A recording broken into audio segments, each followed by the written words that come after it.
All right. Hello, everybody. June 3rd. We're creeping up on summer. Isn't it wonderful?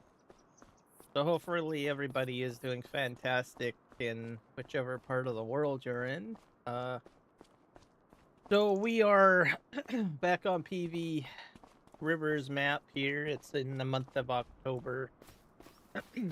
And we'll apologize, everybody. I sort of woke up a little bit off today. Seem to be a little bit more, just a little congested. So I'm coughing a little bit more than I should be. I apologize. Just having an off day today. I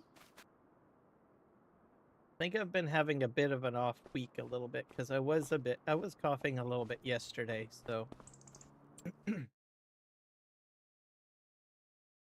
I think it's because the air is getting drier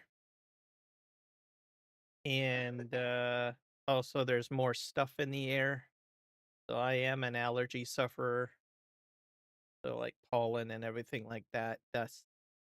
So when it gets a bit dry, it's a little bit harder on my system a bit. So takes me a bit of time to adjust, I suppose is the term. Yeah. But yeah, hopefully everybody's doing fantastic. So great news. The new DLC is hit. I'm going to be swapping out my tractors, by the way. This thing is still doing that. So we're going to get into that right now. I'm going to go back to the farm here. I am extremely happy about the new DLC. Brave Reaper, welcome in.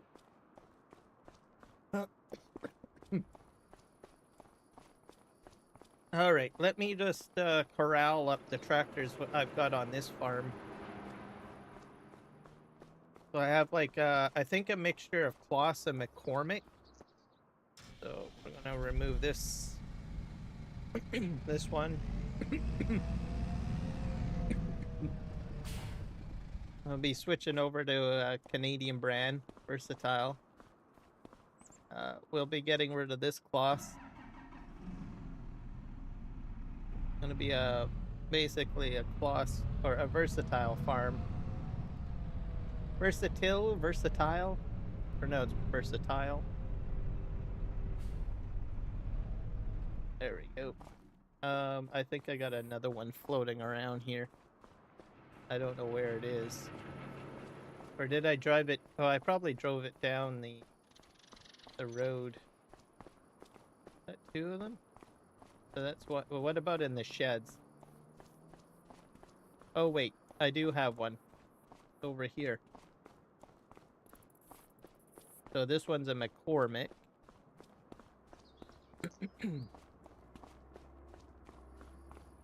So I did this in Farming Simulator 22.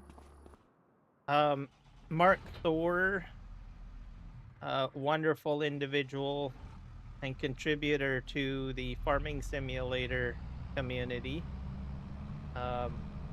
Modder and moderator extraordinaire, as I will indicate. I sing praises to him.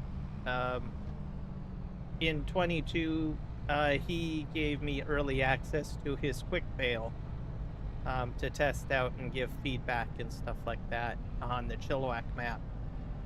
I've even known him before then, when I first joined Argsy Gaming community as a FS Farm Sim 19 player. I joined the map. He ended up, I guess you could say, the server admin at the time, which means that essentially if something went wrong on the map in the multiplayer session, he would be responsible to fixing it. I think he also worked with Legion at the time too, which is another name that people will probably remember, but some people that are new in the community probably won't know either. But anyways, I got to know him and learn a lot about Farming Simulator 19 and somewhat 22 over the gaming time frame from him and Legion and probably a few others from that community. So anyways, when Farming Simulator 22 came out and I started playing on the Chilliwack map, he knew that I was going to be more focused on Canadian maps. That's just how I am. I am Canadian, so makes sense. And at the same time, Chilliwack is in Canada and it is my hometown. So it was kind of interesting when that map came out. Anyways, he had a pack that contained both Ford and versatile tractors in it, as well as the quick baler. So I had all of that given to me to play with. Um, he made it publicly released on his Discord channel, and I went with it. I was like, "Oh, cool." And I I swapped out all of my tractors over to versatile at that time, and Ford. So we're gonna do the same thing here. Um, but this time it's the what do you call it? The Prairies pack that has come out. So we're gonna swap out for that. So forgive me, guys. I am suffering today. So if I'm coughing a bit, I do apologize. I suffer in I guess not silence because I'm live streaming. That really won't work. No, I just I got up this morning and it just was awful. But it is warmer and I think that might be contributing to it. I don't know where these versatile tractors are. Oh, here we are. So let's see. We're gonna probably swap out the McCormick for this one. This is a let me see. This is a small tractor. That's a medium tractor, and that's a large tractor. So small, medium, and large, right? Go into small tractors. I don't think we have any versatiles in or Fords in the small. Me and my group started to role play, and I am the landscaper. Your role playing in what? I'm gonna buy 2 medium tractors.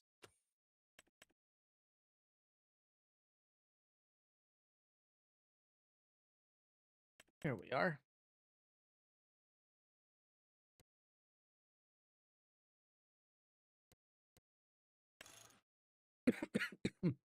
Biggest engine. Not sure what sort of tires we got.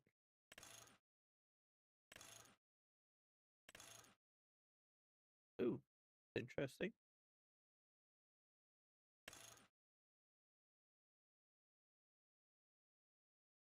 We have a 3-point attacher. Yeah, or we can do weight. I'm gonna go with a 3-point attacher.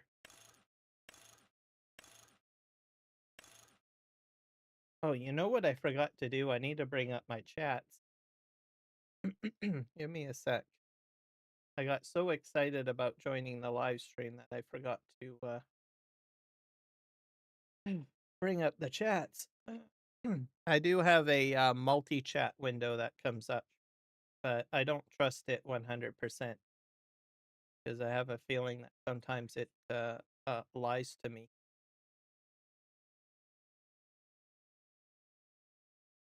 We're gonna just bring that up. Also, folks, remember to hit like and subscribe on my live stream today. Pop that out. So, Farming Simulator 22. Perfect. So, you're a landscaper. What are you using to landscape?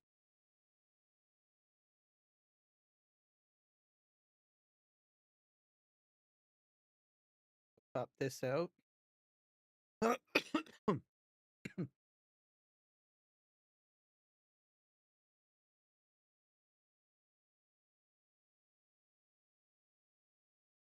So are you doing terraforming, or are you just using the in-game landscaper, or how are you going about doing your landscaping?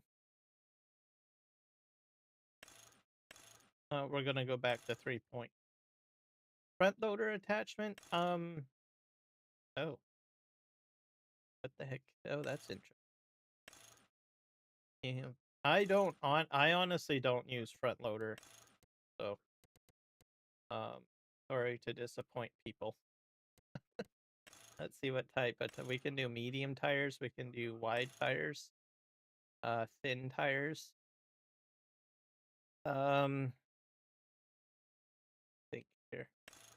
I think oh, narrows. It had all sorts of configurations. I don't think I'm gonna go very crazy with this. I think we'll go with mediums. We're gonna buy 2 of these.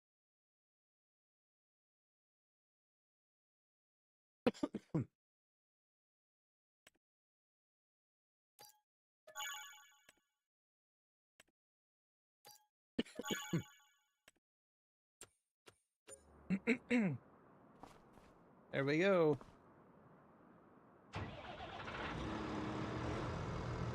There we go.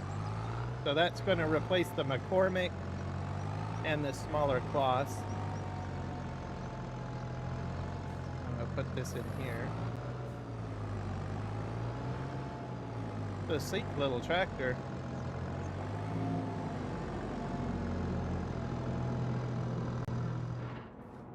There we go. I'm loving it. Because you just became the landscaper? Oh, okay. Well, there is Terraform available on... Oh, you're on console, aren't you? Yeah, that's right. So you would be using basically the in-game tools, probably. I always seem to assume that everybody has, like, a PC. But are going to have to forgive me for that. People are going to begin to hate me. Come on! Not everything is about PCs.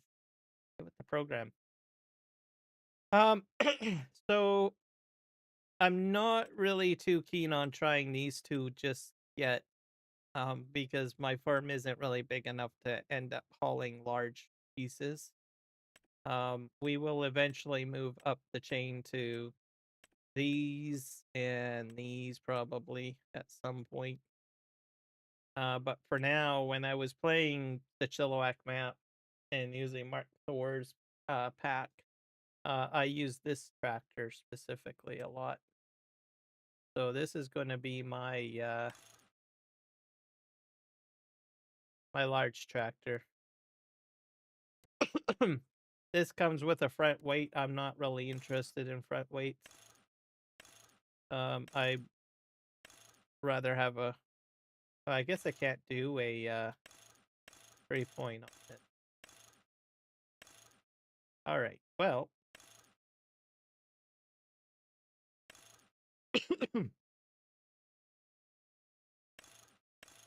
so if in this case I need to do oh wait, I don't have a 3-point attacher on the front. So we'll go with US, or should we go with EU? I never do EU. So I'll do EU. I'll put Presario on there. And we'll buy this one.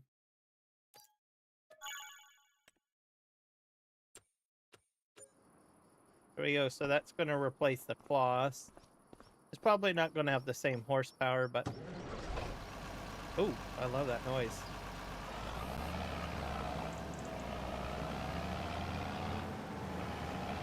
And there we go. I'm going to add this to our tractor fleet.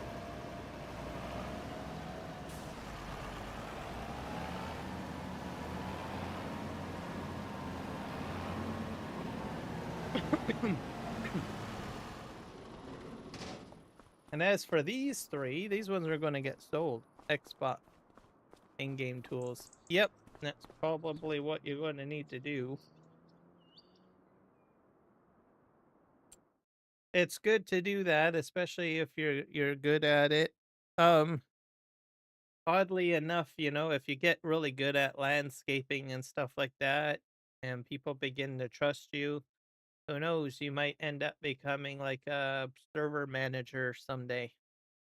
The individual I was talking about earlier, Mark Thor, he was a server manager and he basically did a lot of landscaping on the ArgZ Gaming uh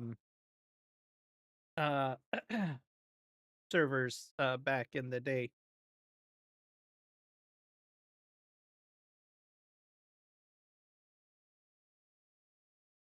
So good way to get into the community, get, you know, established. There's a lot of things you can do in the community. Like I said, you can be a modder, you can be a live streamer, you can be a moderator on on a stream, you can be a moderator in a Discord, you can be a server administrator or manager, I should say, which means you're responsible for, you know, the upkeep of a server that's being run in a particular community. So there's a lot of ways that you can kind of contribute to the farming simulator community in those retrospects. And then as you work within the community and you do a good job, you get your name well known and you could end up doing other things, right? You could end up becoming a mod tester. Um all sorts of things you can really do.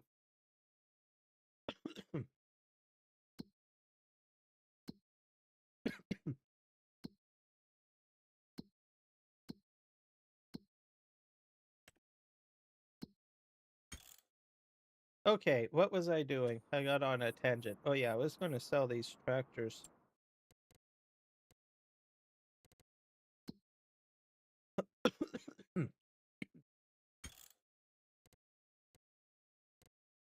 I need to go in the P.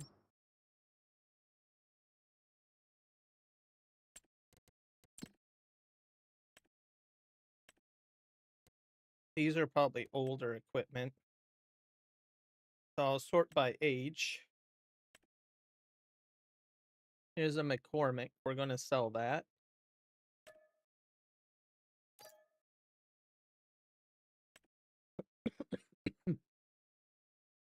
MacDon. Oh, here's that international truck. I never use this truck. That. Oop. Got some class stuff here. Hey, here's a class area, and we're going to sell that.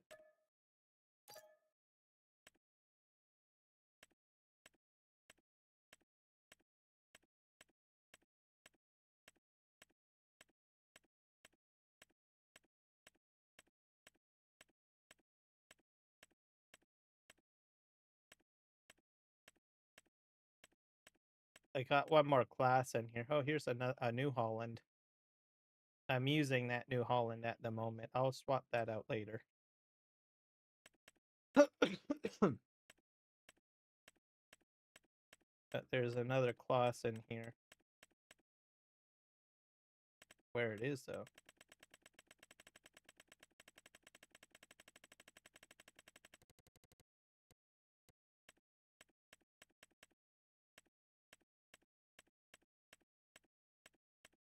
Or maybe I sold it already.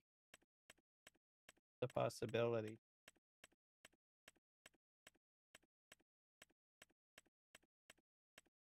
I think I might have done that already. Oh, wait. Hold on a sec. This one. Sell.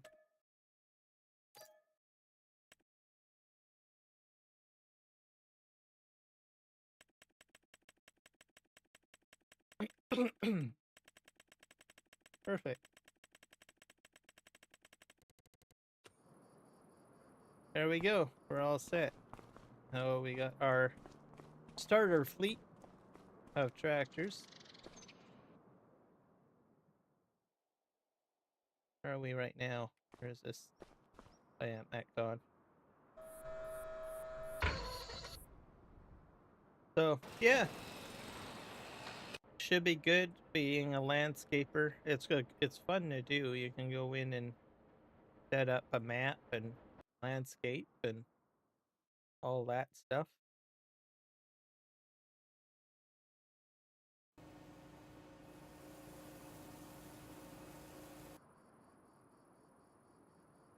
I recall some large projects. Sometimes you can like take out an entire farm area and start, and then in about 8 hours you've got like something completely different.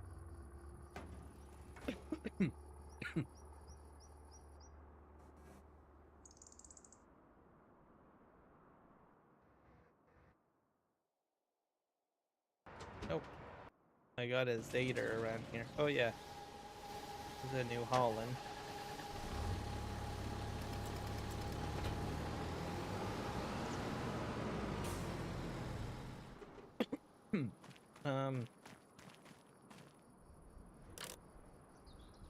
Change this to a different vehicle.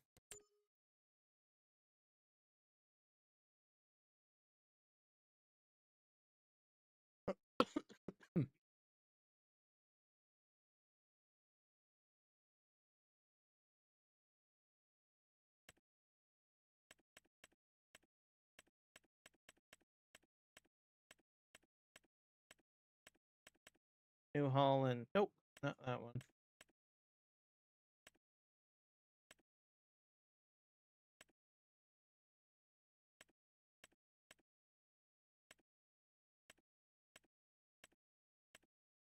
Here's a Zader. I'll do that one later.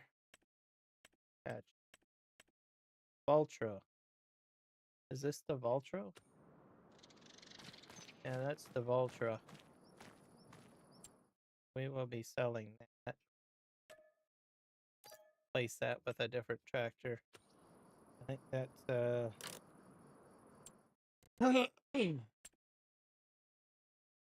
if that's a medium?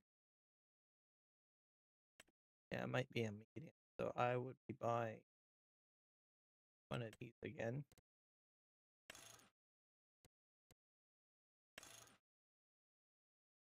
That is medium.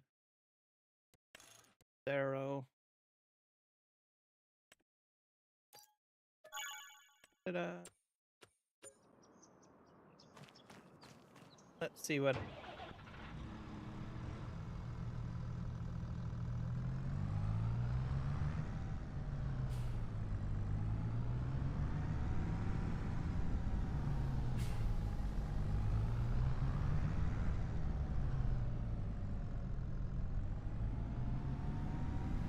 Now, we'll take this back to the farm. Oh.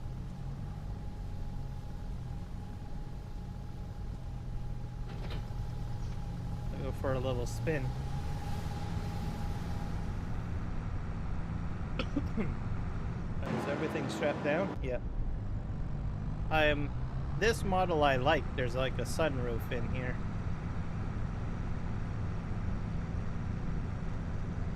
Very scenic.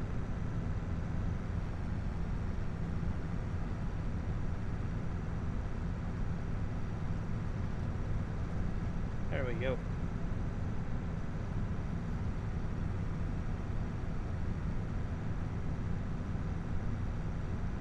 So I do have a rant for today, and I had to think about how I'm going to word it. I don't always rant, but yesterday I ranted and I'm ranting today. Today's rant is let's see, I can't remember. Yesterday's rant was about different ideas about YouTube and stuff like that. Not a bad rant. That was a very good rant because it was educational for people.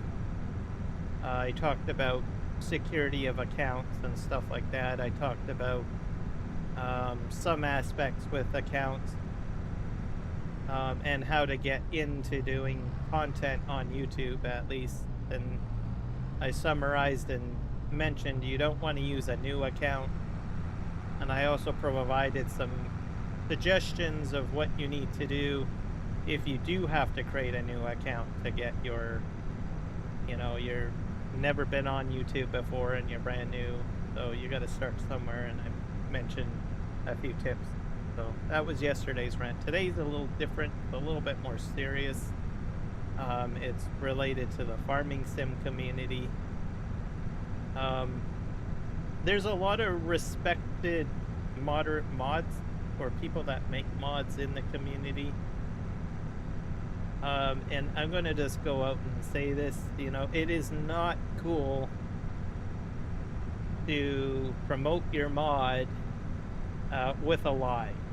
I'm just going to say that right outright, okay? If you're going to promote your own mod and you put it up there and you base it on a lie or part of it on a lie, it's just going to, short term, you may get some accreditation, you may get some recognition, but at the end of the day, it's just going to deface your name, right? So if you put up a mod up on the mod hub and you say that you have permission from someone to use a component of a previous mod, you better make sure that you got permission to use that component or make it truthful, right? Make sure that you don't put it out there as a bald-faced lie, right?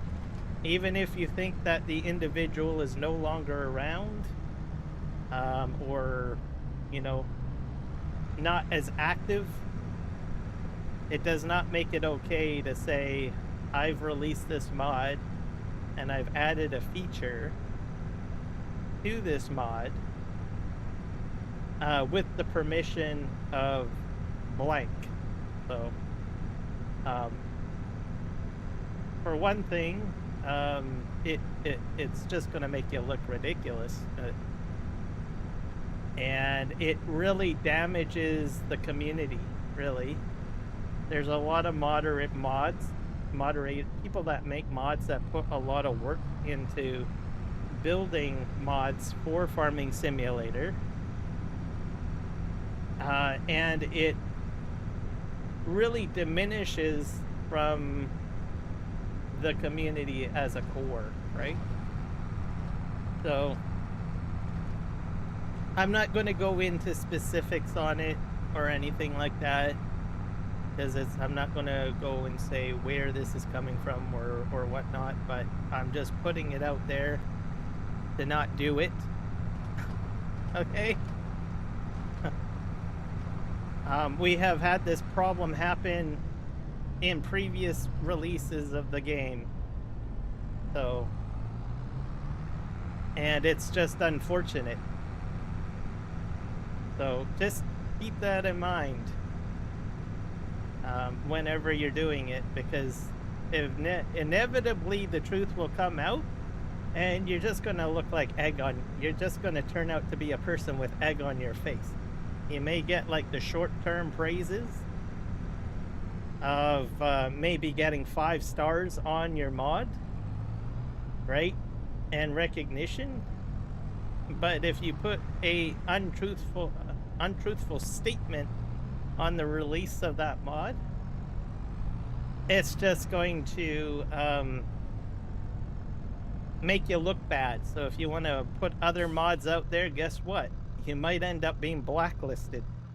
So I'm using harsh words here because I'm kind of sick and tired of seeing all this crap going on. So, and I'm just putting it out there. So, some other people will probably be a little bit more diplomatic, but it's just completely disgusting and ridiculous. I don't understand it. But anyways, Just like I said, you know, if you're going to release a mod, fine. But do not tag someone else's name to it to promote the mod if it's not truthful.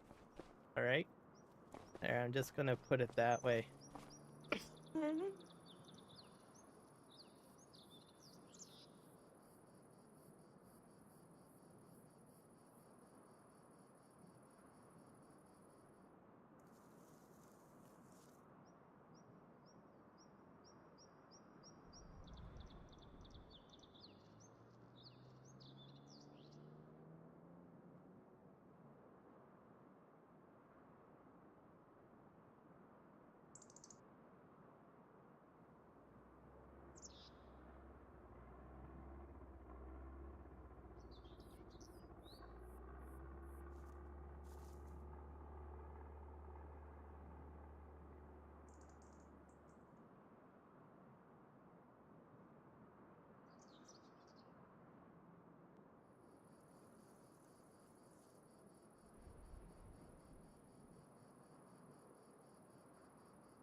All right, I'm back. A little bit of a issue. Need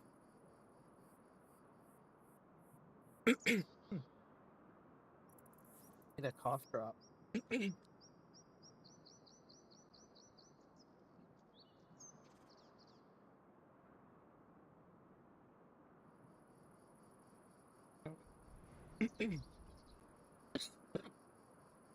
Yeah, I'm very congested today.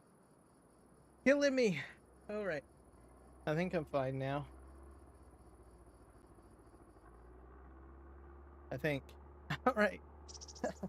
Sorry about that, guys. I am just having a bit of an off day with allergies and stuff like that.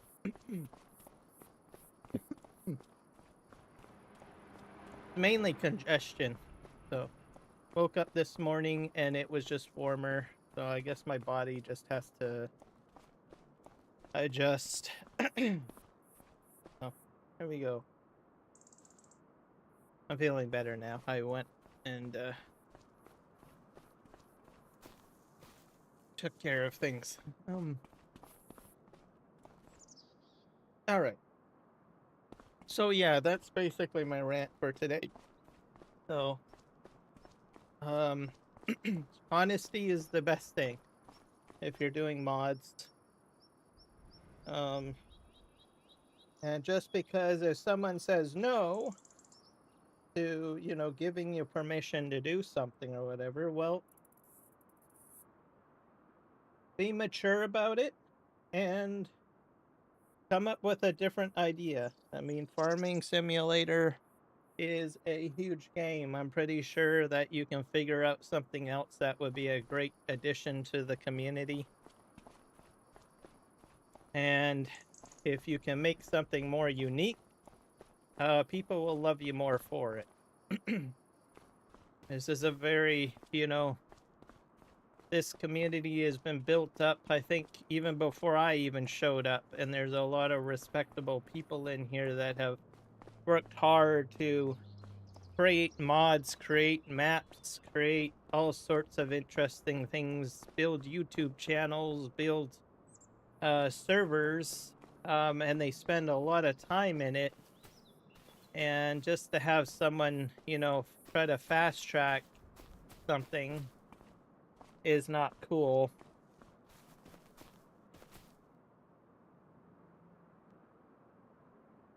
So, enough on the rant. I'm pretty sure people understand where I'm coming from on it. How am I doing today? I'm a bit congested today. It's hit me extremely hard. So, it's because the weather is drier today, and plus I think, oh yeah, we have a lawn maintenance company that comes by and they cut the lawn. Maybe that could be it. I got hit with all sorts of stuff today. So, drier weather, lawn mowing.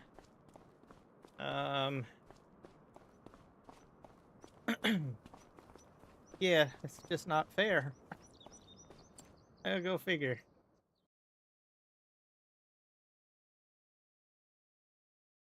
I have no storms coming. What kind of storm are you getting today? I need to switch out my Zader, didn't I? Last time we spoke, it was a sandstorm.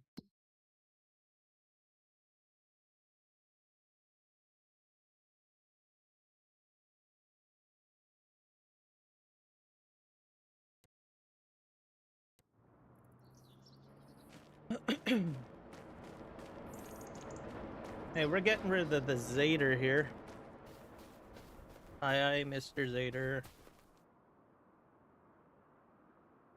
Hailstones, 100-mile-per-hour winds, couple tornadoes, and heavy rain. Just a regular old day for you, isn't it, Michael? Nothing to see here. Just, you know, a bit of hail, couple of tornadoes whipping by, and some heavy rain. It's nothing.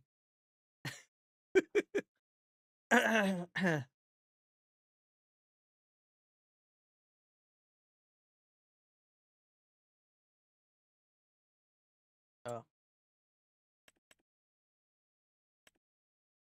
So, you know, the one thing that I have to ask you, Michael, because you get all these storms and stuff like that. So, a lot of the time, like in Kentucky and Kansas and stuff like that, they get like tornadoes and then there's like massive destruction everywhere. Do you get that like kind of thing happening in Texas? Like it's like, oh my God, the houses are all gone.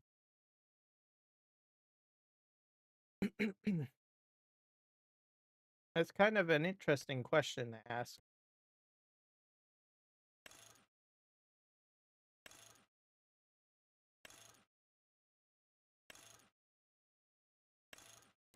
All right, we're gonna just leave this as standard wheeled setup. Cool. 3-point attacher is fine. And we'll buy this one.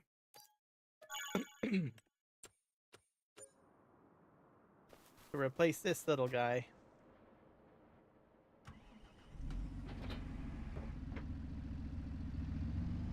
So this guy's got a sunroof too. There we go. I'll go and sell the Zader.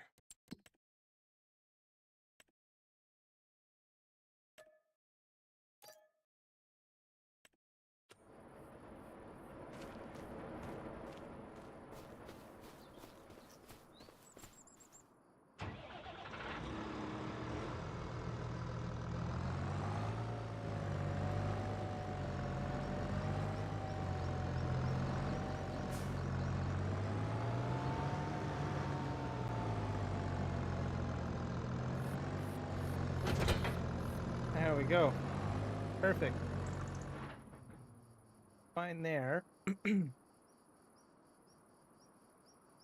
And Eric the Crazy Viking, welcome in. I think I said that earlier, but just in case I didn't, I'm going to say hello. When I get into a tangent, sometimes I forget to say hello. And hello, Michael. I know I said hello to Grave.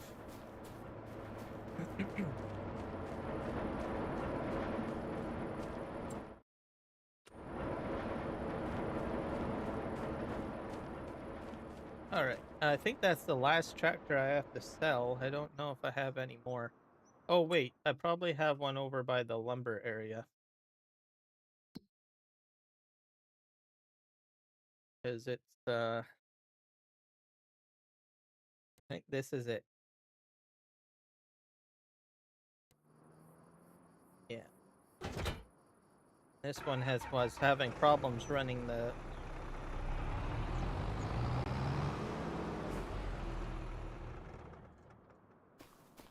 Fix this.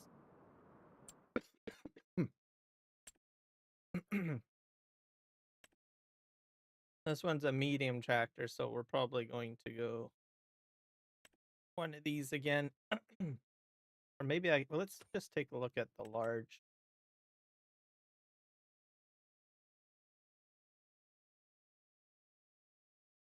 Don't think I'll get a large. I could get this one. Yeah, why not?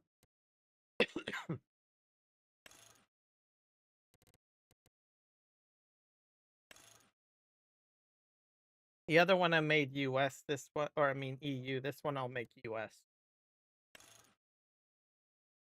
And we'll leave the front weights on the front. What kind of wheels can we do? Oh boy.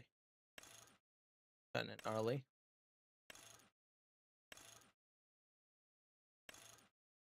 Medium. Wide. So we'll do the wides. And put the Asaria on there like that. Go. This one is a New Holland. We're selling that one. New Holland.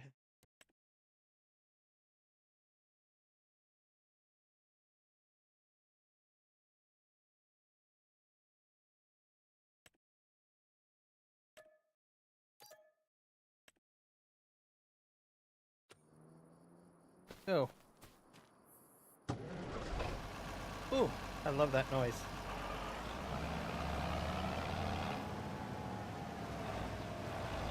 Hello, Psycho Kid. Ah, we're swapping out all our equipment over to Versatile. This is the last tractor. There we go.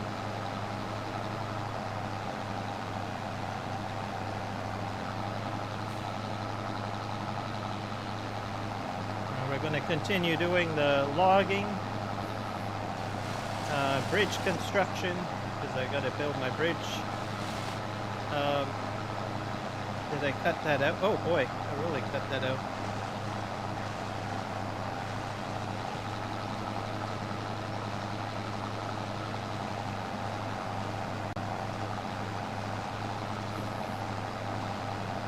And then we're going to terraform this area. Make it flat, I suppose. So very happy that the versatile pack is hit. Very happy.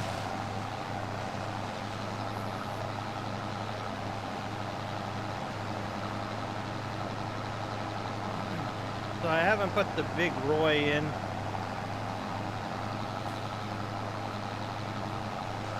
Just swapped out my large and medium tractors out, basically.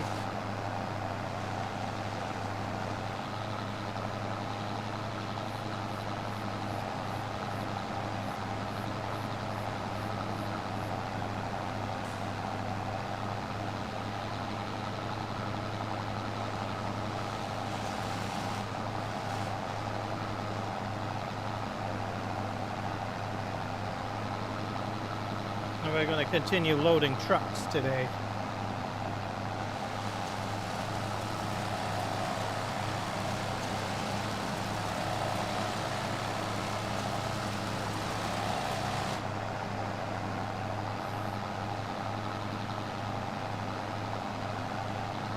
Hello, 3Js.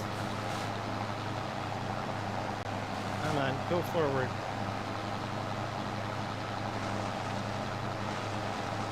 You got the pink hands flying. Is that Jess? Oh, or now I'm confused. I'm glad to have you guys in here. I'm gonna back up here.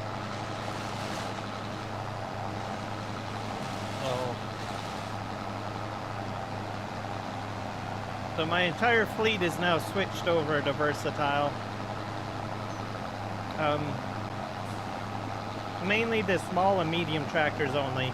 I don't really need like a big Roy or anything like that yet. So we're just gonna stick with what we got here.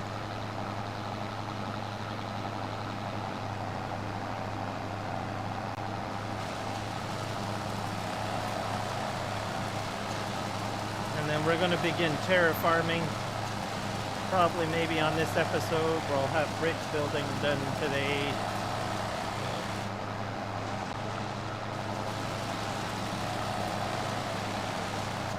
There we go.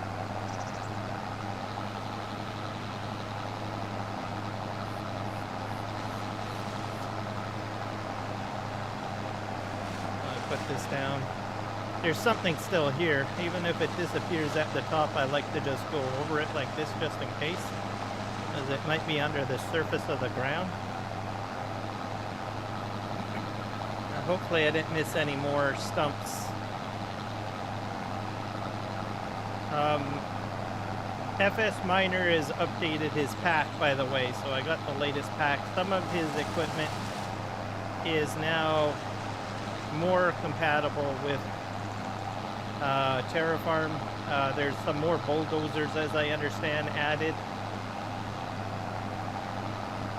The other thing is he's added a couple of new trailers.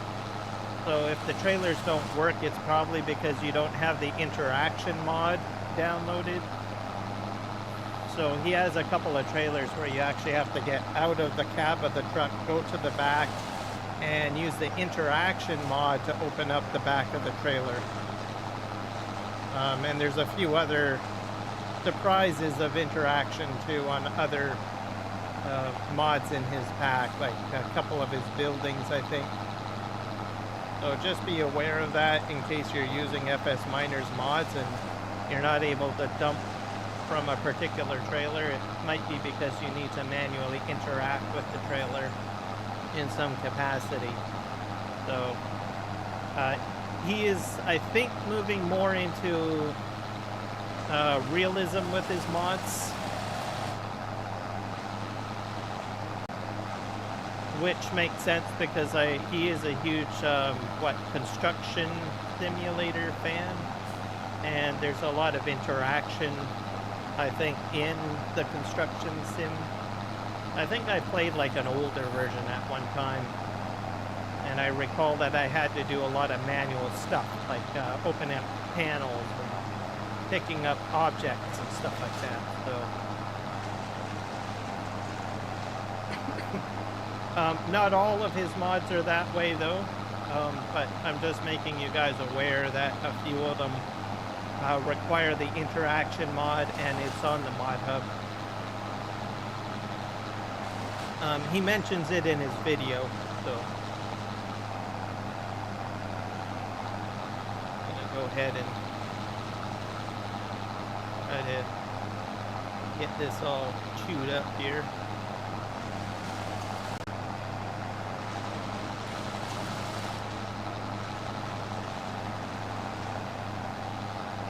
Alright, we're gonna go back up.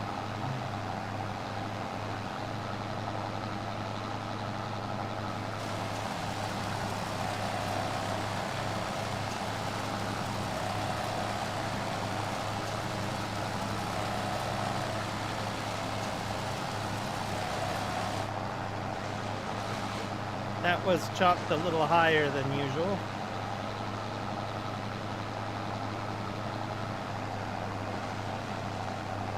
I'm gonna go to back up here.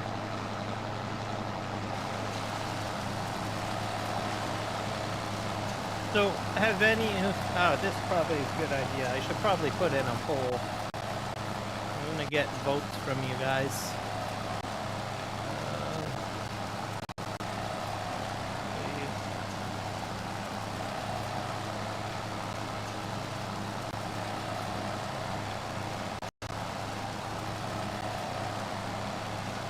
Put in a poll here. Simple yes and no question. We'll keep it open. There we go. Kind of curious because it has hit.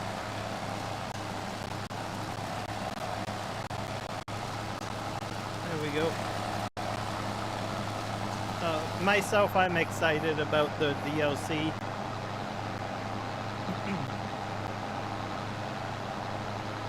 I was kind of shocked to see that there is such a DLC.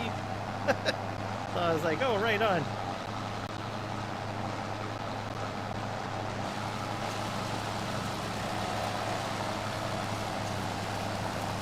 I don't know if I'm grinding this properly here.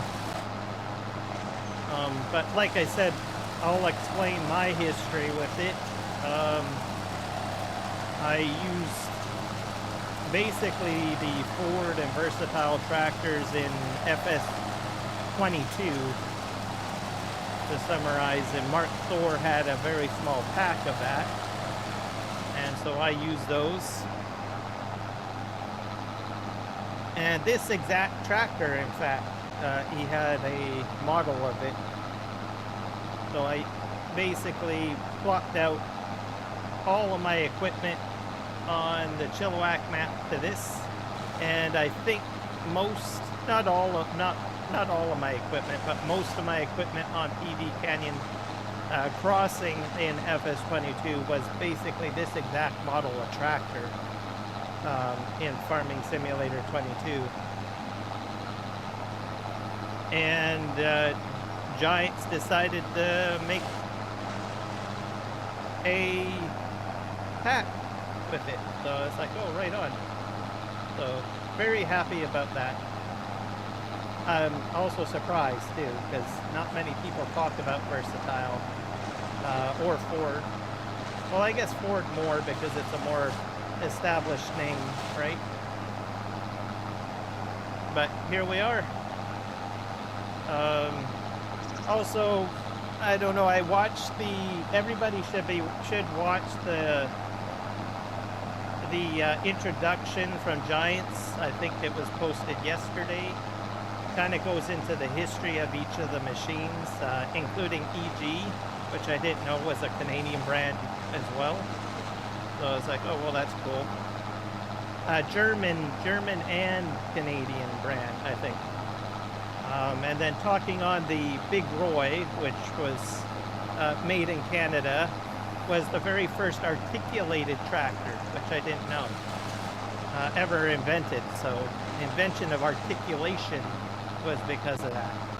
So I was like, oh, well, I didn't know that. That's kind of cool. So anyways, there's all sorts of other fun facts about Versatile and the history of the equipment and stuff like that. Everybody should check it out. They also explained, you know, where Ford came into it. Simply put, basically Ford bought the Versatile brand, and then they took a couple of the models and painted it Ford, right? So that explains why they look the same and what have you.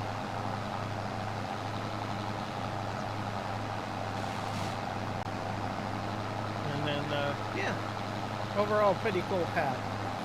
I'm also looking forward to trying out the cedar, but I just don't have a big enough field for that. So eventually, when I do get a big field, I'll probably use the big Vanderstad. I'm not saying it right, I know it. Cedar. But the air cart, I'll probably use like maybe the big Roy. When I first saw the big Roy, I was like skeptical. I was like, oh, this is going to turn awful and it's not going to work well. And then I didn't realize it was an articulated piece of equipment. And I thought, okay, well, it's articulated. I think I can work with that. So I just need a bigger field, really.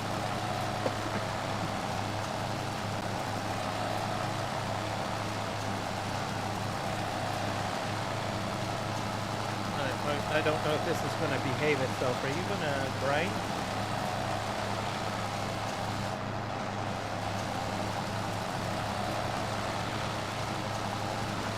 Oh, there we go. Am I missing any more? And I'm going to be putting that new toy to work on that slope, because normally with a crane, you want to be like on a flat surface. So as you can see, I'm on a hill. A hill over there, excuse me.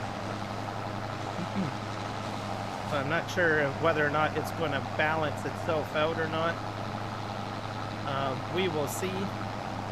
Once these stumps are gone, I can start terraforming. All sorts of stuff. I'm not exactly sure how I'm going to do it. I'm probably going to have to use a survey tool, because I need a 5-degree angle grade in order to do a slope track. So most of you don't know this, but there is a terrain mod. Some of you know because I mentioned it.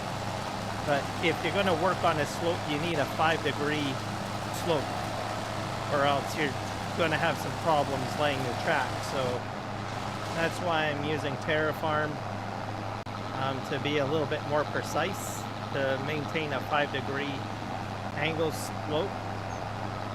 And I don't know how I'm going to do it, because look at how much of a slope I've got here.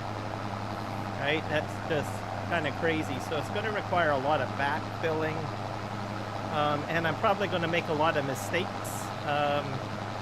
Because I've never done anything like this in Farm Sim before, and I don't do this stuff in real life. So I'm going to have some problems. Even this slope I don't think is a 5-degree angle, I don't think. It seems to be a bit slope. It's probably like a 10 or 15-degree angle.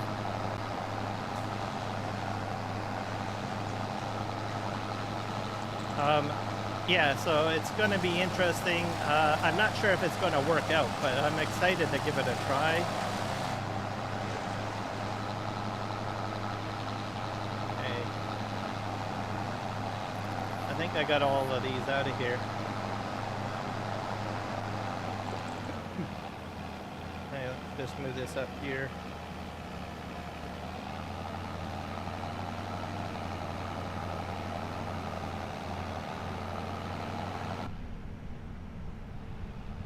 Get back inside cab here.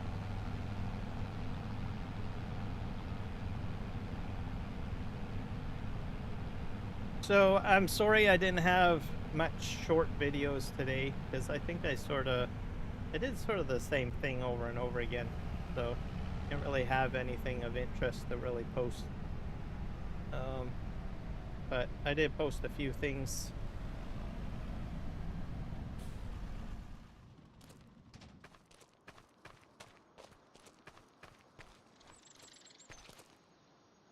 Hey, this is here. Where's my logging truck?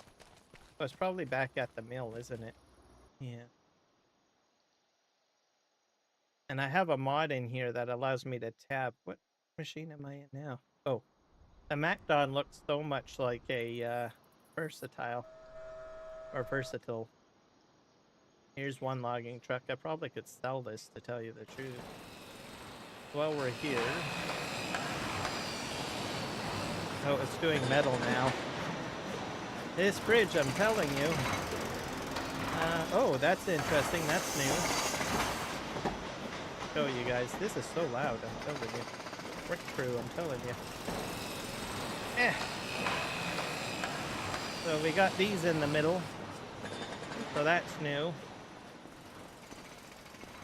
So I can walk all the way across this.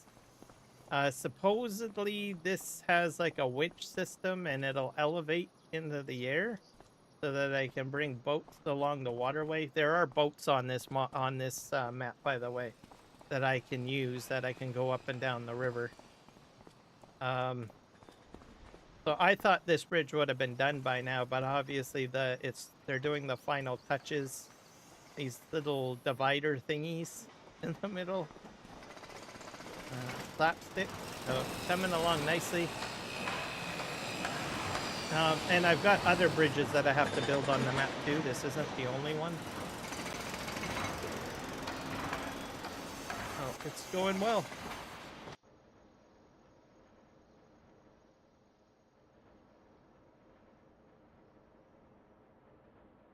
What else? There is one mod that I'll talk about with regards to the map, because I didn't know this, but apparently one of the members that contributes to the mods for this specific map, which is Mr. T. Miller.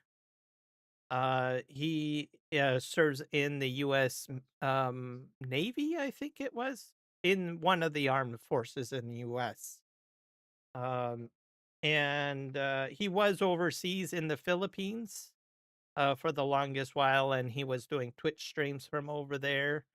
And it was kind of interesting. He's incorporated some of the culture, like he added like a tofu um tofu factory or something to work with tofu in here, and a few other mods. But anyways, he added a new one that's more military related that I thought was kind of cool. Let me see if I can find it. So, do you want to quit? No, I don't want to quit. I want to go to construction here. I think it's under factories. I'm not exactly sure what they are, but I know it's related to the military. Like, I think it's a patch or something. You guys might know more than I do. I don't really follow military stuff very well. Oh, there's a pie factory in here too. um, but anyways, that's not the one we're going to be talking about. Where is it?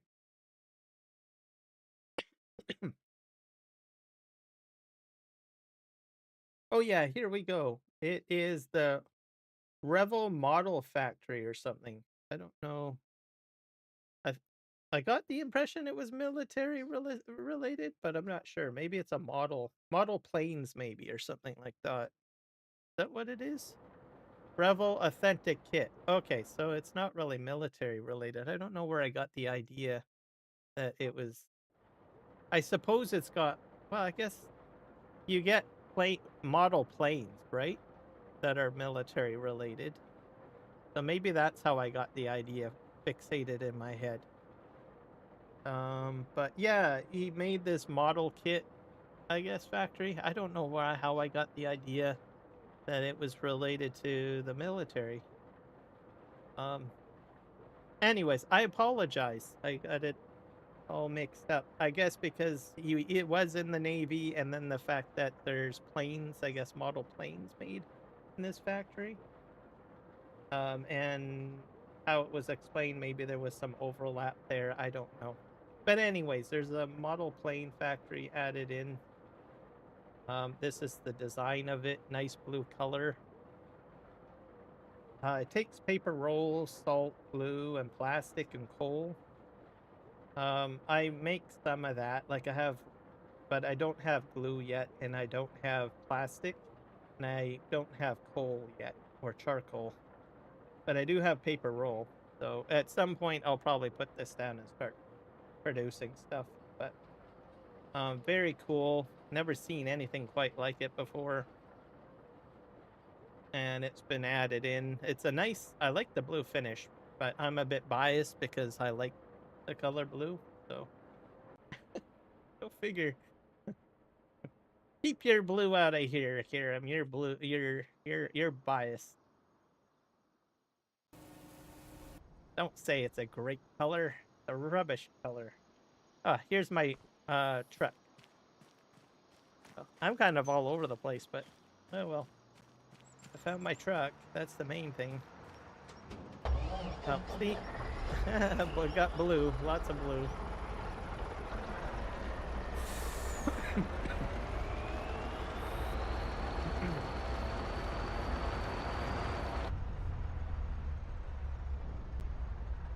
I'm gonna turn this way.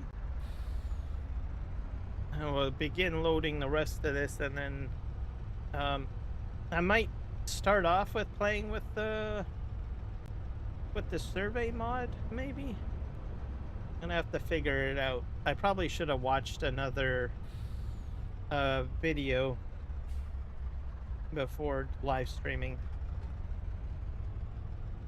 on how to use the surveying tool. There is a series by Argsy Gaming that you guys can check out, where he covers the use of it and a few other aspects of the terraforming mod.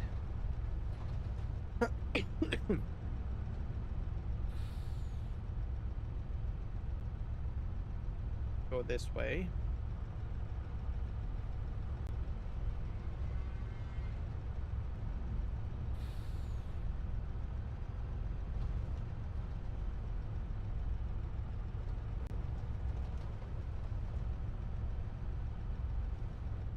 All right, I'll go in here and gonna try out my new crane. It's like the new best thing for logging. For me, anyways. Yeah, let's see here.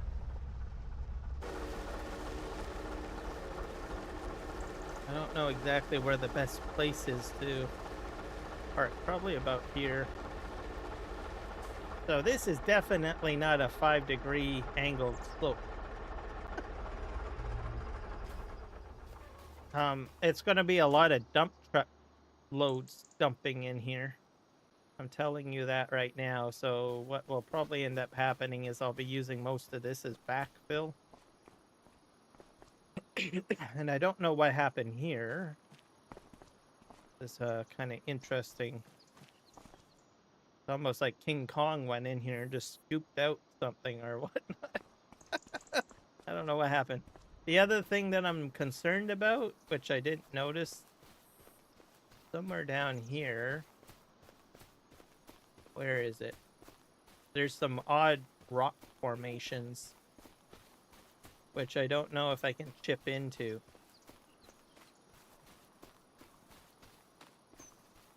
Where are they? Oh yeah, they're right up ahead here.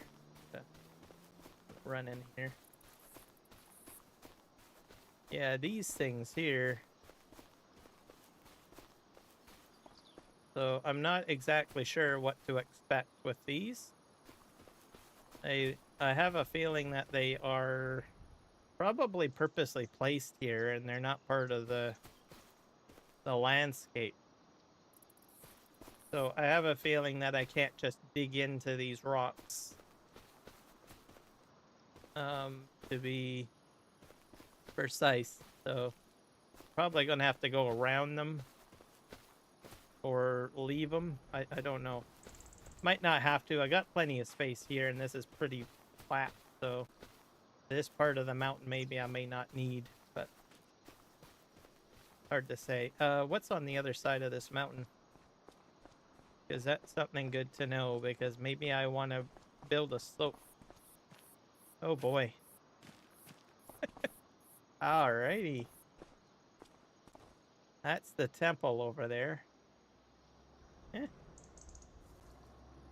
I see. Yeah, I'm not sure what I'm going to do.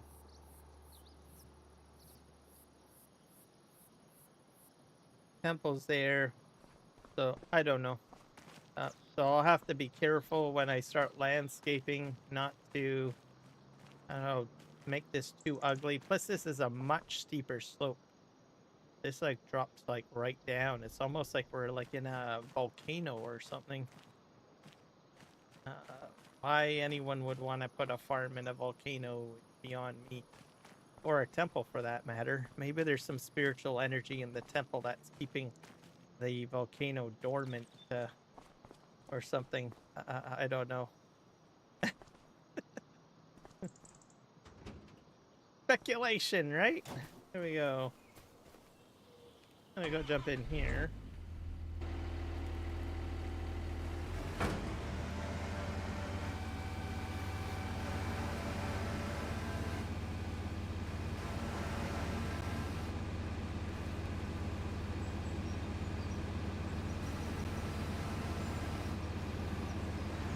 These are a bit close, I think.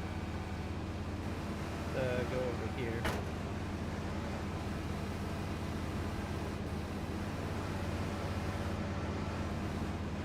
Pick this up.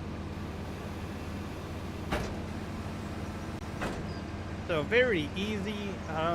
Like I said yesterday's stream, the crane controls are extremely better in 22 or 25 compared to 22. So I was shocked when I started using this machine yesterday. You guys probably, if you were in attendance, experienced my excitement, as I was like, I don't know. I don't know about this mod, or not mod, this release. So, and this is base game.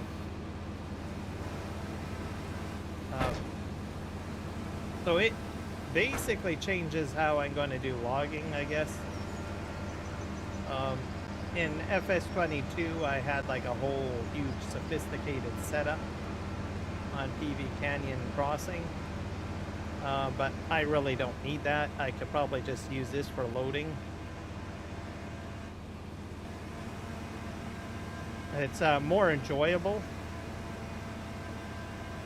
So like I said yesterday, I tip my hat to Giants on what they've done on this.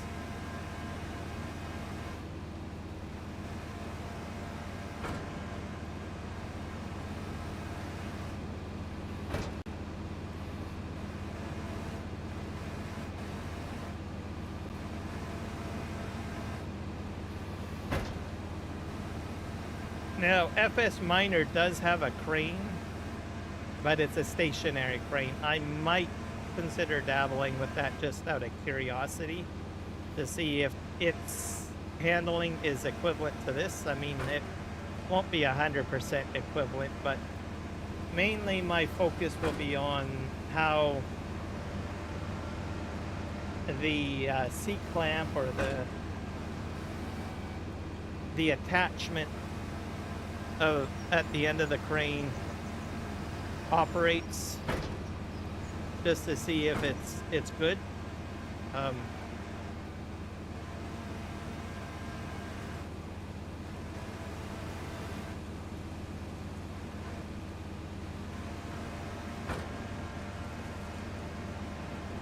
I did. Whoop. Well, that's crazy. Look at that. Okay, that's weird. I don't think it's supposed to do that. I think I broke it. It's dancing. the... Okay, to fix that, guys, you just have to turn off the engine. So just turn it on and turn it off, okay?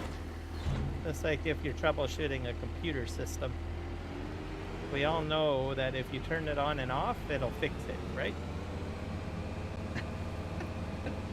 Some of you guys are probably like rolling your brain, your eyes right now. It's like, yeah, right, Kieran. Yeah, whatever you're saying. Yep. Yeah, right.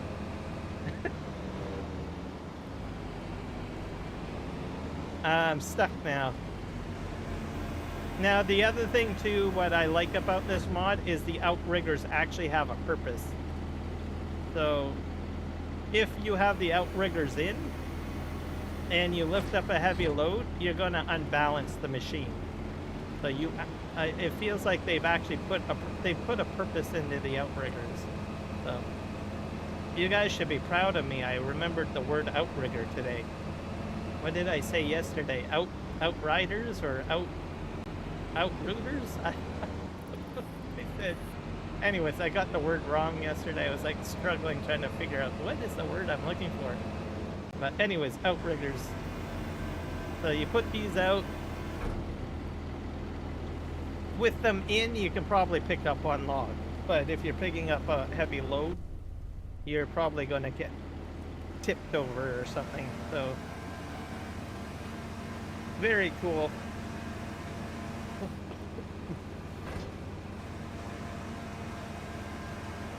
Hello, Kiwi farmer, Sim farmer, welcome in. I am exceptionally happy today, sir, because Versatile is here. So I swapped out all of my tractors for Versatile earlier in the stream. So I'm all set up. I didn't go with the big tractors like the Big Roy. And what other model is there? Let's see here. I'll go into the shop. So let me go in the shop. So if we go into here. So I haven't put on the farm this one, or these two. When I get a much larger field and I start using like the Seed Hawk or something like that, or the Vertistod feeder, I'll probably switch over to those. One key note, I think it's this one and this one. There is a color problem. I don't know if it's fixed or not. Yeah, because you see the top, it's all black. Not supposed to be all black. That's part of the mod that Giants put out that allows you to use all sorts of colors.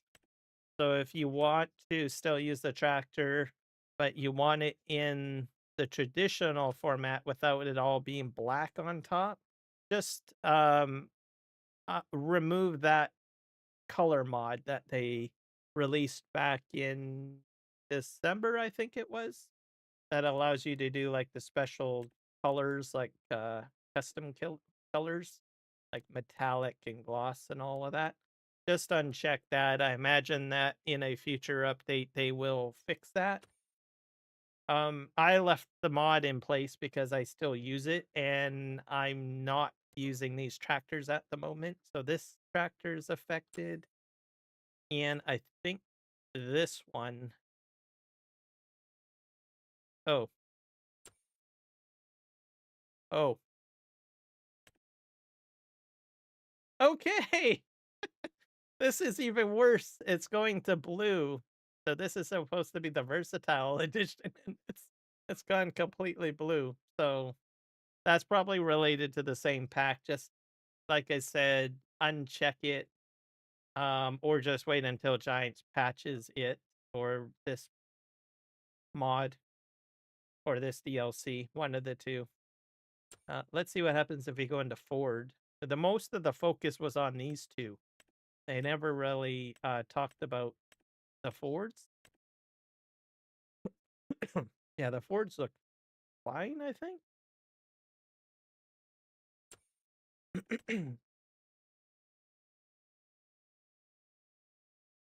I think so. Unless the fenders are not supposed to be this color. Maybe this and this and this is all supposed to be blue. I don't know. Yep, Ford is here.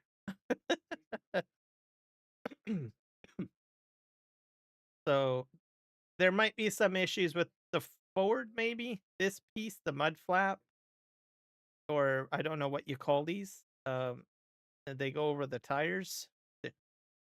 I'm not sure if these are supposed to be blue or this bottom part of the cab might need to be blue as well. So there might be an issue with the Fords. But Ford looks way better, I guess, compared to um, the Versatile, which has some issues with too much black.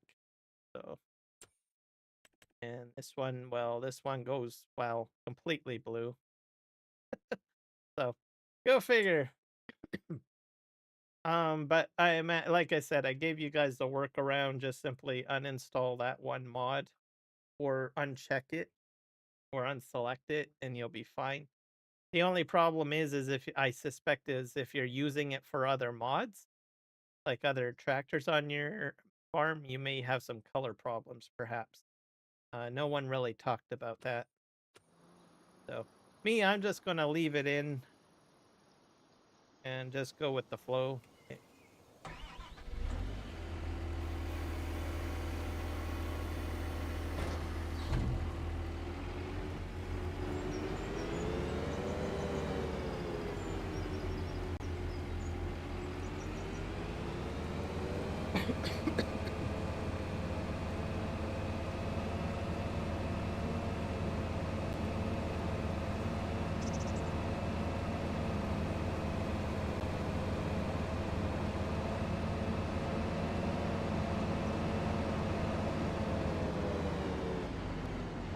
I think I'm gonna just park this here. I don't want to bring it all the way down. Okay, and we're gonna just get rid of these logs. Oh, one hanging out. I'm gonna use a little bit of Superman strength here,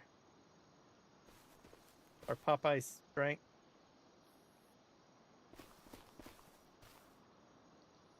Just put this over here.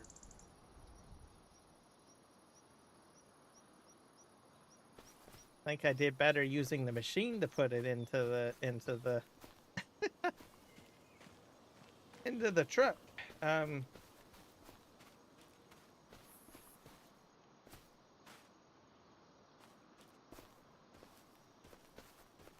Put that there.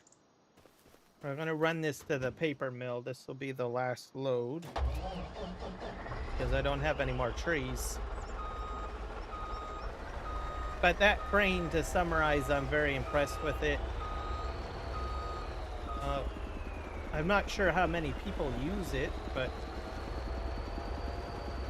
a lot of people use like the front end loader. What else? I can't really think what else people use, but the load truck. Or the excavator. I have an excavator back here too. I find that works a lot better than the excavator because I can lift up more logs.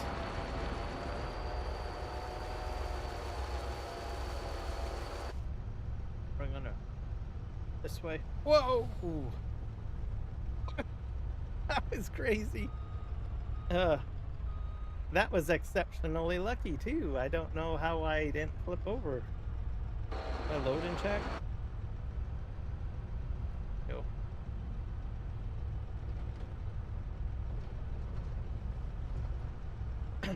So I will be going to this, probably try the seed hop down the road. I better slow down.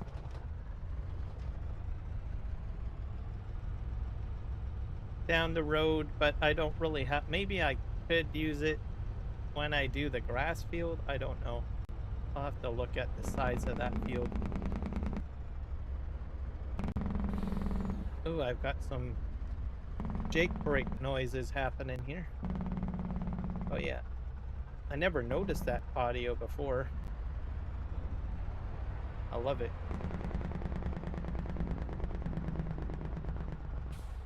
All right, go in here. I'm going to show you guys the car wash again because I think it's the coolest thing. An FS Miner, if you're watching my live stream, please make it bigger. Because it's like, come on, dude. This is like, I don't know, I've never seen a car wash like it before.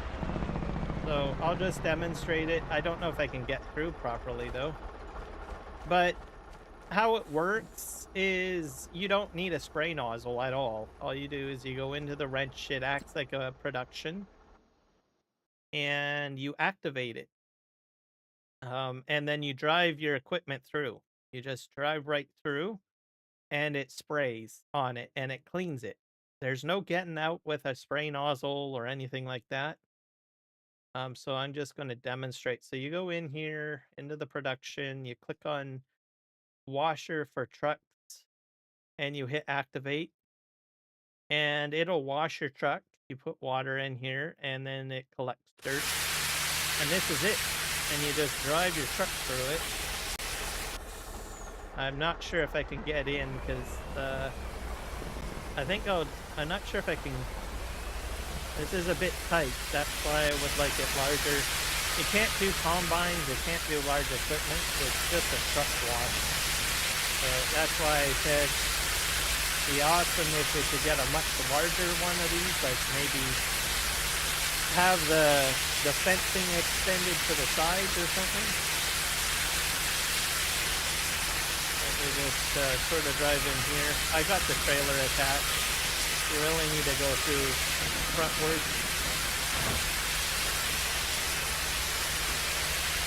Just drive through like that. And there you go. You're clean. Then you get in your another truck and you do the same thing. Right? And then when it's over, go in here and then you just, you can leave it running if you want, but because it's very loud, I just deactivate it. So someone that uses like auto drive, right? There's a feature in auto drive that has always been there, which is the park feature. And nobody has ever really utilized it. I mean, there are some people that do use it, but just think of it, right? You got a parking garage, maybe out here somewhere. And before you park, you have the route go all the way through the car wash, each vehicle. And they park automatically into their parking stalls while they get all washed after doing a harvest or doing whatever, right? But like I said, it's not big enough for like a combine to go through or a dump truck or anything like that. It's just a truck wash. So every time I mention it, I'll keep on saying, come on, let's make a larger one.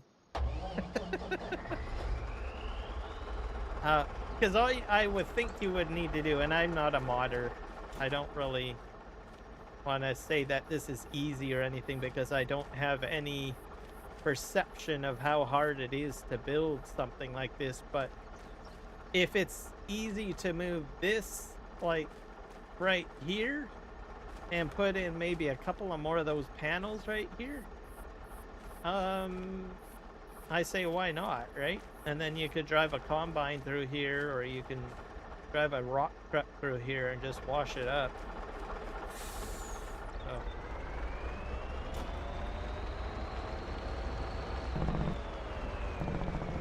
So there you go.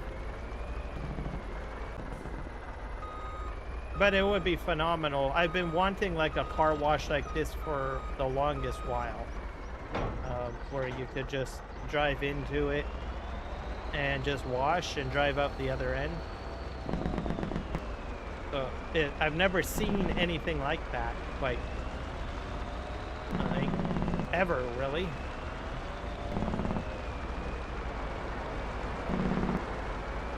At the same time, it's a production. It'll collect the dirt. which I think is pretty cool too.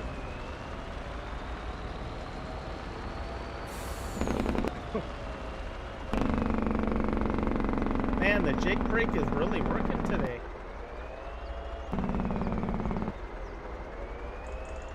Alright, we're gonna head back here. We're gonna check the bridge first because I'm trying to get into the routine. If I finish a task, check the bridge, then do a new task, then check the bridge, then do another task, and then check the bridge.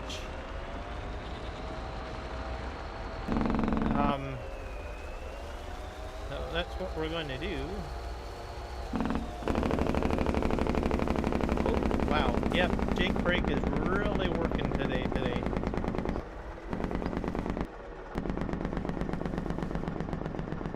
There we go. All right, let's double check that bridge. I'm pretty sure it's probably fine, but it's like chomping down on metal at the moment, so we'll see how it's doing.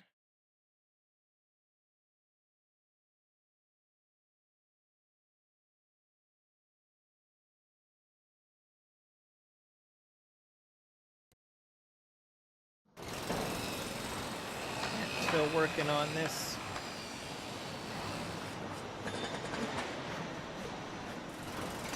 We have lumber here.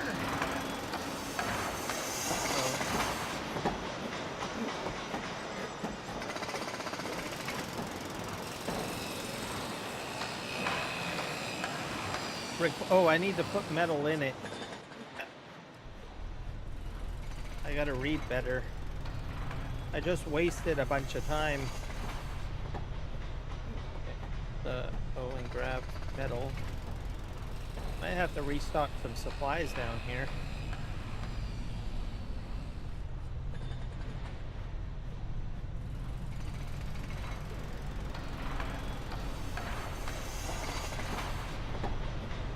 There we go.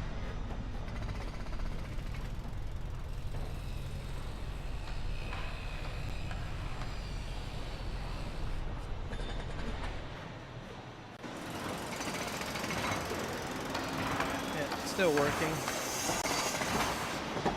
So I have a feeling it'll be just cement and metal. And speaking of cement, I need to make sure the cement factory is still working. Is it here?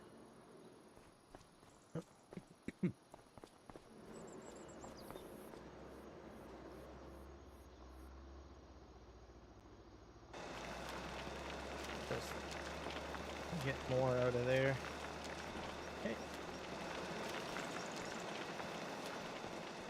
Go over here.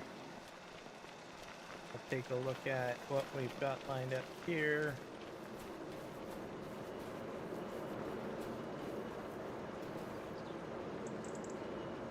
Stone's filling up, so that's good. If you're playing on this map, I would recommend getting a cement factory right away. And just keep it running all the time. Either that or put more than one cement factory down. You're gonna need a lot of cement. Let's just put it that way. Or some other way of getting stones. So, cement factory and stones together. It's a wonderful thing.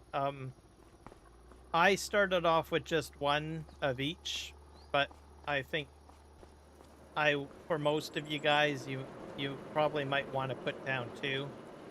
But for aesthetic purposes, I'm only putting down one of each because I honestly didn't want two of the factories out here. But I had considered doing it, but I was like, no, I don't think I really want to do that. So, and I was able to get these operational right away in the beginning. So I'm quite fine with just having the one because I only have like a couple of projects running at a particular time. So I finished off my house, as you guys can see, right? So that was project number one, and then I got the bridge to finish off, and I'll have more bridges as well to do. So Um, yeah. So there you go.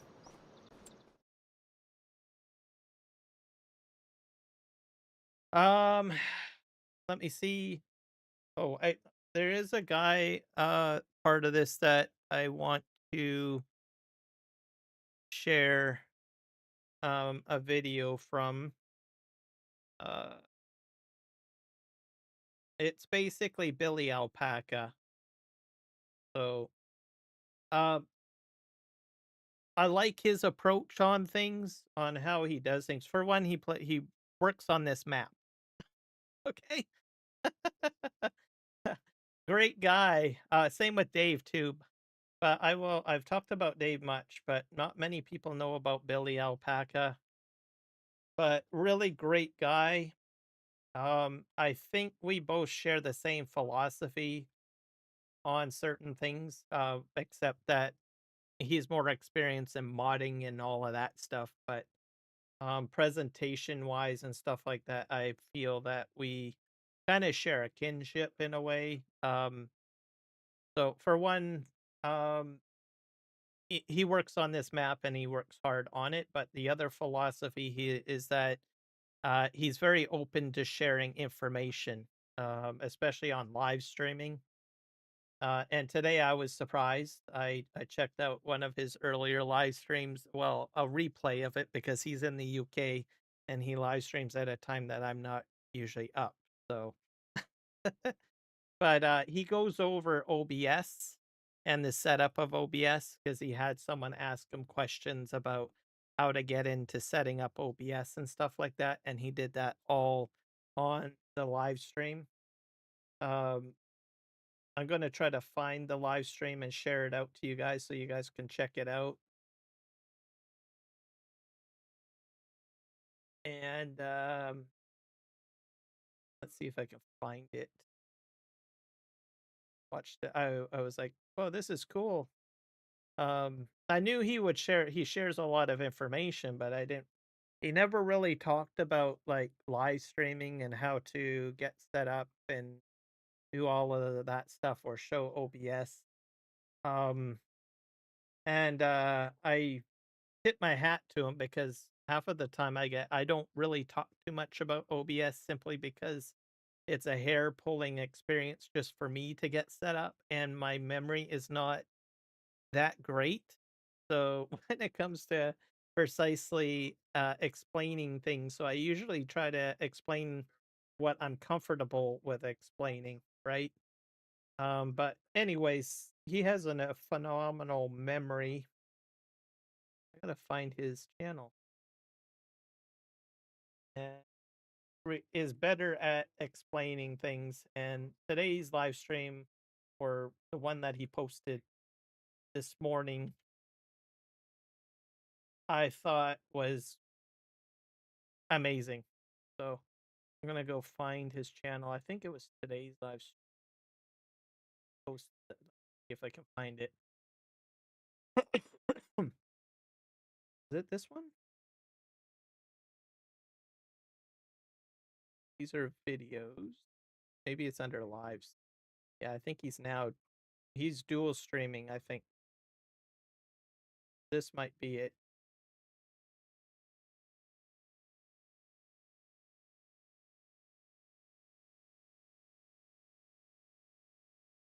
I gotta skip through the video a bit.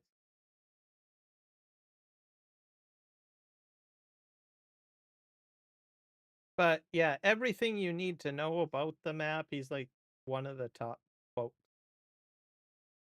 Um, with regards to the map that I'm playing on, the productions and stuff like that. Him with Mr. T. Miller and of course Dave, who's the number one guy, because Dave is the one that makes the map. But they have a core team over there, a good thing going. Here we go. Is this it? Oh yes, OBS settings. So yeah, about 14 minutes into the live stream, he goes in. I guess someone asked him about it, but anyways, um, here is the link to the video.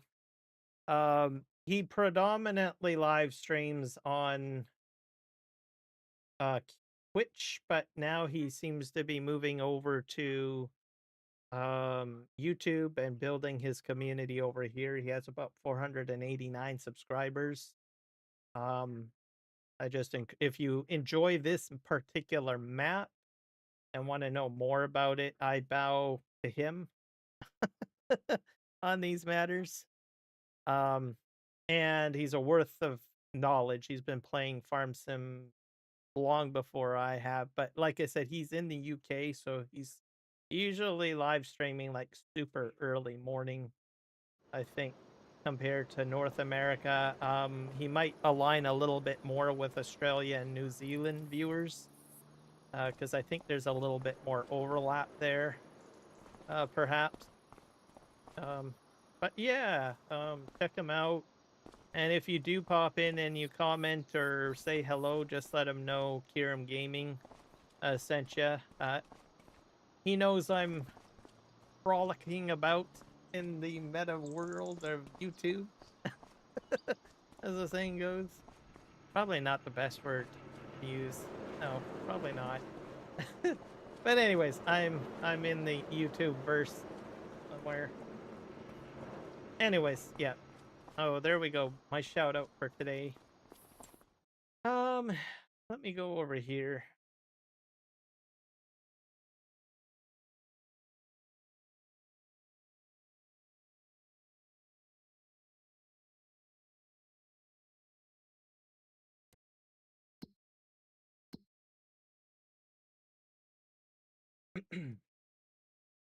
Now, what was I doing? Oh yeah, I was going over here.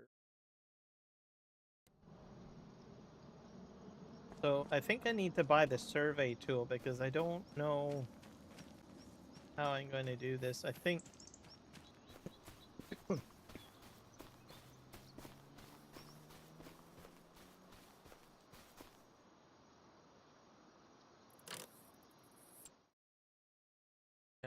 survey tool allows you to cut to grade and save it and apply it to a piece of equipment, which I'm going to try to demonstrate to the best of my ability.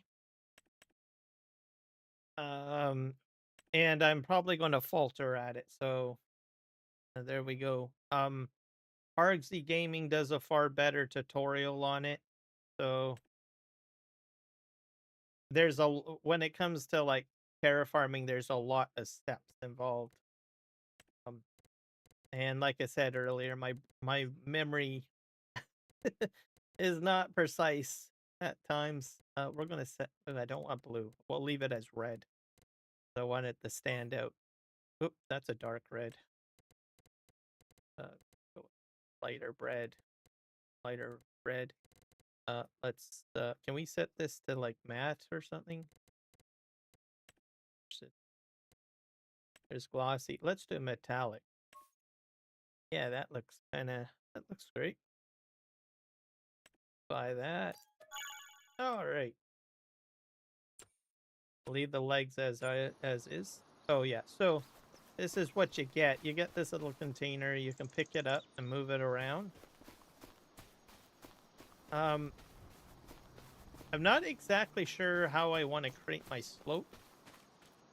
Like most of this is flat, so I don't know if I want to put my sensor back here. So I think I'll probably start here. I'll do a 5-degree angle grade, and we'll see how it goes. I may have to change my mind and maybe create like sort of a trench here, maybe. That's a possibility too. So I'm just going to see what happens if I put it at the cuff of the hill, but I have logically, I think this is a mistake. So put that out there. So we got to hit R. Oh, and we need to unfold it. How do we unfold it?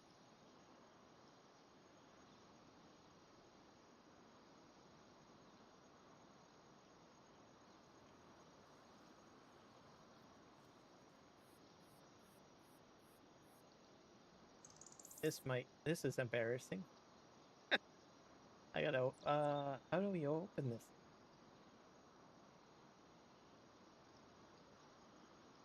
Can't open it. Did I enable the interactive mod, I wonder. I can't remember the object. First, you need to unfold it.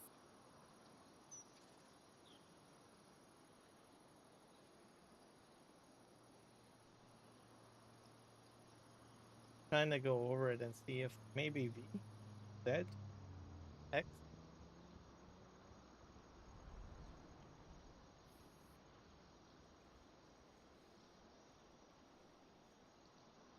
Might have to watch a video on this again. Okay, give me a sec, guys, because I honestly don't know. I'm probably missing something. That's okay. That's okay. I'm going to learn as we go along. I'm going to share my video, too, that I'll be watching. I sort of can find it. I'm going to go to Arg Gaming. Second shout out, Arg Gaming. There we go. Let me see here. So he has 3 videos on this topic, basically. And they're in a playlist. I'm going to get the link and then I'll probably bring it up. Maybe I'll bring it up in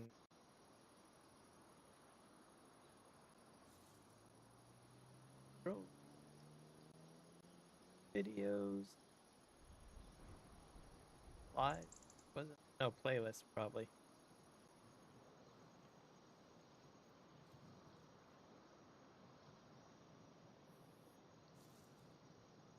So this is what I do. If I don't know something, I just go on YouTube and I find a tutorial video on it. That goes without saying, like, that's how I learn how to live stream or do anything, really. Because there's a lot of people that make some, like, crazy tutorial videos. Maybe I should put in terraforming.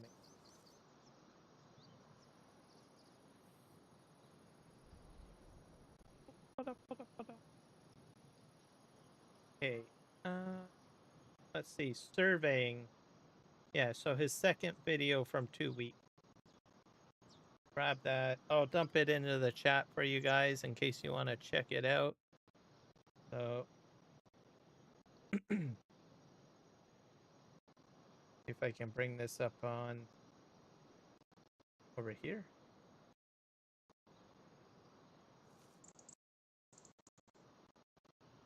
Close this out.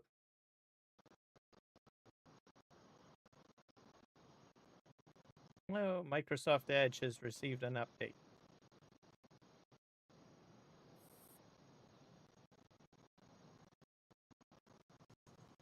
Watch videos while multitasking. Next. Chrome had an update last week, so I guess they're walking in step.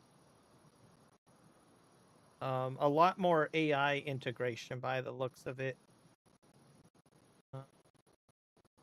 They've integrated Copilot into it, and I think Chrome did the same thing with their update last week. All right, here we go. Can I display this somehow? Ooh, commercial. Kick. Wait, no, commercials are wonderful things. They're RevGen. Sorry. Yeah, let's see here.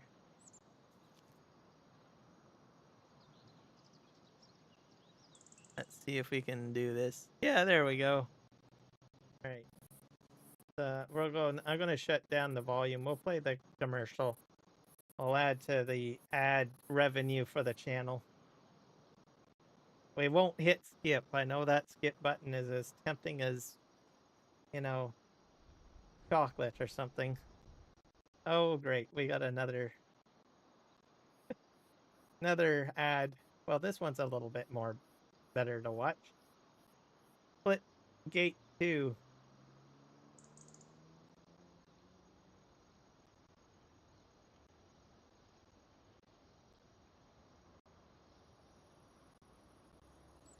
I'm not into like first-person shooters.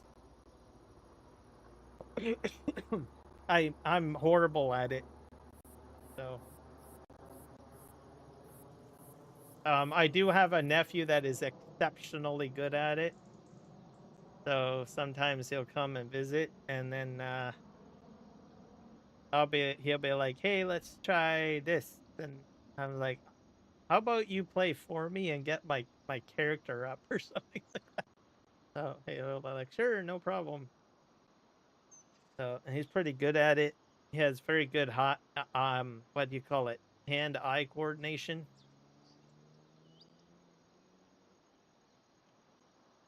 Because I think that's essentially what you need in here, hand-eye coordination to play these games.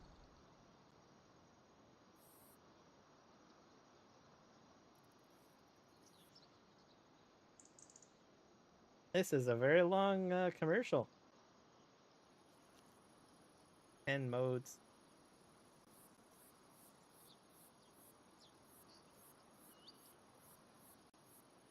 Play free now. Okay. Let's just...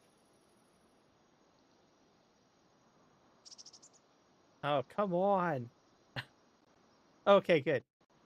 For a minute there, I thought it was going to force me to... All right, let's see.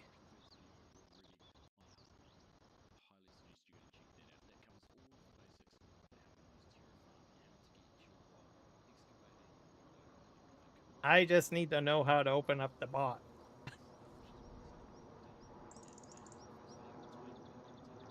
It's the little things that I always forget about. I'll be honest with you guys. It's always the small things, and that's a small thing, right? I always put so much focus on the more complicated things. And then I come across something that's simple, like opening a container. Okay, we've done that already.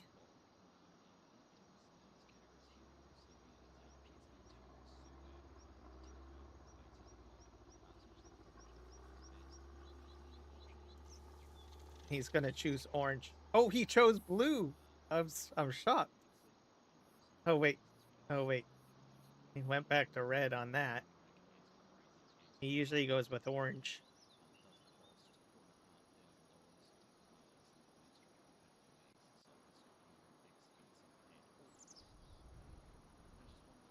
It's all about the sexy legs, right? Gotta make them stand out, I guess.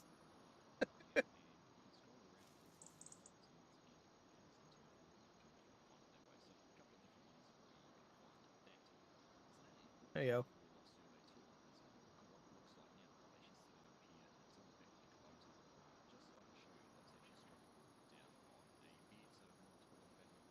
Oh, that's handy to know. Other day, I couldn't open a hydration drink bottle, so I found a C-clamp in Juan's tool box to do it. I probably would have done the same thing too. To tell you the truth. Or one of those vice grips or something. All right, I'll see you later, Kiwi. It's B. I found the answer. Thank you, RZ Gaming. All right. Everybody, RZ Gaming for you guys. All right. Let's hide this off. We'll keep his video up in case I need it. It's B. B for brilliant. Now, let's see here.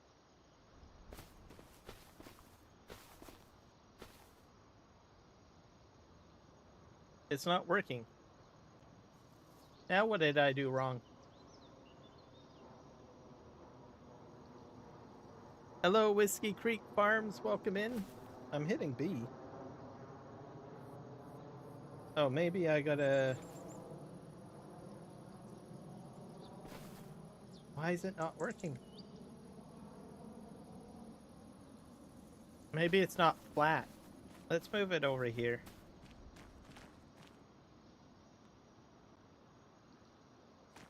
Super strength is on. Okay, let's turn super strength off. Maybe that's interfering. Have to go in front of it.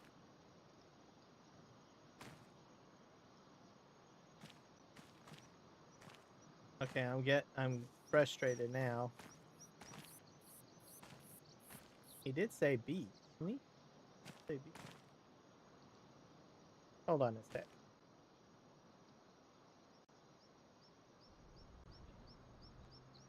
Go back here.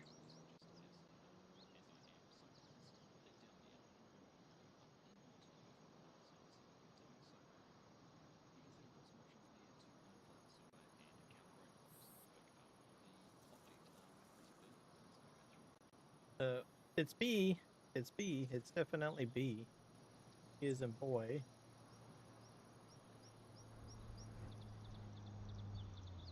This has got me. Oh my gosh. I probably got something messed up with go in here. Maybe I need to.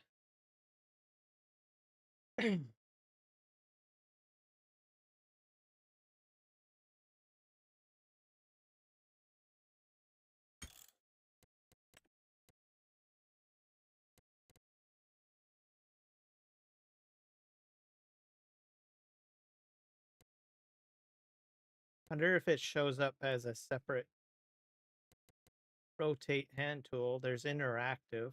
Maybe it's set to interact. No, that's that. Use object is R. Activate hand tool. G.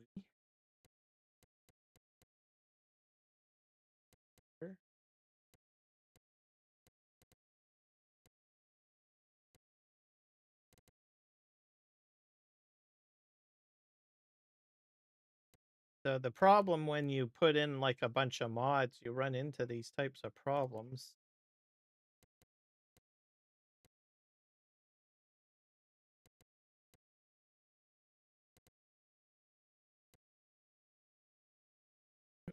And then I did add the interaction mod just recently. So I'm wondering if that has an issue with it. I'll just see if there's like something else in this placeable open flap. I wonder if it's J. Close flap. I could try J. JNKM.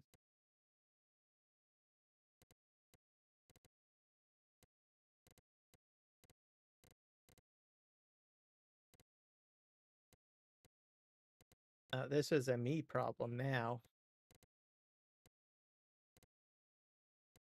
Radio, prayers, Plains Prairies.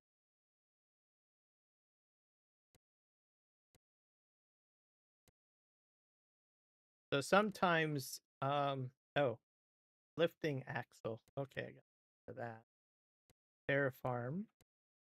Activate machine, toggle input mode, toggle output mode, open machine setting. Open surveyor dialog. Open ground texture dialog. That's the key hub.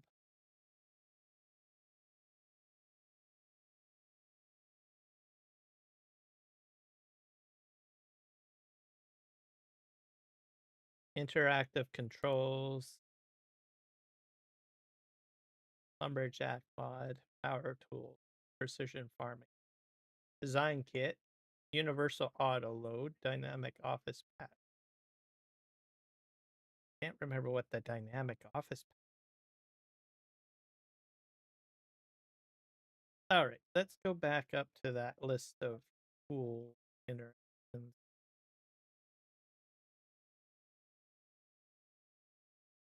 JM. All right, let's try that. J M A.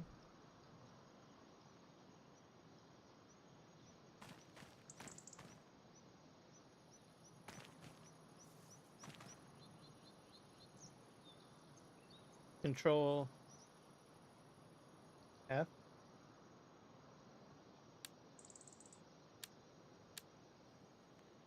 Oh, this is the left control. Control Alt F. I don't know. I'm lost on this. This is crazy. That's my own fault for having too many mods.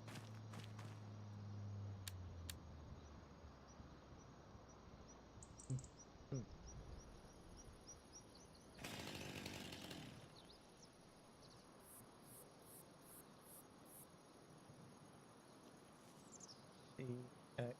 What about Y?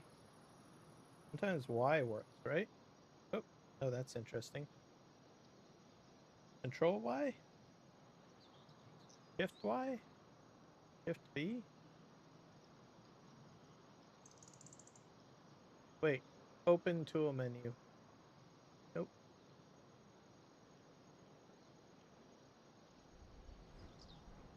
This is not working out great for me.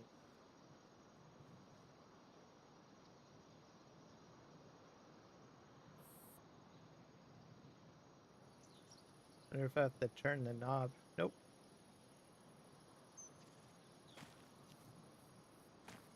Super strength.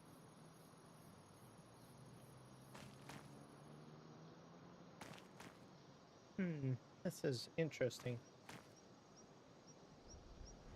No, it's definitely an issue with something mapped, right?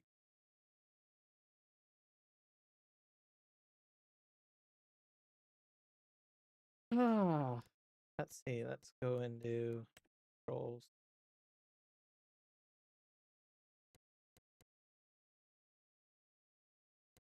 We have anything for B.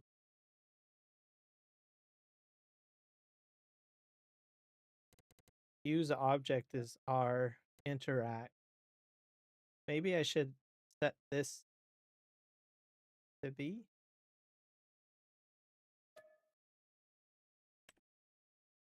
Try that.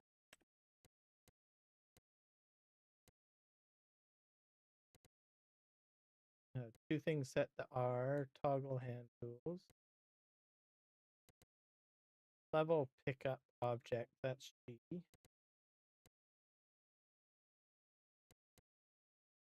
Throw object. I don't want to throw it.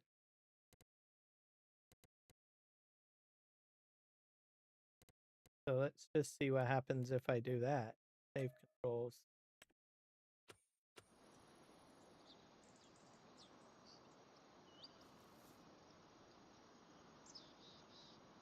Nope.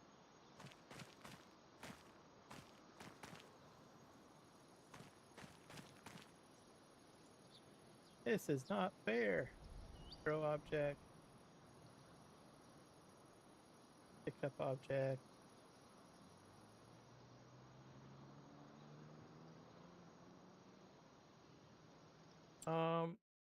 I'm going to take out the interactive object mod, I think, and see if that helps.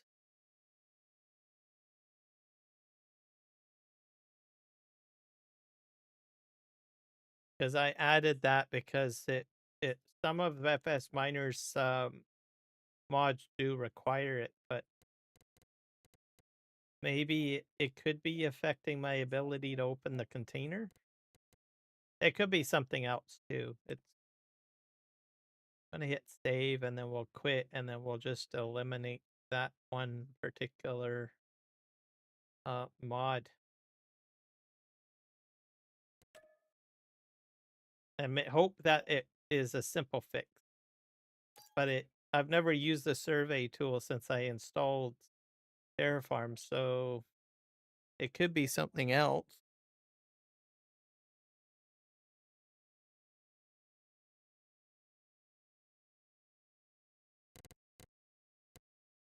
So we'll go into careers.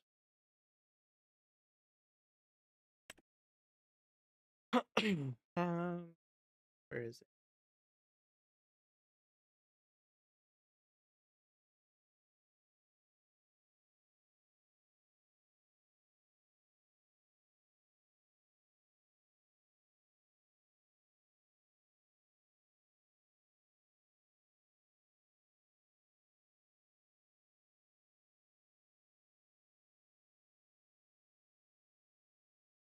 interactive controls. So, like I said, this is the mod that you would need to open up the back door on a few of his trailers in here. I'm not sure which one.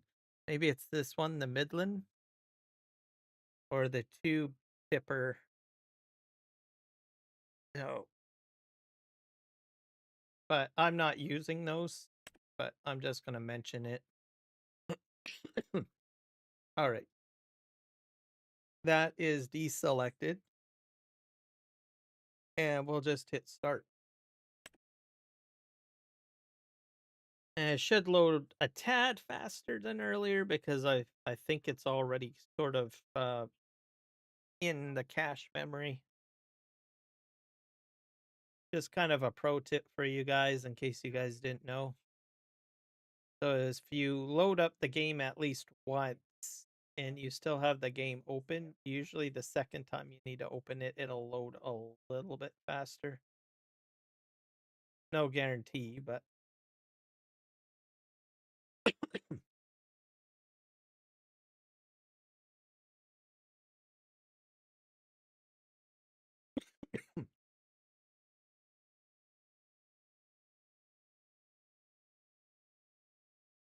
so if you can prevent, like, if restarting the game, like, to troubleshoot a problem, just don't close out the entire game, just sort of close out of the session. So either the map or the server, and sometimes it'll load a little quicker than compared to having to reload the entire new game or entire game again. Sometimes. Excuse me, but maybe it's going to make a liar out of me here.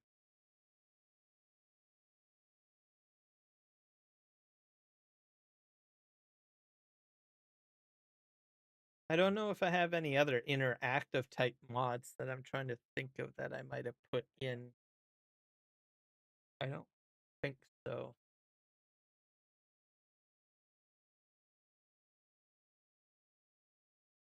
Hard to say.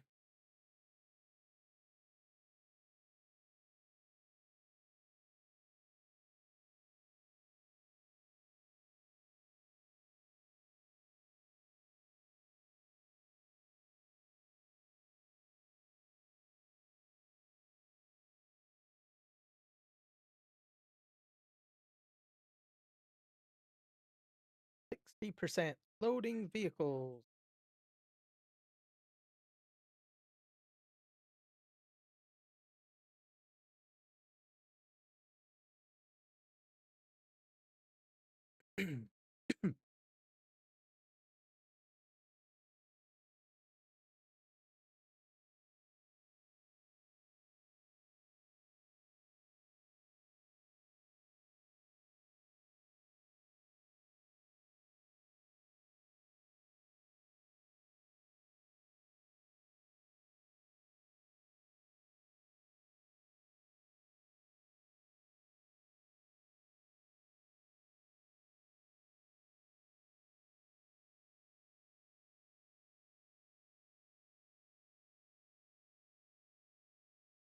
$84, $85.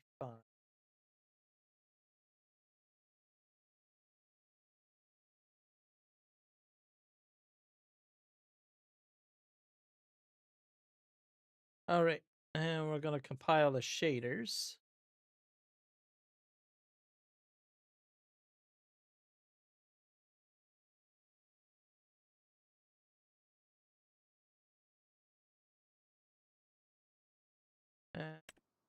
Yeah, a little bit quicker. Okay, I should be right here now.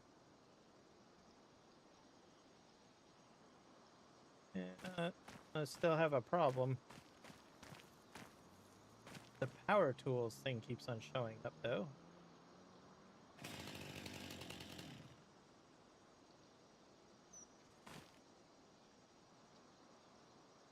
I wonder if I eliminate power tools. I wonder if that would help.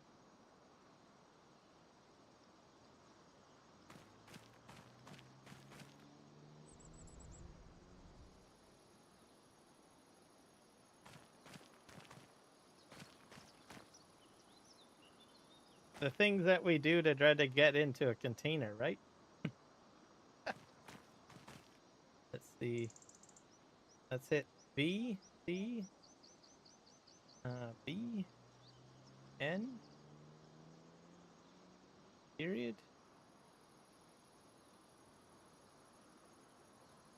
Hit X.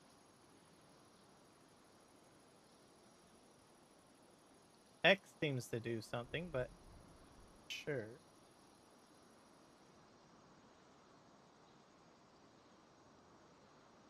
Control B, Shift B, Alt B,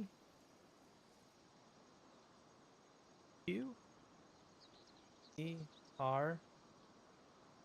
I need to unfold it. Yeah, I know. Sometimes Control Y helps. Q, I, O. Oh, I wonder if it's on any of the keypad keys. I'm basically hitting all of the buttons, essentially, on my keyboard, just to see if something will trigger. But I don't think it's going to be that easy. I could probably reset my keybinds. That's going to be scary to do, but I have backups of it, so we'll see what happens. I can always restore backup if I have to. Reset all. So devastating. All right, let's just hit reset all and see if that does anything.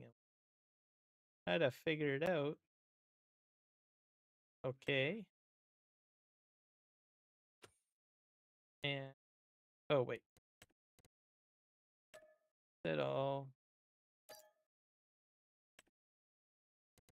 No save button? Alright. Nope. Still no B button. So it's a mod of some sort. Let's go ahead and try to get rid of power tools. Maybe that's affecting it. Let's hit save and we'll hit quit.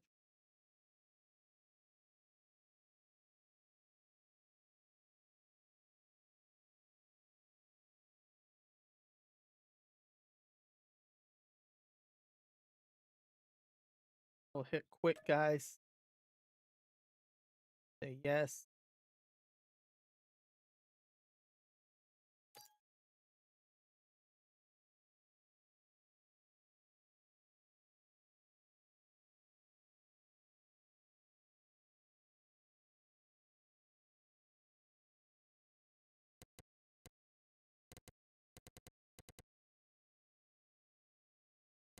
Okay. Let's go into careers. You will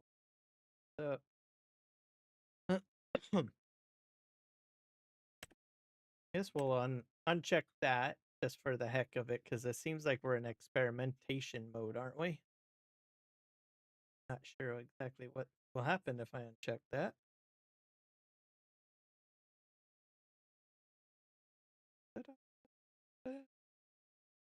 Power. Just gonna scan these mods, see if there's anything else that I think might affect it. Enhanced vehicle control add-on. I might kick that out. Extended production pack, extended wood factory.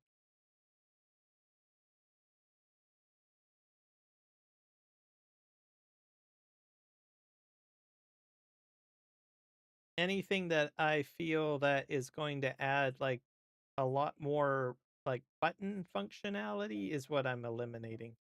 Increase light range, remove that. And then we will see what happens.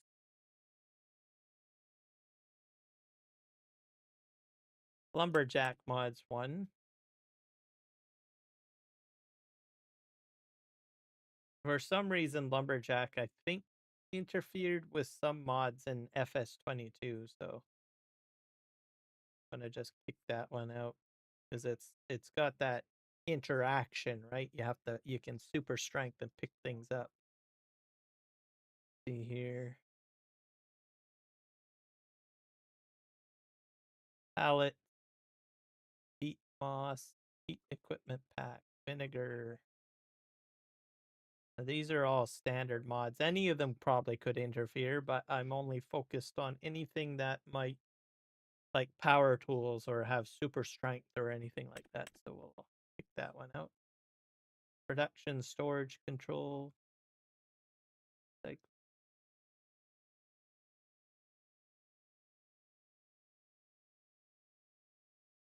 store delivery. I don't know that. Time save.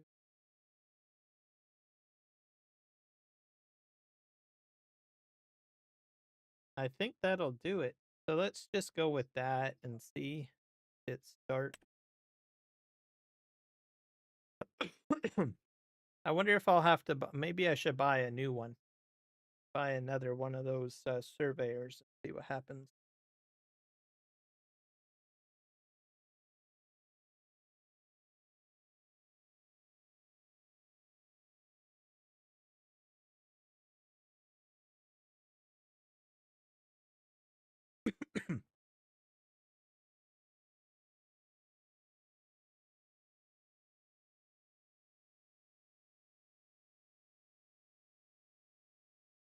And I'll reset my key bindings again, just for good measure.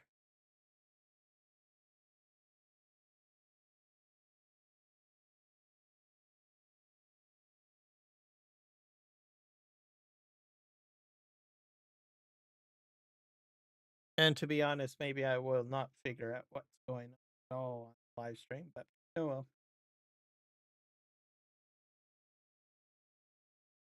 One step at a time.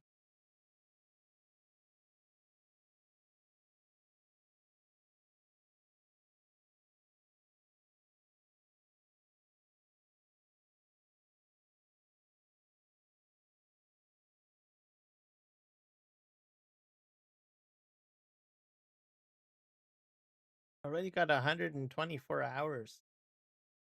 That's crazy.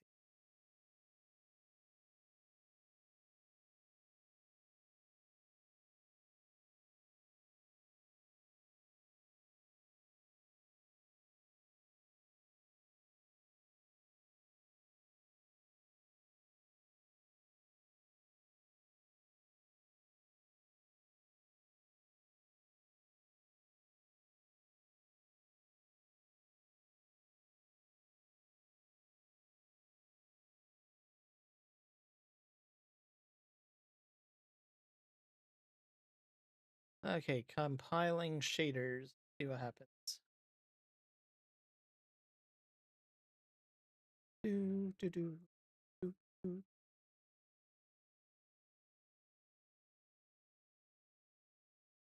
Start.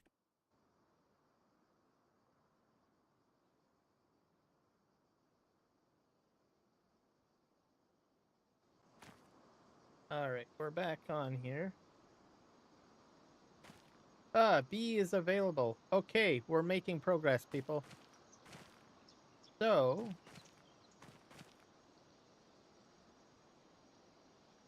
the real question is, which of those mods is the culprit? So it's a mod conflict. One of them anyways. I don't know which one because I unchecked quite a few of them.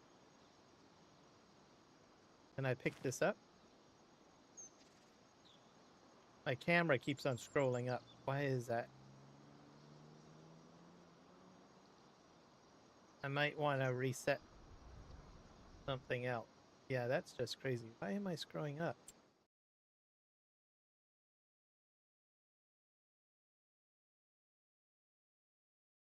Oh, that's one of my sliders. There we go.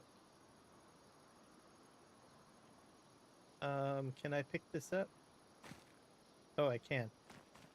All right, so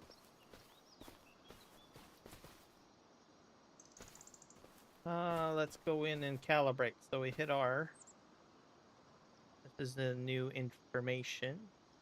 Use terrain is on. Target offset.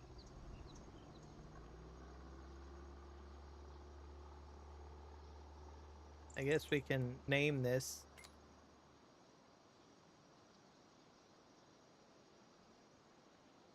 And I'm still scrolling for some reason.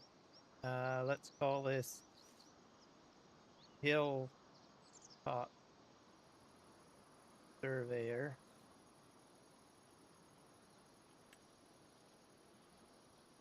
Seem to be scrolling. Oh, now I stop. Right? So, in theory, you could have more than one of these surveyors on the map. Okay, and you can name them individually so that you can run multiple different projects. So, let's, as an example, I'm obviously running this project where I want to do a 5-degree grade down the hill, right?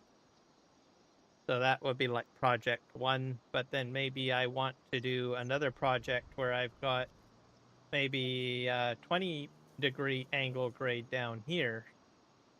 So I could set that as a different surveyor with a different name. And you could have all sorts of different surveyors on the map.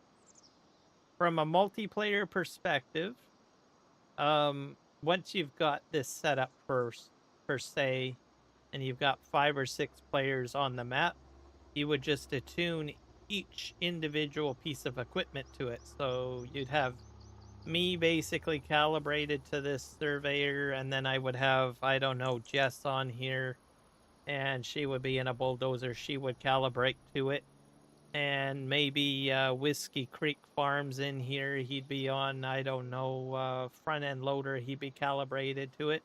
All 3 of us would be working off of the same settings on the surveyor so that we're all in sync with cutting the grade. So you can do that with the tool. Not many people have talked about that in the videos, so that's why I'm bringing it up. But it is a possibility that you can do that. So you could have one construction crew doing that, and then we could have, I don't know, Eric the Crazy Viking, Kiwi Sim Farmer, and Grave Reaper on another surveyor running the other project up and down here, and they would be cutting the grade on that project. So, only mentioning that for multiplayer, in case anyone wants to do that. But anyways, yeah. Target offset. Let's see. I don't know.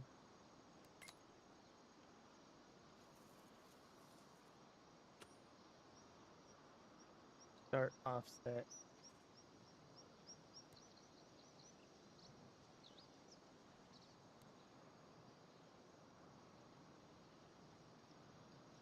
Why can't I access the angle? So that.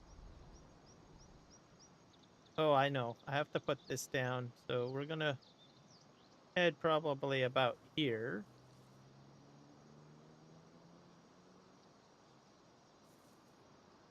I think that's how. Oh yeah. Oh, here. Hit apply.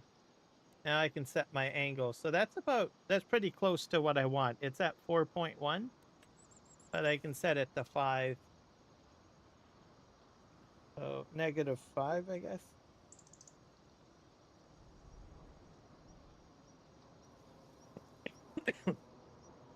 And there we go. So I would be able to, let's see if we can calibrate a machine to that.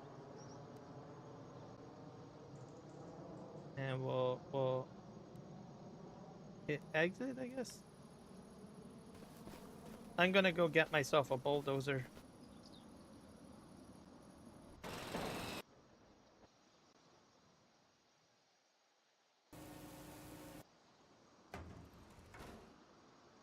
I've got one around here somewhere. Oh.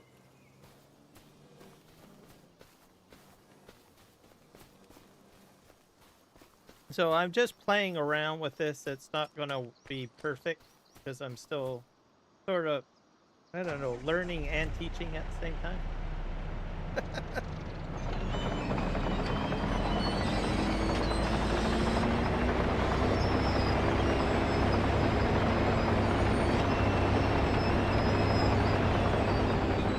We're gonna hit Y, and then we're going to sync this to the surveyor.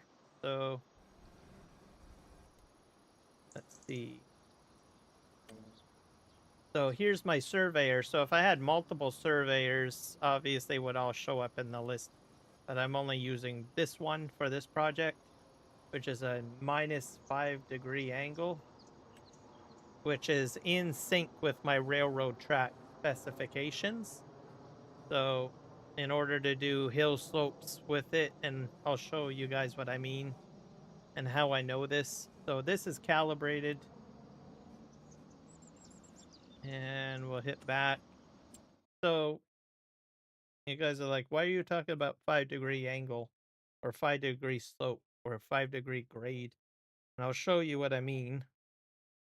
So I'm saving. All right, so we go in here, we'll go into construction.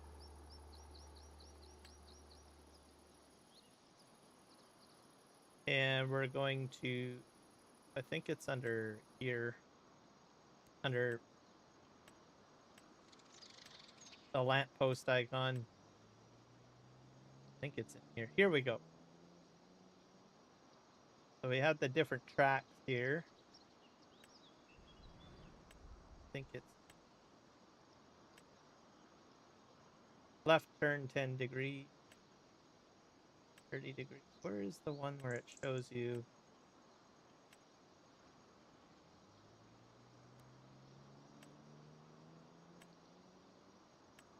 Ah, here we go. Here's another set of tracks. Yeah, here we go. We got our slope settings here. So you got your retractable track that you can put down, and it says track to place on slope of a max of 5 degrees.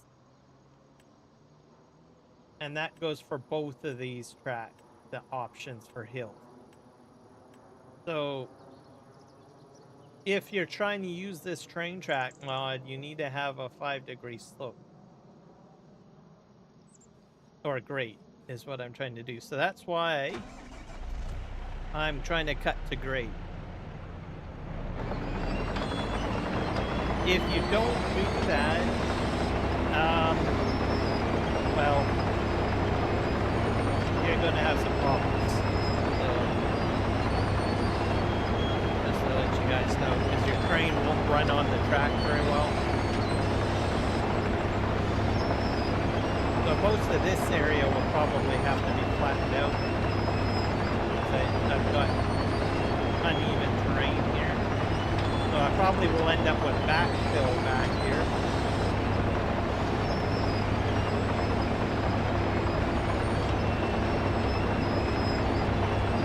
And if you look at the right-hand side, it says Hilltop Surveyor Calibrated. That lets you know that I'm set up correctly. And that I'm synced to the right one.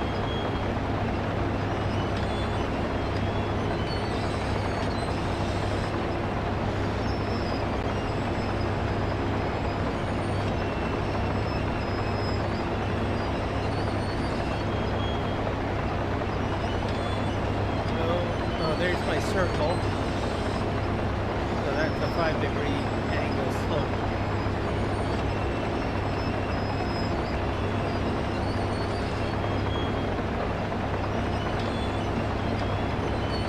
I guess 5 degrees is not bad, I guess.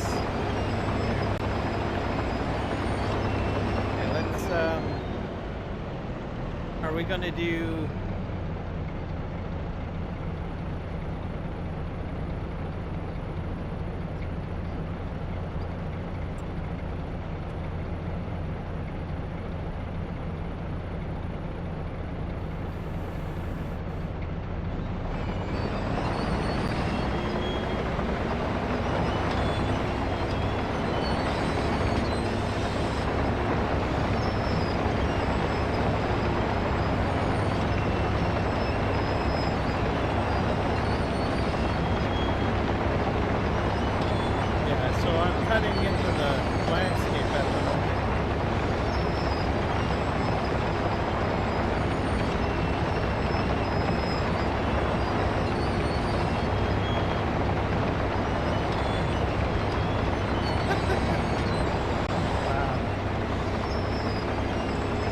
probably, maybe this isn't the best piece of equipment to use. Maybe I should use an excavator.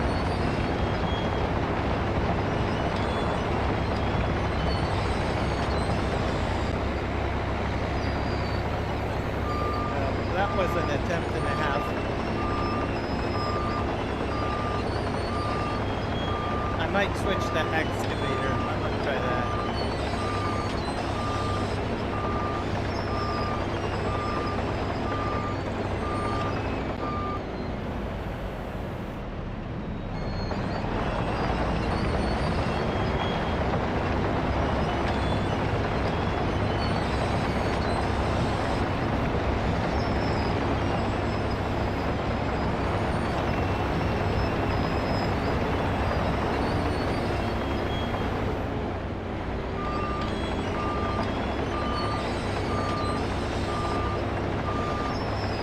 That circle tells me that I've reached the grate.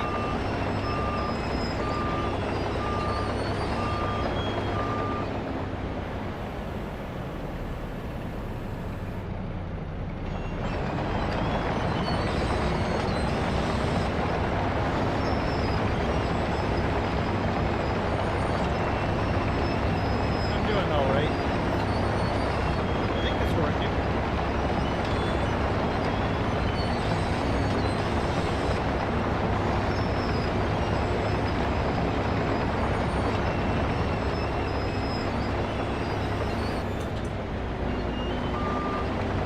Just gonna take a bit more time to do this, perhaps.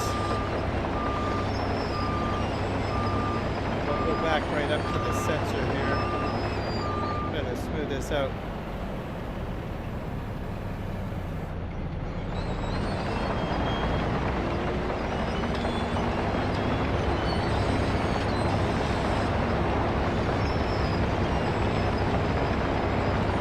So, trenching.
Okay, we're going to switch machines.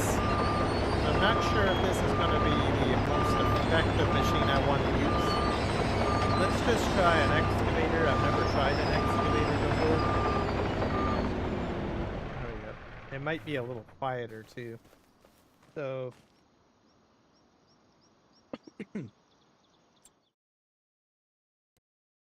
go into vehicles.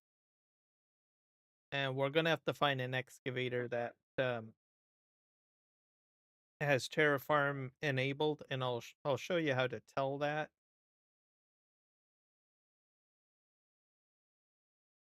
But I've got my slope set, so that's the hard part done. Let's see here. We got this guy.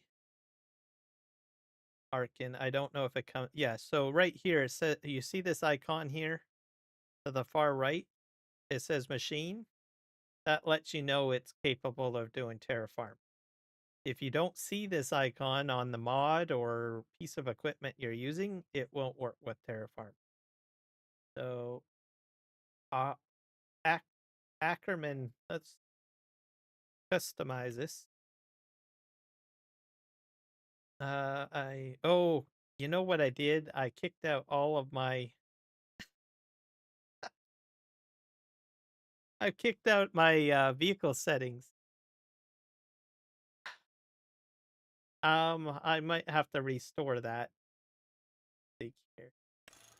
Extra capacity, realistic weight. We'll leave this as is, I guess. Okay, well, I'm gonna have to save and uh, restore my key bindings. So give me a sec, guys. I'm gonna have to quit out of the game to do this. So, in case you want to know, there's two ways of backing up your keybinds. You can go into the Farming Simulator folder and back up your input XML file, or you can use the FSG Mod Assistant Mod Switcher folder tool because they have a function in there for backing up your keybinds. If you're coming over from Farming Simulator 22, you can use the keybind XML input XML file from that game and just transfer it over too.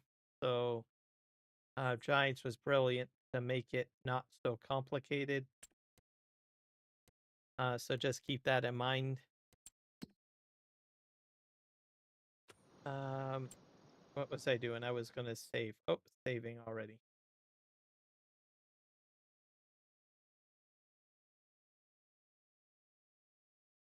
I bet you it's the lumberjack mod that's causing me my problems. So hit quit.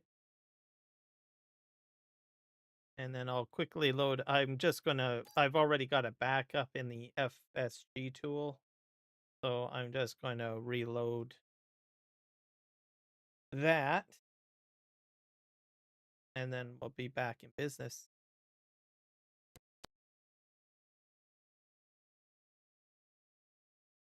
And I have tutorial videos on how to use the FSG tool. 2 videos on input keybinds, by the way, on my YouTube account. So you guys can check that out. Or if you need the link, I can provide it to you if you'd like. I made those 2 videos early on. One going into the folder explaining that, and then one using the actual tool.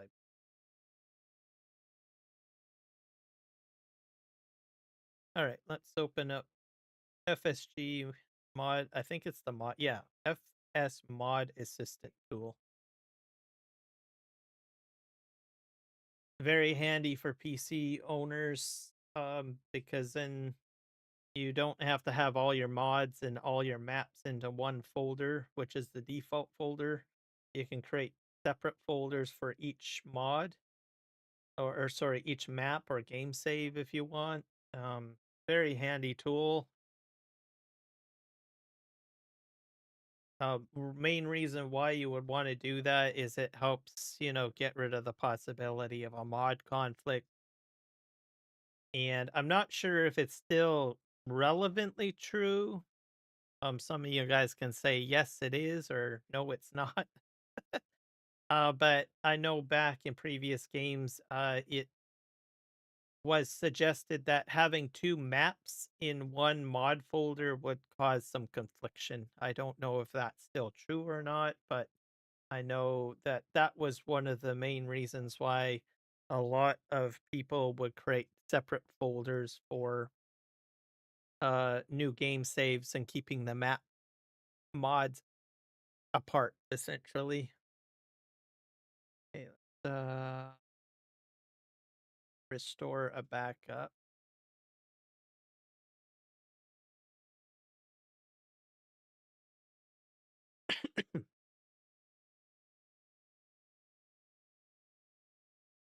Let's see if that works.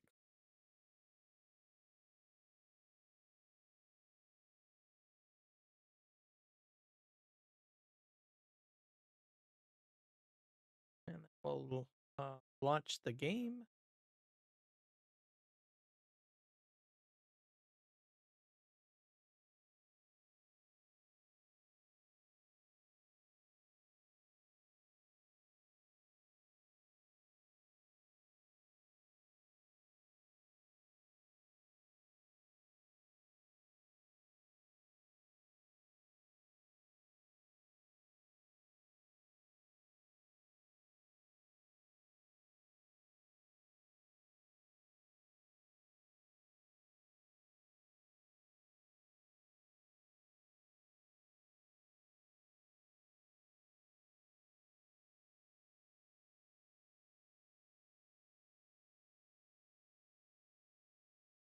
All right.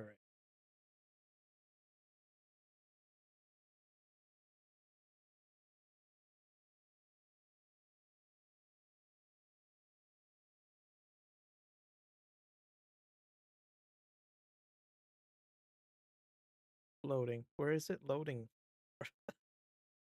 Taking its sweet time.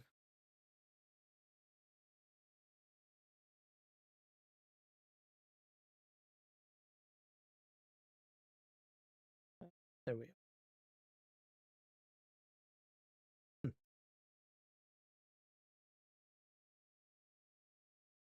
Is this sort of turned into like a mod testing live stream more than a gameplay session?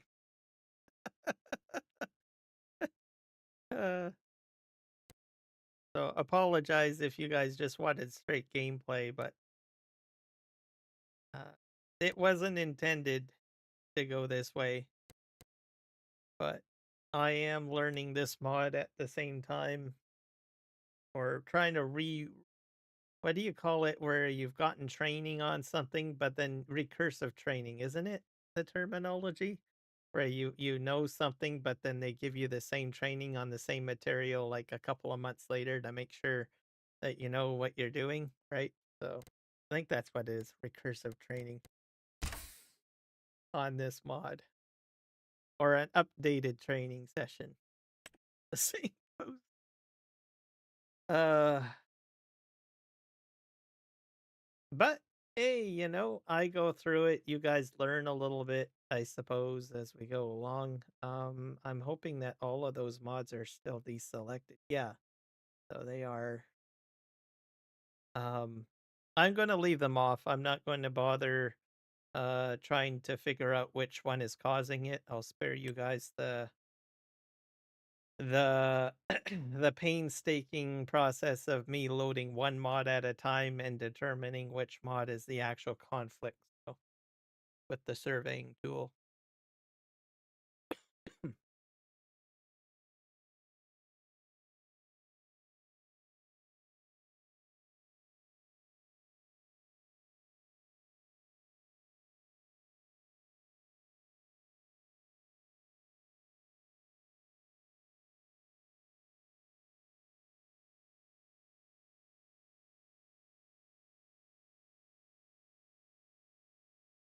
Wow.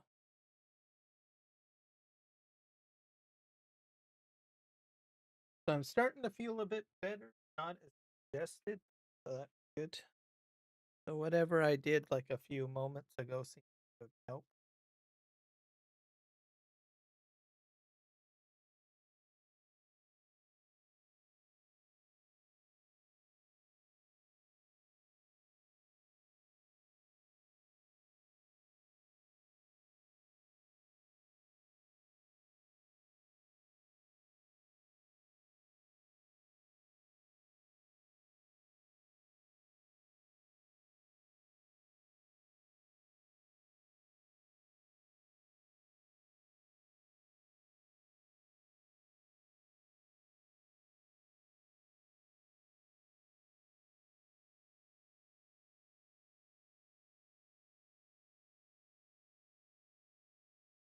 Okay, well, let's just take a look here. Looks like, do you enjoy the new Plains and Prairies DLC? Lots of I got 100%. So let's go ahead end on the poll. See if we can get results. There we go, 4 votes. So 4 people said yes, they enjoy it. So that's great.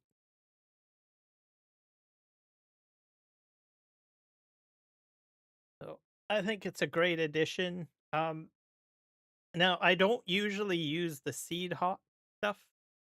I never really used it that much, but I think probably I will try to do that. I used it a bit, like I think in FS22, or no, 19, I think. 20? No, 19. Yeah. Farming Sim 19, and I found it very complicated, but I will tell you one thing, I was very green at the time, which means I was a noob. So I didn't know anything, and so I kind of wrote it off because there was so much structure to it. But I think this time around I have graduated to the level of farm sim understanding where I think I can handle probably an air cart and a planter, what do you call it? I think a seeder attached to it and direct drill functionality. I'll give that a try. I don't think I'm ready for anhydrous like FSG, but you never know. Maybe down the road. Generally, once you start seeing like the air cart comes out, usually you get the anhydrous mod coming out. So, which might come down the road. Looks like we got the corn dryers already out there in the mod world. So you dollar, you can bet your dollars on that anhydrous tank being added where you can hook it up to the air cart and drag it behind as your fertilizer. Um, so maybe I might get that crazy. I don't know. We are done. Let's hit that. Loaded fairly quickly, didn't it? All right. So hopefully my functions are intact. Let's go back to buying our excavator. I probably should bring the rock truck down here, shouldn't I? Excuse me.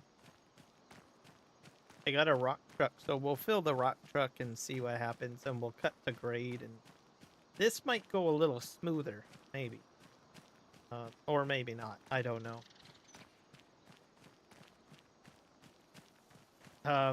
The other possibility, too, is my key bindings and joysticks might not be mapped properly to run the equipment.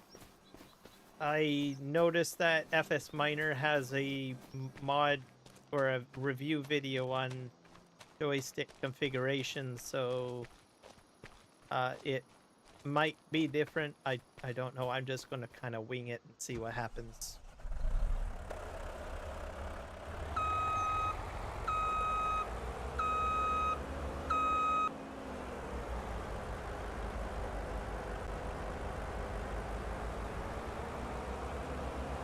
I'll move this over here. We'll fill this up somehow.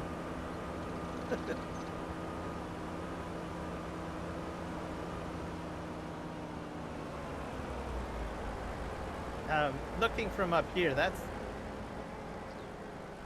I guess it's a fairly steep slope, I guess. Not too bad. All right. Let's, that there. We'll use an excavator. Let's see if we can find one.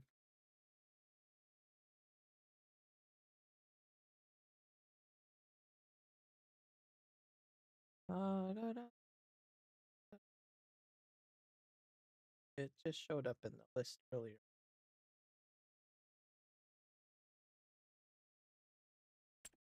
Go under here. Here's this one. We have a few others here too. That's a finishing bucket. Yeah. Others. I think we'll just oh, that's interesting. This one. This one does work. And Doosan. We'll use the Doosan. This holds about 12,500, so it's a bit more material. Hit customize. Design. FS Miner decals if you want. Extra capacity. Why not? We'll try the extra capacity. Or no, we'll keep it normal for now. Because I'm not really doing a big... I just want to get used to what I'm doing first.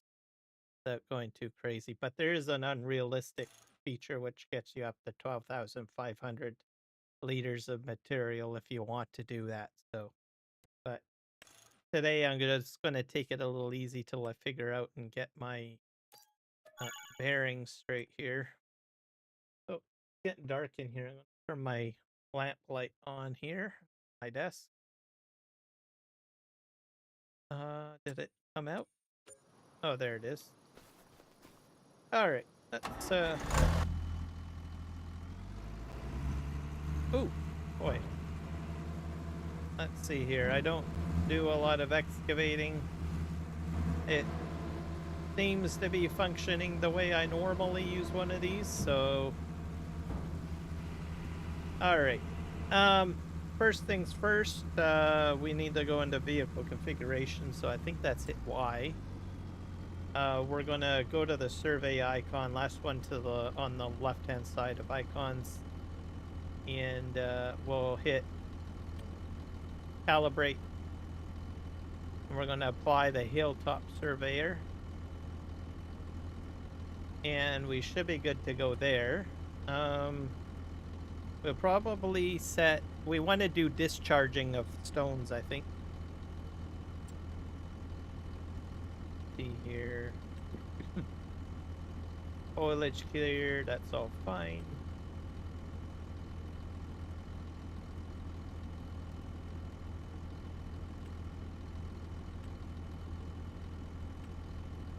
Enable material. Create material when terraforming. Yep. Enable discharge on. We're going to do gravel texture. That's fine. And we're going to be discharging stones. You can set this to something else if you want. You can choose change material. You can set it to sand, coal, clean fill, clay, gravel. But we'll leave it as is for now. All right.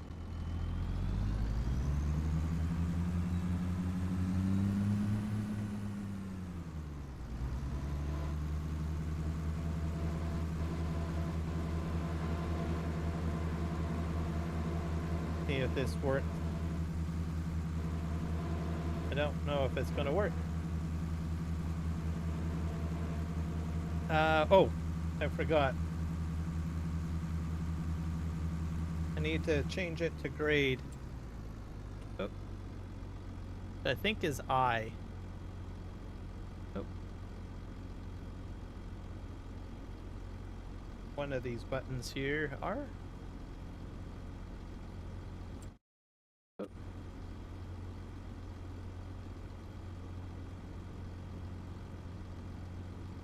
There we go. Oh, it's the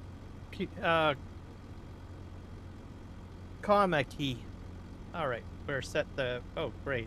And this is a bit high. I don't really want it that high. That's crazy. All right. We're going to have to go down the slope a bit.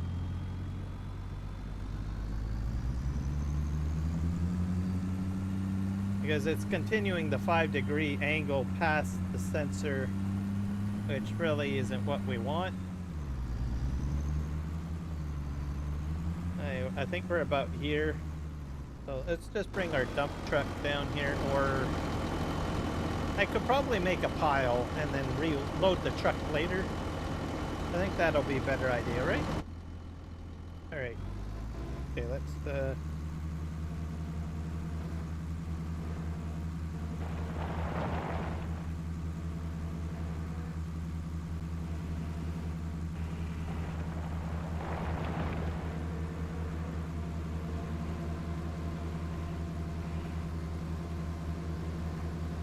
I'm a little rusty here.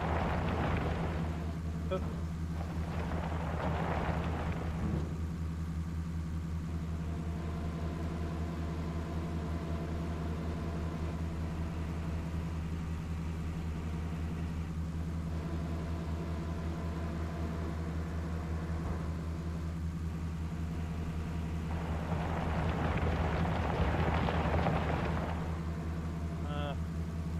Yeah, definitely rusty.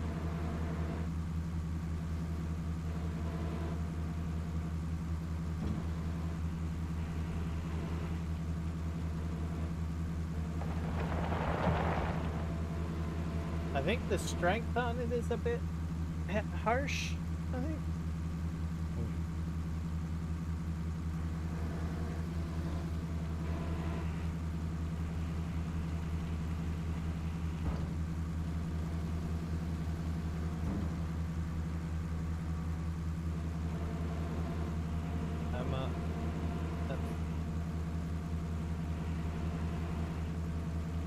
I really am bad at excavator work here.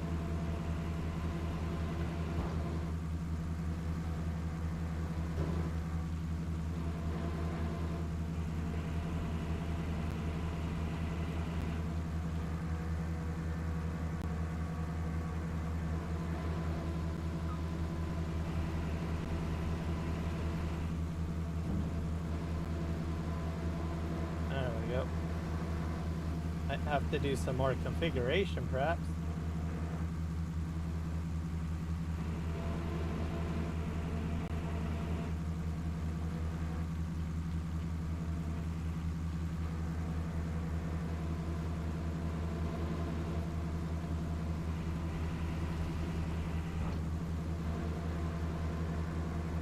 It'll just take me some time to get my muscle memory back. Okay. Yeah, I'm glad that I didn't go with the unrealistic, or else I probably would have had a huge mess.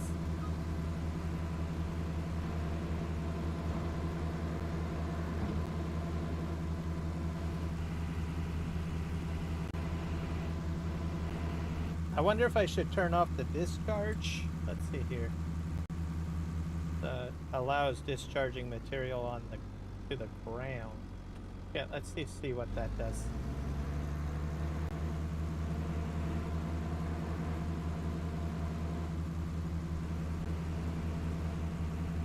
Nope, it stays in the bucket. I wonder if it'll allow me to dump into the back of the truck, though. Find out.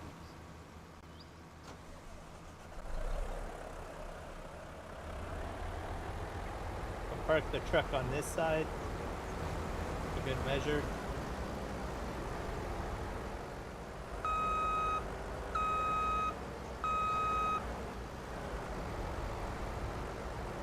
We're making a trench.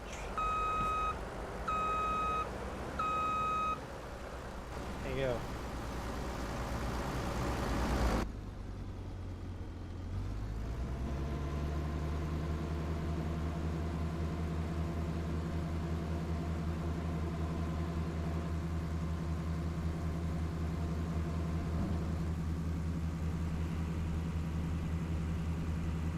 I think I emptied it. Yeah, it does work in the dump truck.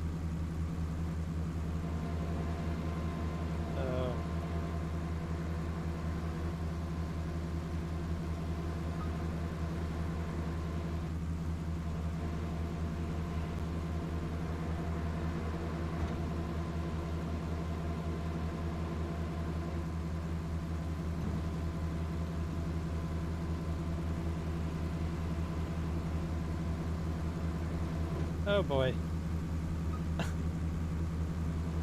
Well, am I stuck in the truck? Sorta. Oh, it's like Jello. Feels like Jello. In case you guys are wondering. Now you stick your hand and you stab Jello with something like a, I don't know, a needle, and then it just bounces right back. Kind of like that. You guys are never going to look at Jello quite the same, I bet.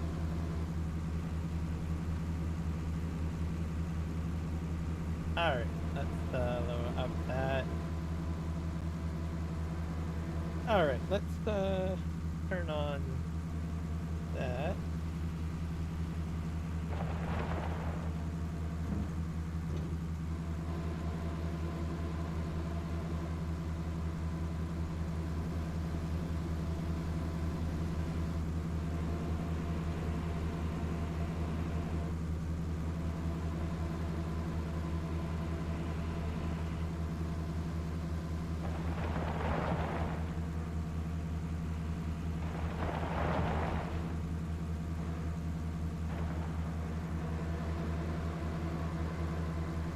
Okay, I think this is, I'm getting the swing of it.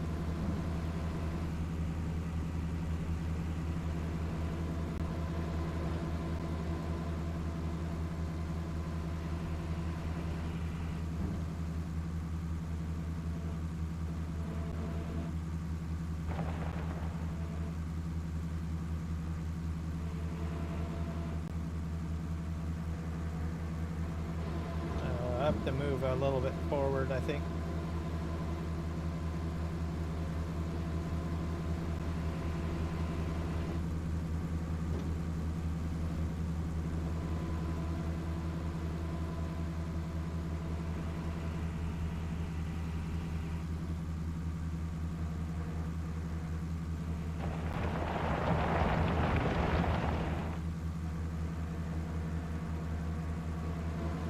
Yeah, so I would probably turn off the discharge.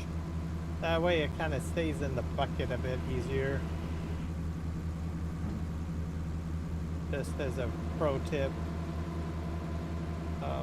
I suppose some people are more experienced with using these than I am, that probably would leave the discharge on.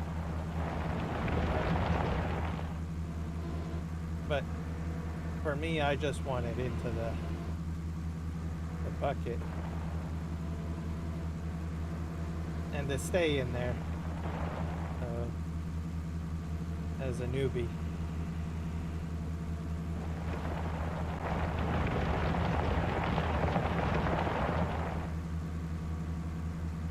Alright, I think that is good.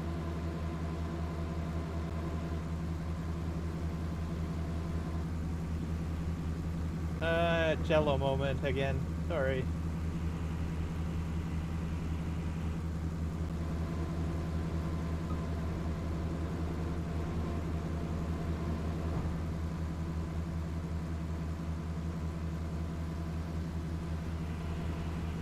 Now, what I think will be best is the other thing too.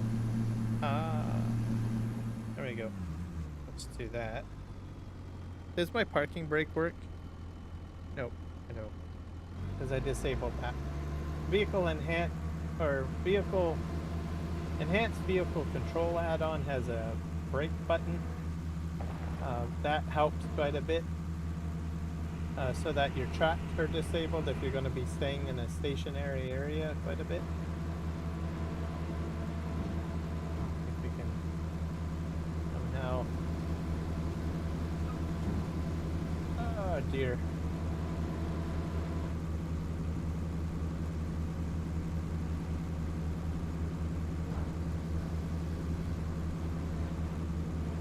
Yeah, I think I have to move the truck back a bit. That's out of range.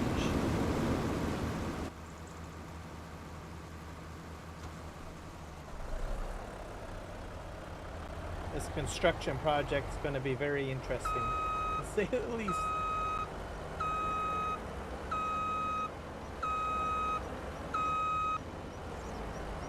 Drive underneath. Oh. There we go.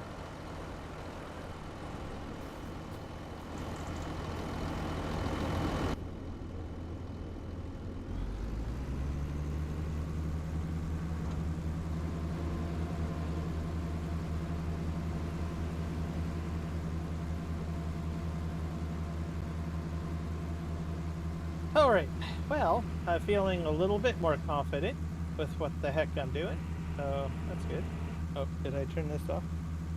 Oh, there.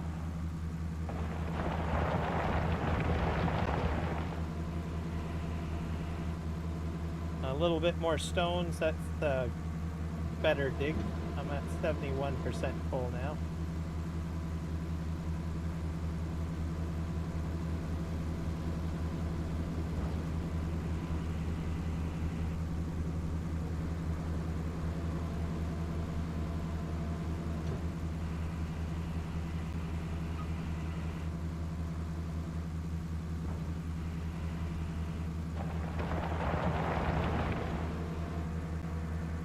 Hello, Aussie Cricket Kid. Welcome in. We're just doing some terraforming digging here.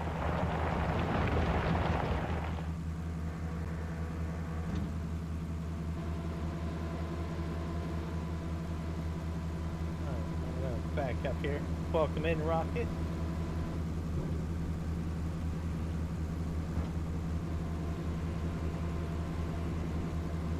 Dump that out.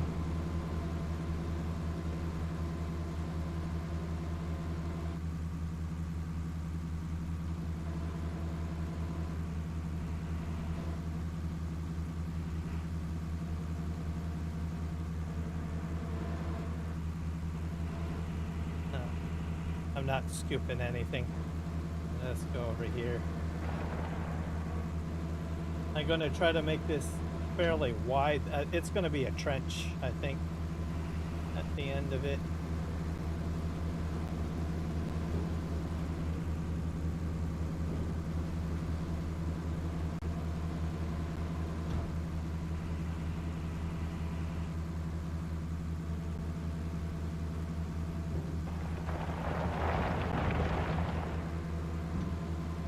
But I think this is going a little bit smoother than using the bulldozer.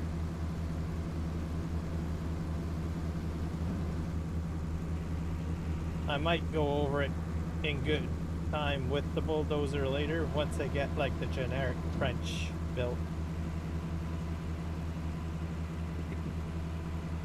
And what else do we have? I think let's just stretch this over here.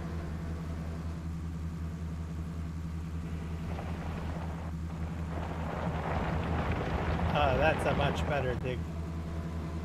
Yep.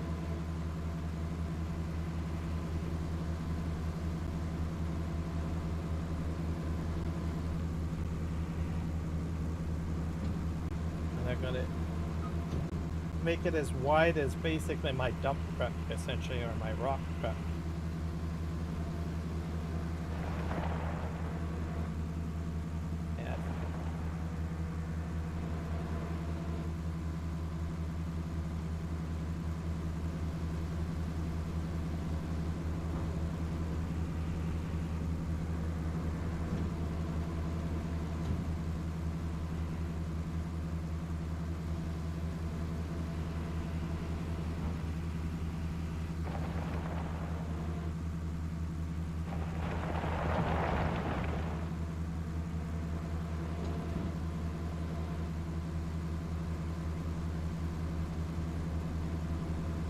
Once I have enough material out of the way, I'll go in with the bulldozer to sort of ruffle out or fix a few things.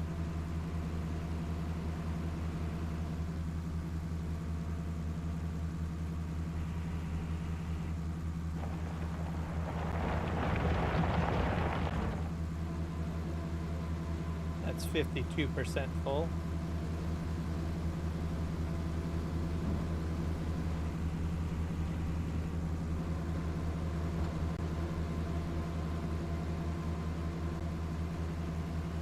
And the stone material I'm just saving because it's going to be backfill.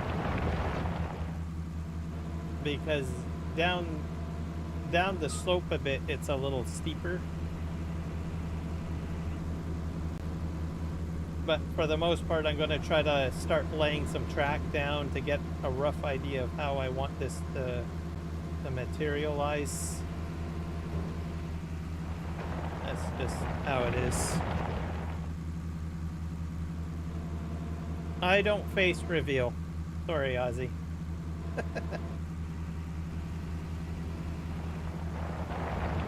Just think of me like a Scroft, basically. Or Billy Alpaca. There's a lot of content creators that don't show their face on live streams.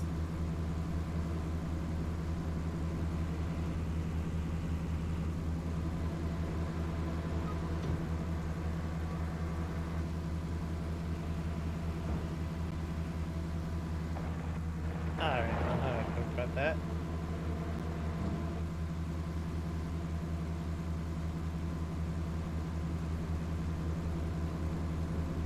Well, for one, I'm not interested in doing that. Include me. Oh, you.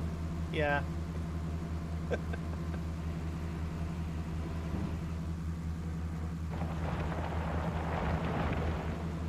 Well, if you become a member, I think there might be a live stream that I did that's locked behind membership. If you become a member, you might be able to see my reflection in the window, because I did a live stream with my cell phone and I had it pointed at a window or something like that. So So there is some slight reveals, I suppose, but I guess it's not as good as a clear image or anything like that.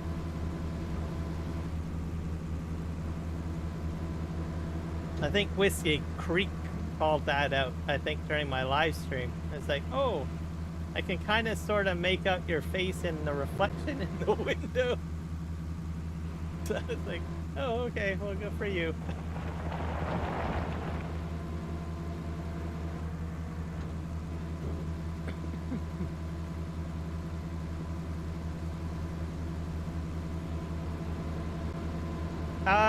Well, it's on my channel, but you gotta be a member to watch it. So you gotta pay for a membership.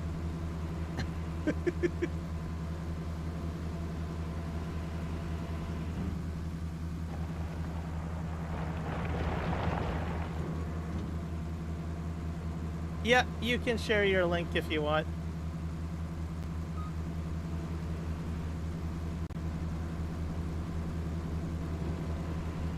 Okay, I think this is full, or almost full.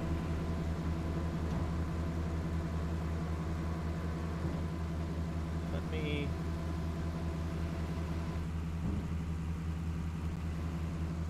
I'm hoping it's gonna work. If it doesn't work, you might have to put it in manually rocket. I'm utterly disappointed with the bots. I don't think the bot is working. It's in the wrong chat. It's in the other chat. It's working. You'll have to manually paste it.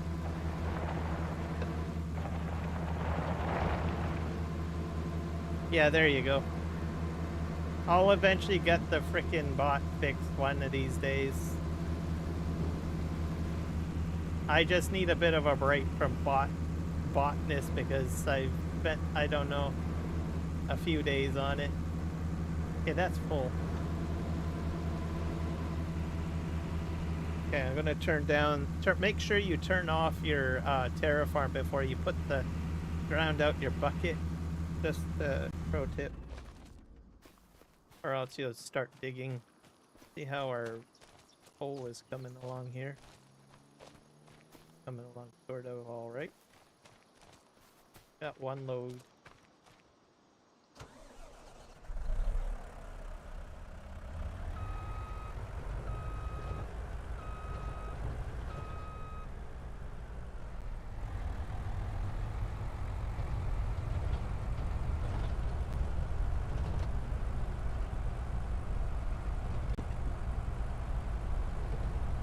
Go up here.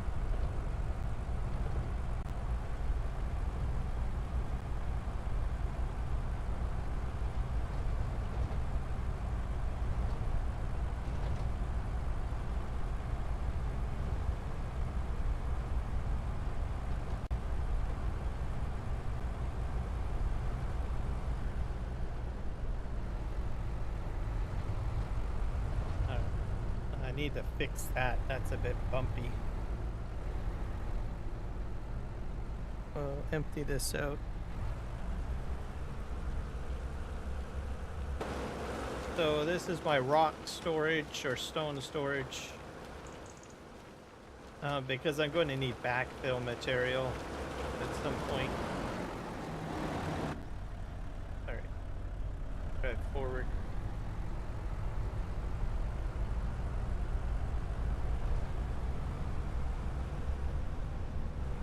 When I get my ability, like my muscle memory on what I'm doing here, I might move into larger equipment, like a larger dump truck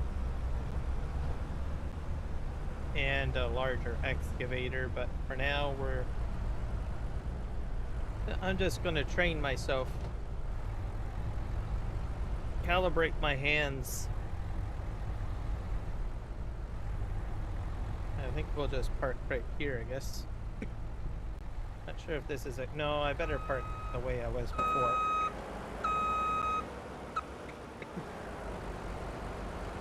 Back up.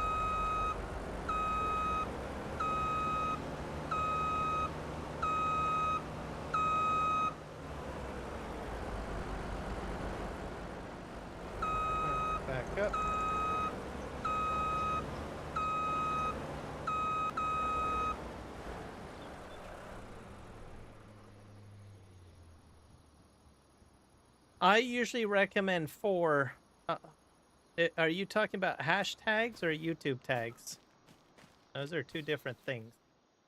So there's hashtags with the hash mark. If it's hashtags, limit to 4. So, and I'll explain why. YouTube gets extremely, I don't know, itchy when you put too many hashtags into the YouTube video or into the description or what have you. So I recommend only 4, and most people recommend only 4. If you go over that, YouTube might get a little cranky and stop promoting your video content. Yeah, so that's a hashtag. So you put a max of 4 of those. So like the number sign, max of 4, no more.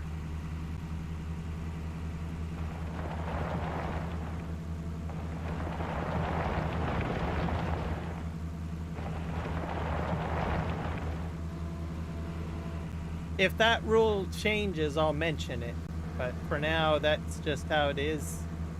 The consensus is that they are extremely sensitive when you use hashtags.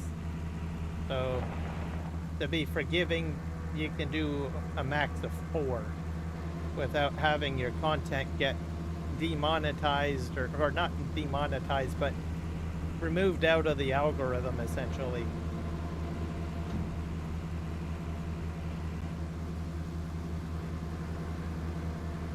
So I stick to the rule of 4. As for actual YouTube tags, I think they tell you a max of 25. So whatever they tell you, the max amount for YouTube tags, put the max in if you can. Because that's different, because that's actually part within the rules of YouTube's algorithm.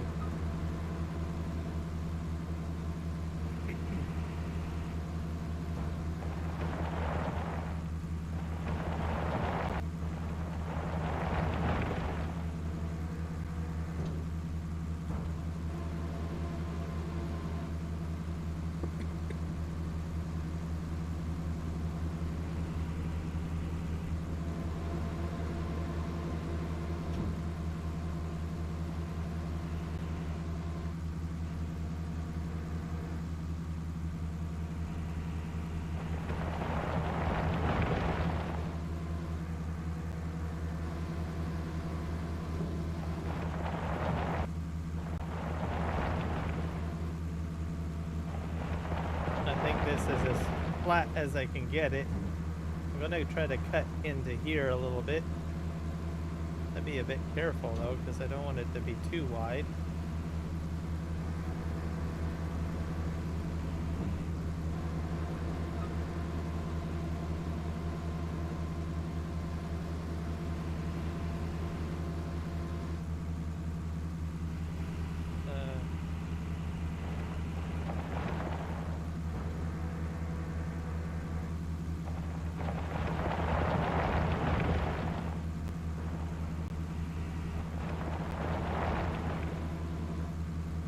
There we go.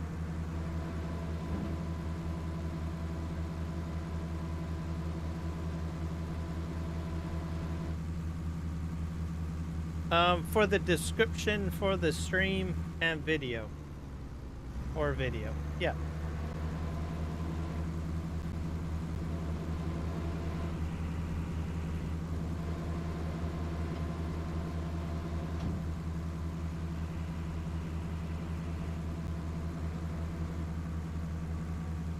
That way you're playing within the rules, essentially.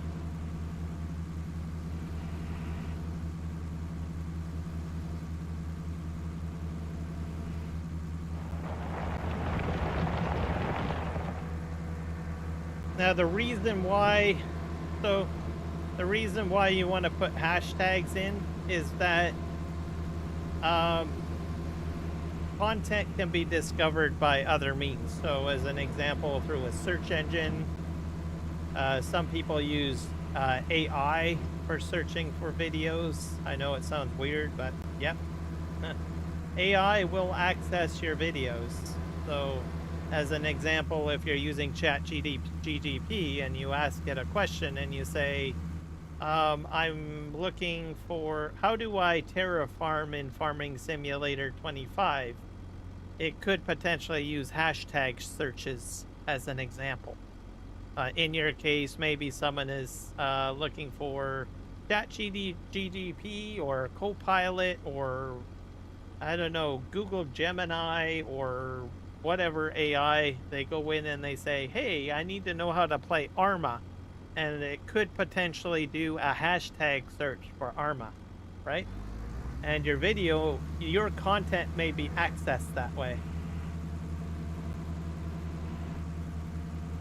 So people have to think outside of the box of the traditional norms of searching.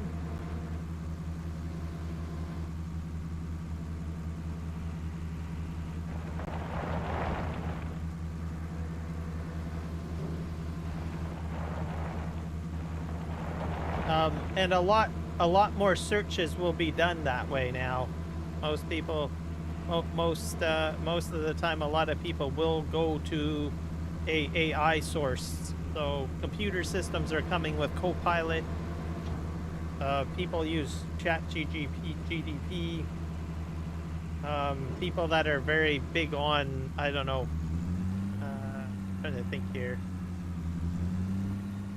Facebook will use the Facebook version.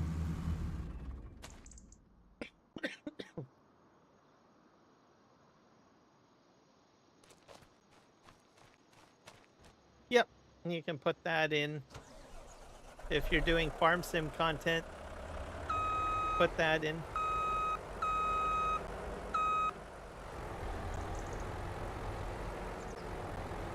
And just make sure that the content that you're utilizing is accurate. So if you are doing farm sim content, put in the tags. If you're not doing farm sim content, don't put in the tags.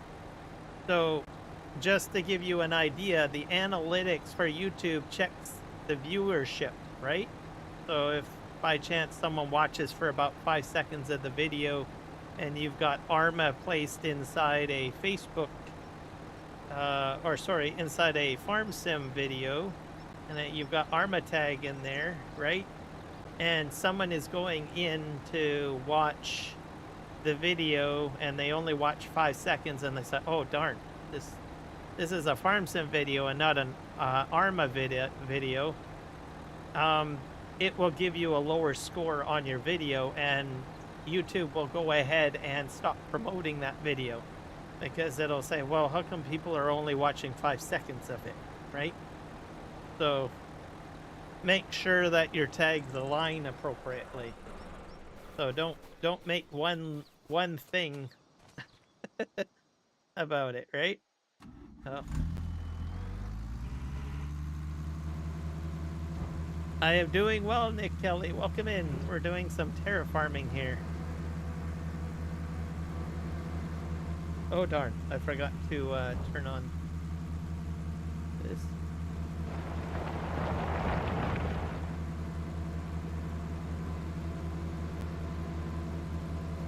See if I back this up close enough. I probably didn't. No, I didn't.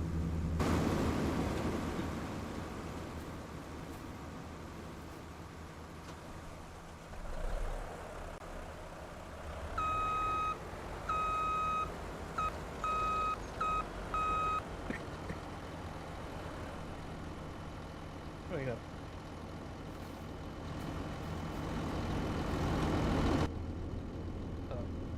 I'm probably providing more information that I need to, but just making sure that I rather over-explain something so that people understand the reasoning behind it. Because there are some people that will say, oh, well, this Arma tag has a really good hit rating. I'm going to use it in all my videos. And unfortunately, it doesn't quite work that way. The analytics for videos will pick up that behavior, and it could hurt you in the long run. So you want to make sure that you're using relevant tags related to the video, essentially.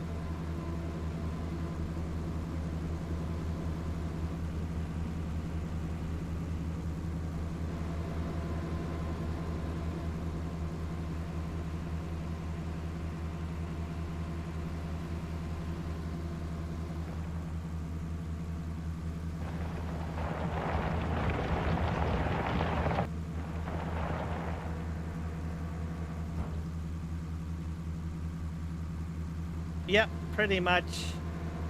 Another thing that I was going to mention, and I might probably post something as a... There are channels where they do a live stream, and they will analyze your entire channel. So there are basically content creators that focus on educating people on how to do a YouTube channel. And sometimes what they do is they do a live stream where you go into the chat with them during the live stream and you say, hey, can you please look over my YouTube channel and tell me what I'm doing good and what I'm doing crappy at? And they will give you a list of things right on the live stream of what they believe that you could do to improve your channel, right? So they'll look at thumbnails, they'll look at, the layout and everything like that. There's a lot of people that do that. It's quite popular. I've never had my channel analyzed because I honestly don't want to be scrutinized on the internet. But if you're brave enough to have someone go ahead and critique you and you're open to criticism, there are actual experts in the field that give out advice on what you can do to improve your channel. So it's out there. But be prepared, they will scrutinize you pretty harshly. Yeah, exactly. I'm guessing you've done that yourself, Nick Kelly, or seen it.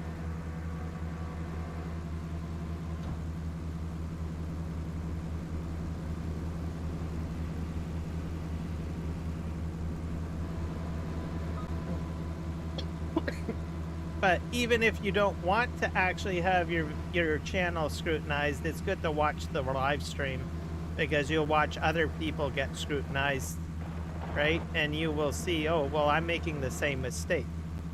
So I will use the same advice, essentially. I don't know if that makes any sense, but that's sort of what I do. I just basically lurk in the background and watch other people get their channel looked at, and then I see, well, am I making the same mistake? And then I go ahead and I make corrections. Yeah, can be pretty harsh.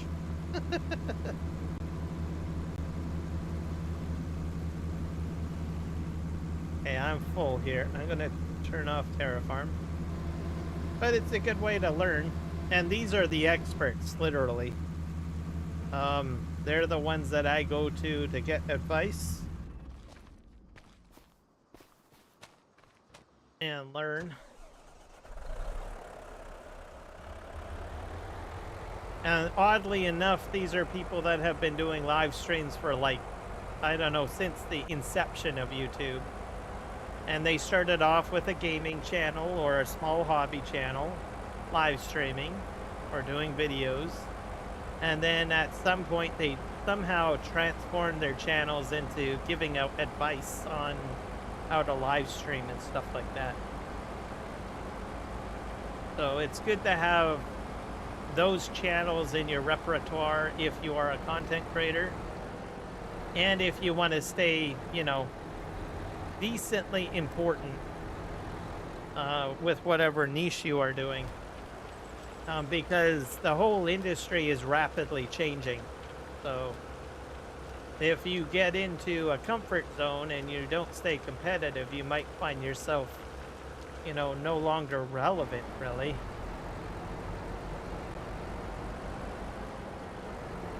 And it's important to know that because discoverability is changing all the time. The traditional way of just going on YouTube and searching for tutorial video is no longer the same anymore. You've got AI in the mix, and you've got search engines in the mix, and all sorts of things. All right, we're gonna go up here.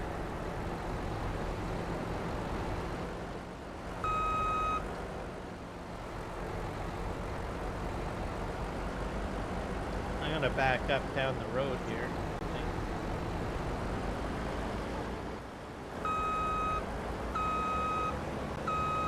I think this terraforming project is going somewhat okay.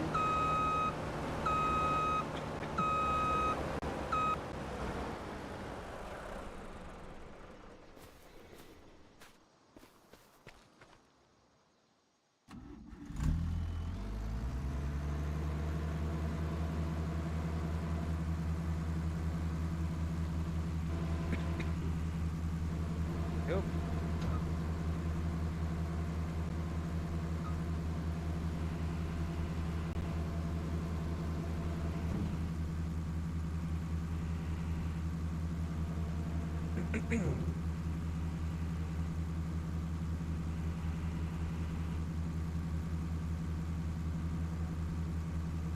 Lurking is basically you're watching the video, but you're not participating in the chat.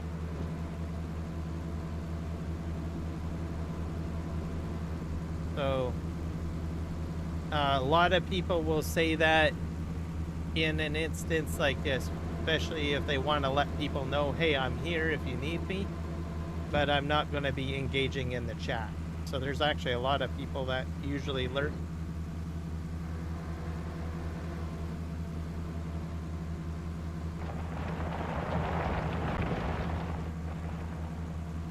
I tend to lurk quite a bit. I'm a lurker. Is it bad? No, it's not. Not really a bad thing. It's a polite way of saying, hello, I'm here, but I won't be like having a conversation.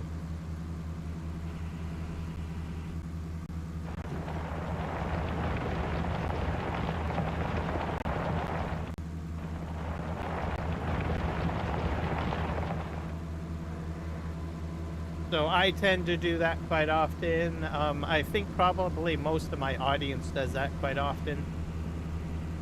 They will just lurk, so, and observe and read, that sort of thing.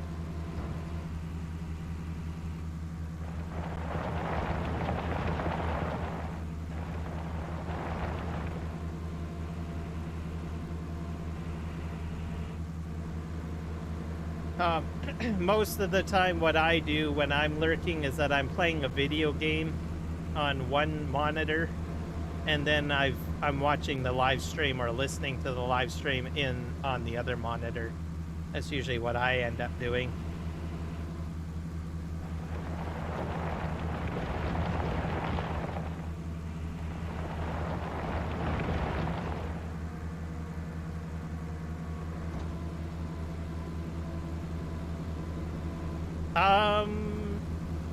Yeah, I guess, yeah, that would be technically it, because you were speaking earlier in the stream and then you went silent, so yeah, that would be technically lurking.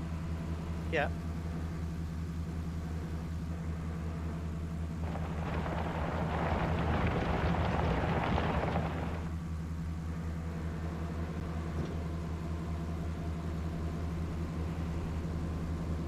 So it's not, some people will generally announce it, some people will not. Some people will just watch and not say anything.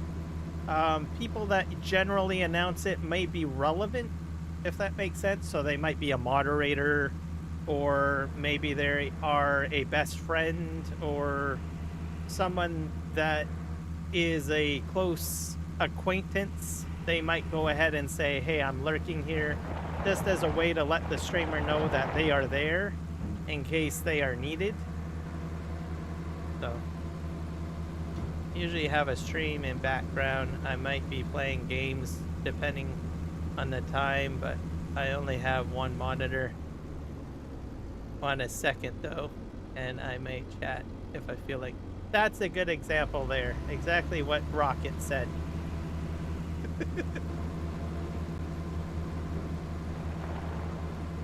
I think I made a mistake. I went over there and hit that corner.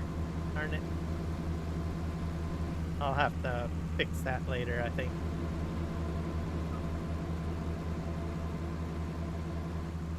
A trench is being made slowly.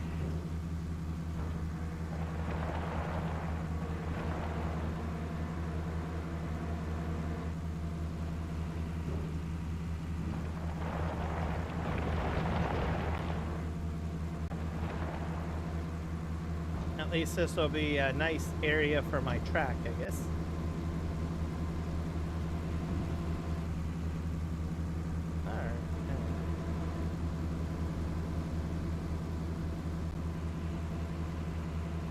Alright, let's go down the hill.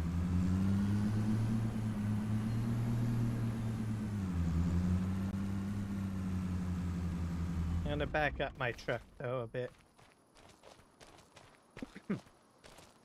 So I think it's cutting to grade. There's a bit of mess here, but I can fix that by using the bulldozer.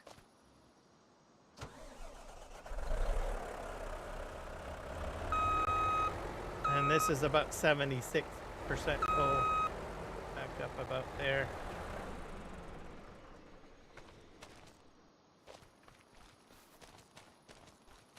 Yeah, I do that sometimes too.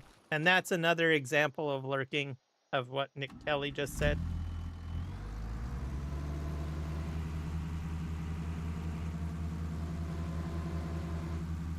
So it kind of depends. So those are probably some prime examples. I think a lot of my fellow content creators generally, they will lurk because they're working on different projects, which I understand because I do the same thing. So they might be building a video, or they might be creating a live stream or something like that as well. So there's that. Moderators like Nick and Rocket, if they're well known in their community or something, they might be moderating multiple live streams all at once. I mentioned a person named Mark Thor earlier. He's notoriously watching at least about 5 or 6 different live streams all at once and moderating all of them, and they're all from different content creators. So if you see a moderator saying lurking, and it just lets the streamer know that they're there to do their moderation role if needed, but they're also doing other tasks at the same time, which they could be monitoring other live streams. Rocket, I think you've done that a few times yourself. I think usually you're like with Kiwi and also watching me. And maybe the 3Js. So that gives you kind of an idea as well.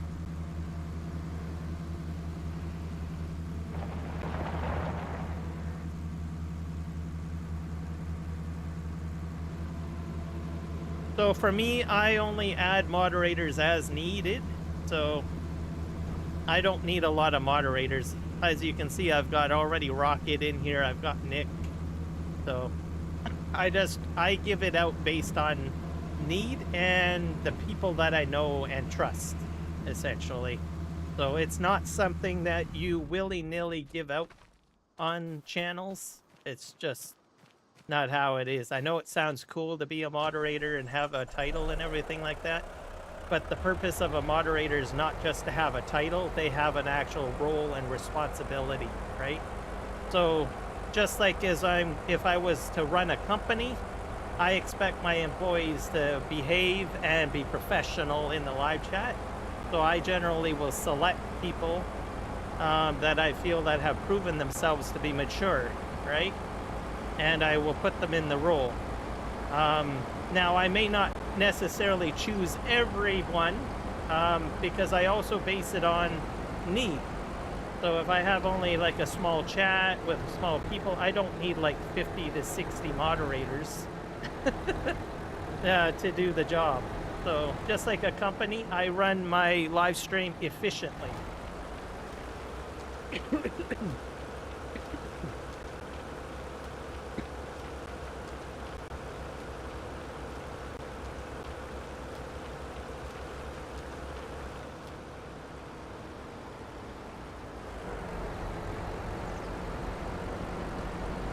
So that's sort of how I work.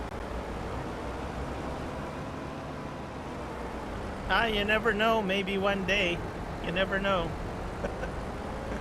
I never say never.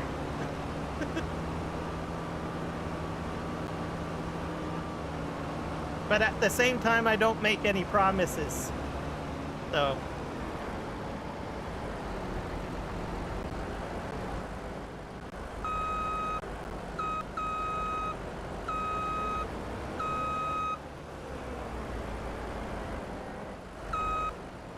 Okay, we'll go back up. But rule of thumb, and most content creators will say this, you should never ask to be a moderator. It is extremely taboo, which means it is very wrong. I'll just put it that way.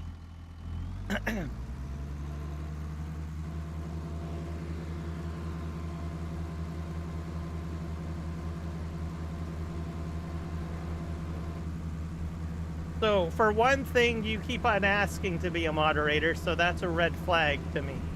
I don't choose people that ask. So, I'm just going to put that out there. It's just how I am. Also, I also pay attention to how someone participates in chat, that sort of thing. If they help out in chat, do they add to the stream or not? If they don't add to it and they subtract to it, then they don't fit my bill as a moderator. That's just how I go.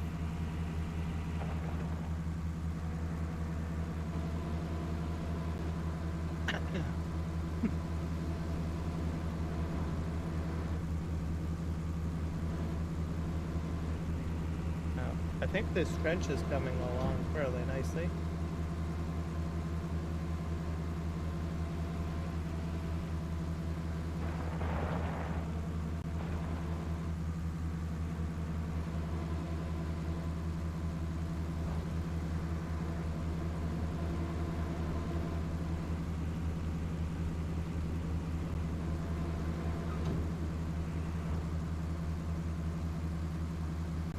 I think I'm off canter. Yeah. Yeah, that's a problem.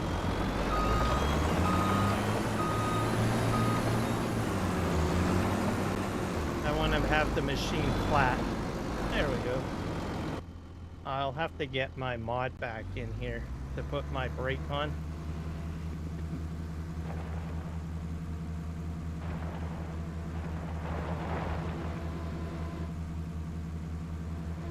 Put that over here.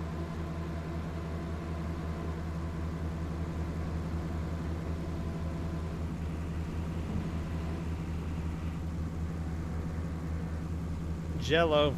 I'm in Jello again.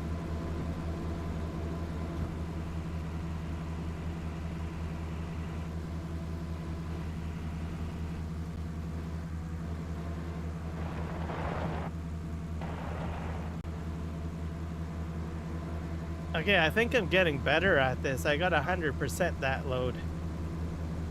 So I went like from like 20% to 50% to 70%.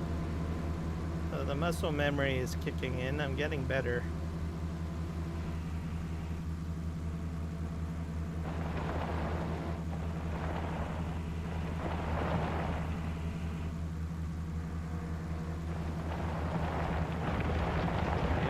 grab more. I'm gonna cut in here a little bit. I'm full already.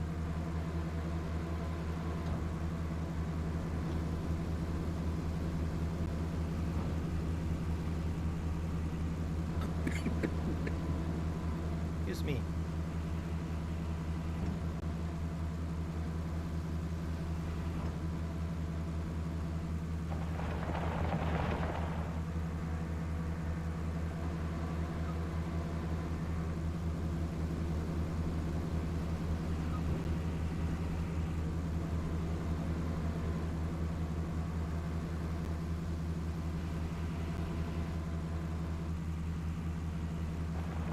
I'll probably have to do this a few more sessions to make sure that my muscle memory is efficient before I start upgrading my equipment to like a much larger bucket capacity or something.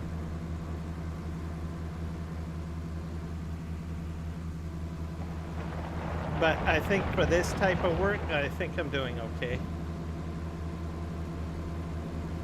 No, it's okay. You didn't know, which is all right. You're learning. You gotta ask questions to learn, right?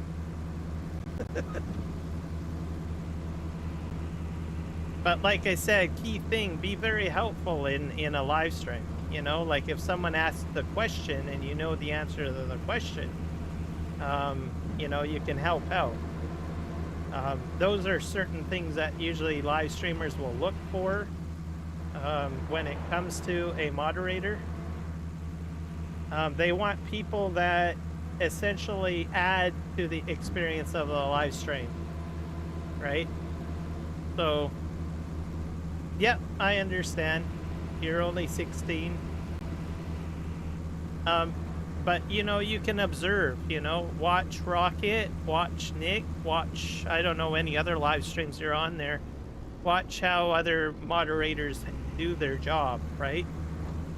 Especially if they're adding, like, benefit to the live stream, like if they're helping. So, like, if you, like, he helped you, right? He provided you a link to his channel, and he answered, I think, your questions on Kiwi with regards to how he live streams. Those are all examples of jobs that, or things that we would expect a moderator to do, essentially.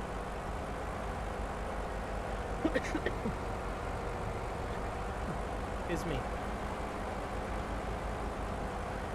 And then you got Nick Kelly too, also sharing advice on some of the topics that I was talking about with regards to live streaming and stuff like that.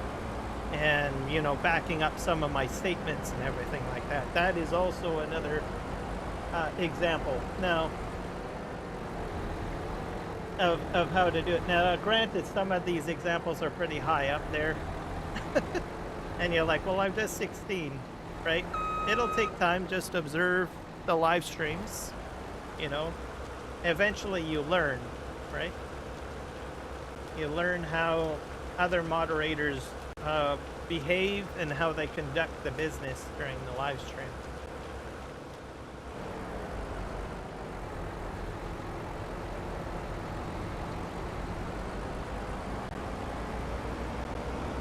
Some moderators, all that they need to do is talk during the live stream, too. Depending on the structure and how the live stream is supposed to be, but sometimes they will be responsible for engaging with the chat more, to spruce up conversation or add benefit to the conversation. Which is basically what Nick Kelly and Rocket have demonstrated in the last, I don't know, 30 to 45 minutes, I guess.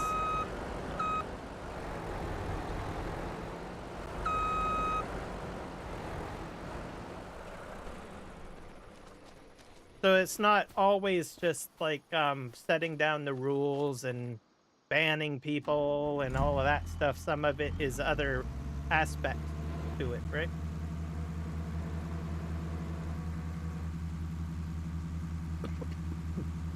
See, there you go.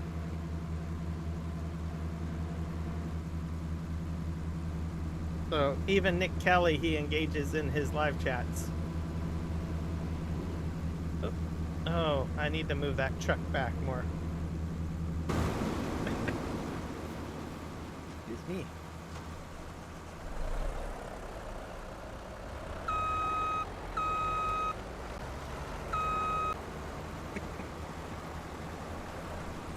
There we go.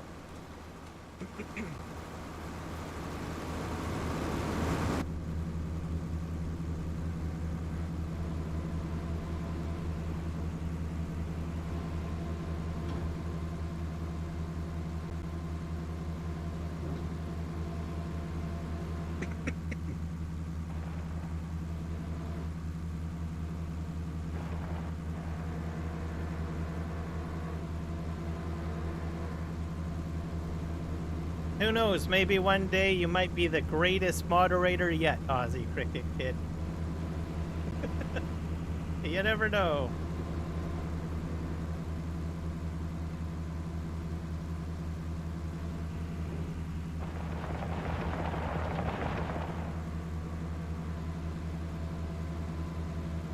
It's not actually a bad job too, like even if you do it like as a live streamer, there is employment opportunities out there for moderators. Maybe not necessarily in a live stream capacity, but in other ways too. So even if you're a moderator on YouTube, you know, helping out with a live stream, if you are going into like employment as a moderator with a big company, right? You could use your experience as a moderator on your resume.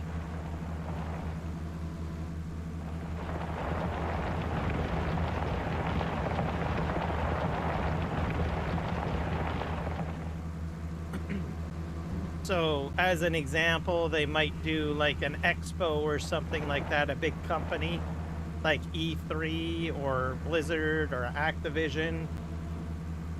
They will have moderators moderating the chat, right? Answering questions and stuff like that. And they get paid to do that kind of work, right? I'm pretty sure most of them probably have had some experience in the field, you know, whether they ran their own YouTube channel at one point before they started working for that big company or acting as a moderator.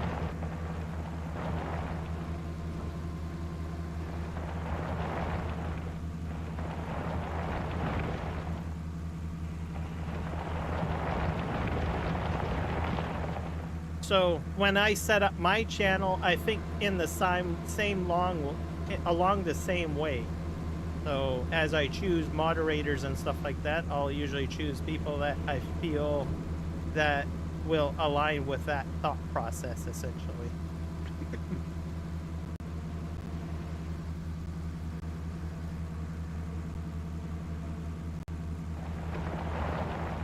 I know it probably sounds boring how I'm explaining it.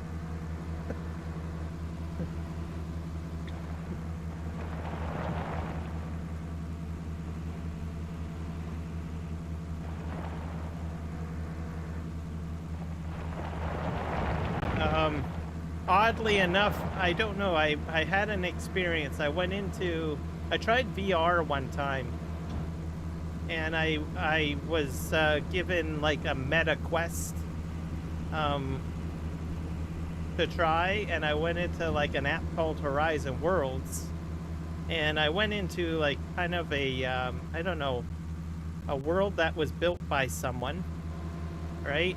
And it was like an entertainment hangout hub. And I went in there and I found someone, and I was talking with them, and they said to me, I asked them, oh, well, you have an interesting tag on your icon or on your avatar. And I was like, oh yeah, I'm a moderator in here. I was like, oh, well, no way. Well, how does that all work? So because it's an entertainment hub world, right? I can't remember what the world was, but anyways, it doesn't matter. This individual told me that apparently they were paid to be in there and moderate. And I said, oh, well, do you work for a big company? I said, no, I'm hired on by the person that runs this world. And I said, oh, okay. And I said, well, what can you do, or what do you do? Well, I talk to people, I socialize, I answer people's questions, and help them out with the VR headset. And I was like, oh, well, that's kind of cool. And then I said, do you have to remove people? And it says, unfortunately, yes, I sometimes have to do that as part of my role. And I was like, oh, okay. And I said, you get paid for all of this? And they were like, yep, I get paid to do all of this. So like I said, there is employment opportunities in the moderation field. I think it's probably more, you know, like in big channels, like YouTube channels, Twitch channels, big virtual reality worlds or something like that. But I thought it was educational and entertaining and interesting.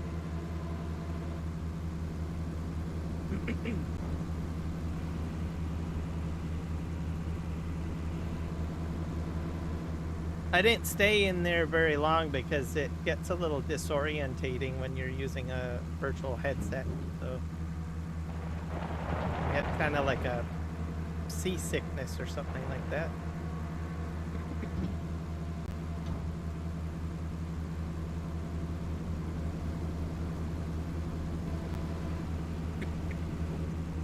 And building a railroad. This is turning out pretty good. I think I like this a lot better than the bulldozer.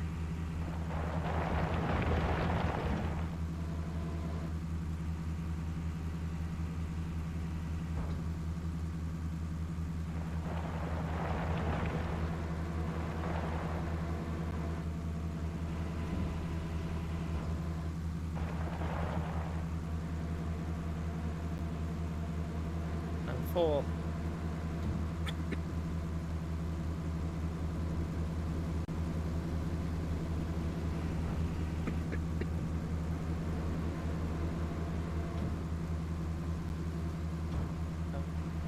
I don't like the fact that this edge is like this. Oh, I'm actually full. I think I'll probably go in with the bulldozer. Try to smooth this out a little bit.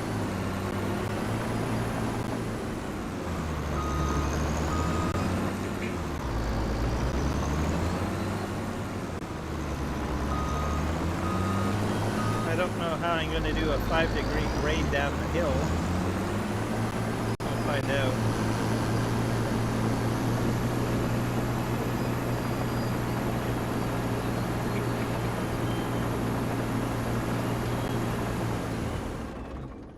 All right. I need to go check my my bridge.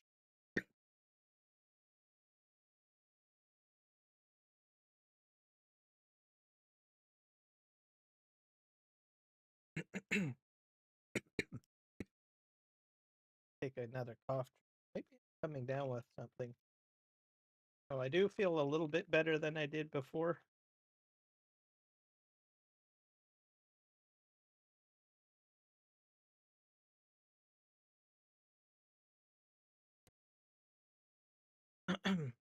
I live in a farming community, so I find that when the weather gets like warms up, I think some of the stuff that gets sprayed into the fields and stuff like that, right, just gets up into the air. I don't want to blame farmers or anything, but they got to do what they got to do. But why is this going like that? There we go. Fix that.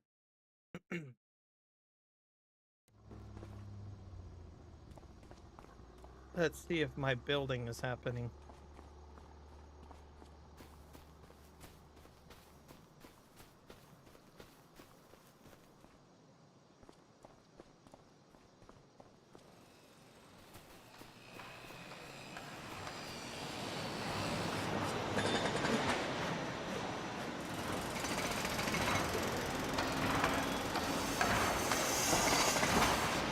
Still processing metal. Go figure.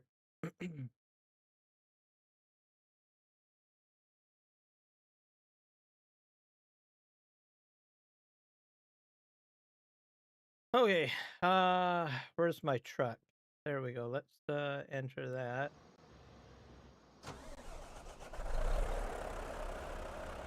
What's going to be really cool is I'm going to use this dump truck to backfill, I think, at some point. Not exactly sure how that's going to work, but we'll get there.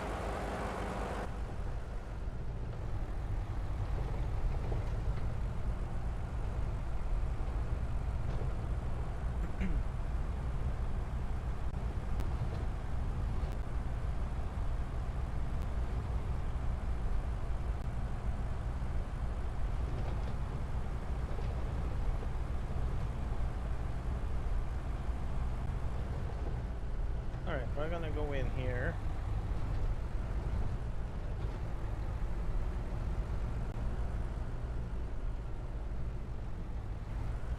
We'll dump that out.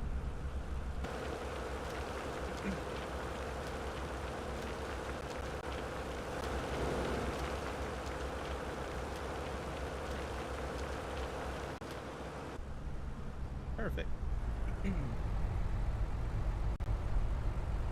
So if you guys are checking out the stream for the first time, all this area was filled in with trees.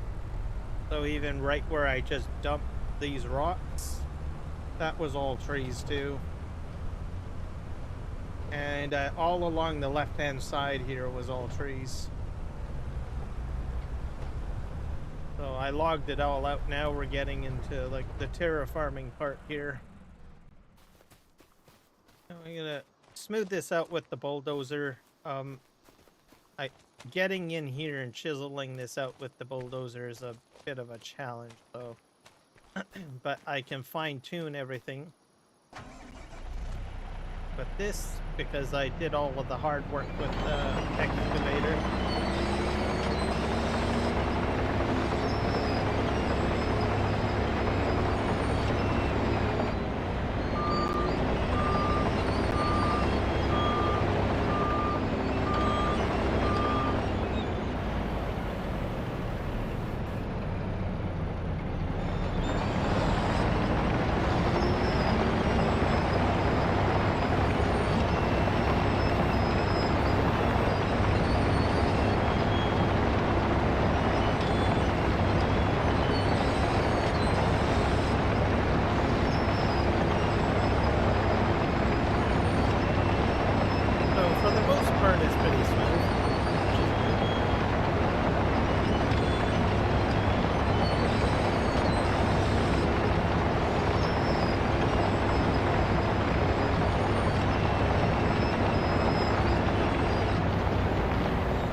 flattening that out. Move the excavator back in. Roll back the rock truck.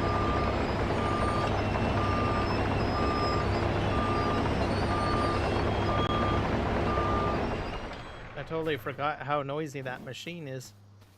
Hello, Nacho. Good day and welcome in.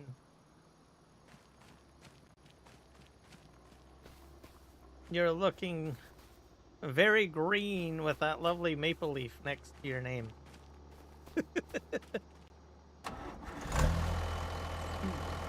We're doing some terraforming today. Finally getting to the what is it? The piece de resistance for the main focus. I gotta go down here.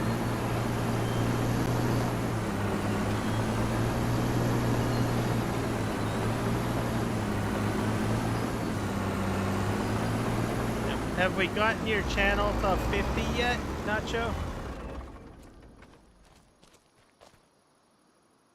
Those guys, you should be subscribing to Nacho.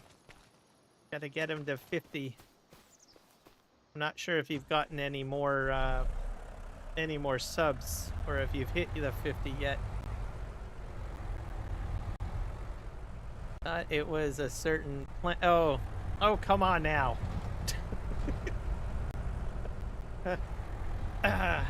To be honest, I wouldn't blame anyone because we do have it legalized in Canada. We've had it legalized for I think about 10 years now. So I think that's one of the reasons why a lot of people probably match the two up. You're 48? Come on, there's got to be 2 people in here that can hit him at 50. Come on. There's got to be someone that hasn't subscribed to Nacho's channel yet. He just needs 2.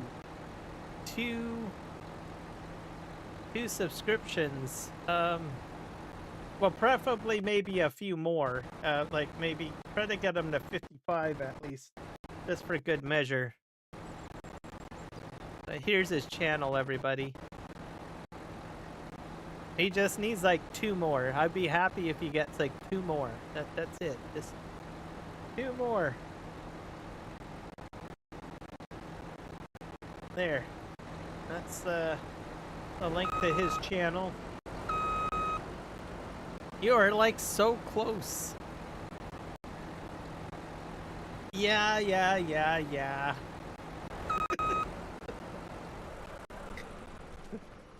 To be honest, we do have like shops that actually sell like the Canadian flag with, well, that particular leaf on in the middle and replacing the maple leaf.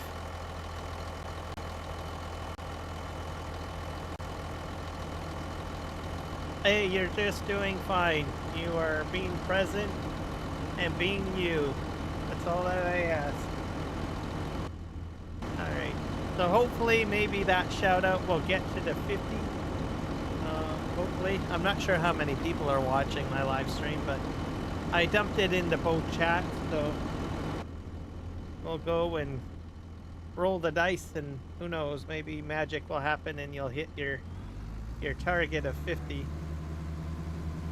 And when you do hit 50, I think it takes about, what, 24 to 48 hours before you get the ability to do it, I think. So it won't be right away, so I will warn you on that.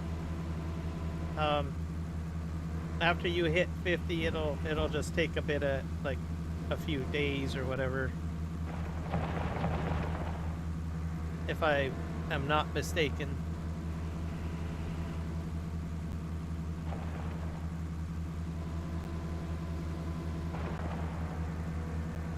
I'm full. I don't know, subs have been very slow lately. I think 24 hours. Yeah, about 24 hours. Yeah, it happens. You get like peak periods and slow periods and all sorts of things, so.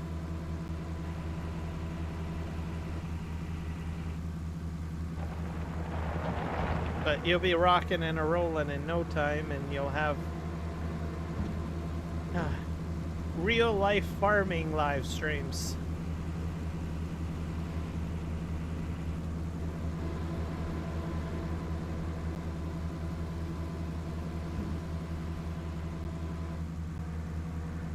I'm trying to build my trench here.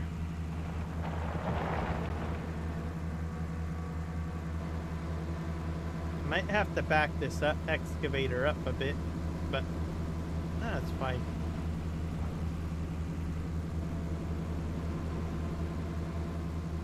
We're digging our trench here. This is going to be a trench for putting a railroad track into, by the way. My subs, except for 2, are people I know, got from a video and 1 from a short. Oh. Well, it happens. You gotta take your subs where you get them from.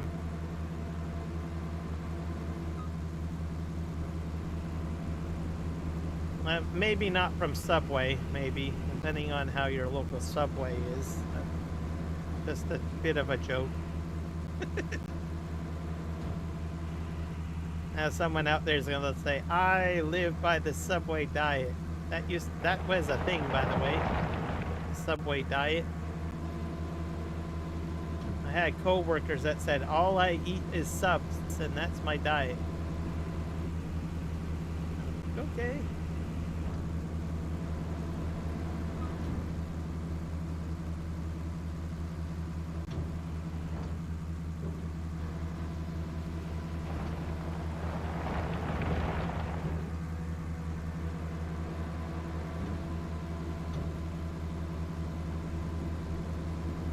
Yeah, I do, and I do quite enjoy Subway. Oh, okay. Well, you know, get your subs from there.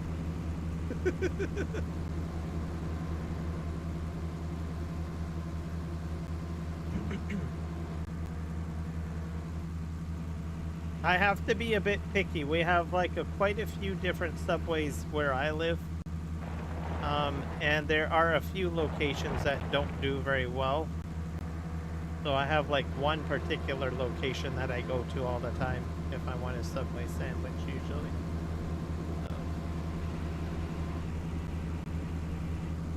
So it just depends on the staff and what have you. Yeah, let's see if we can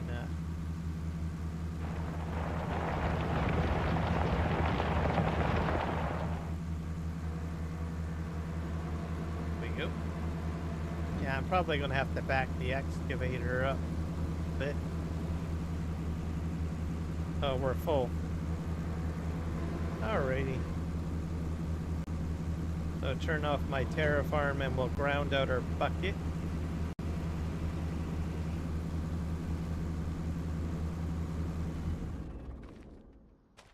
Drive our truck out of here.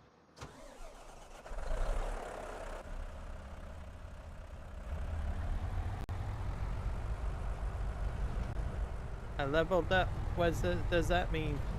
Hey, Botrix is here. Yay! I did put in something called channel points or something. I think if you participate in the chat a lot, and Botrix finally decides to show up in the chat, you'll actually get points and levels based on talking and interaction inside the chat. So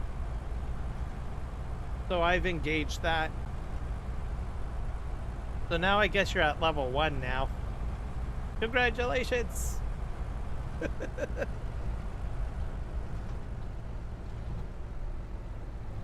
So, you usually see functionality like that on Twitch.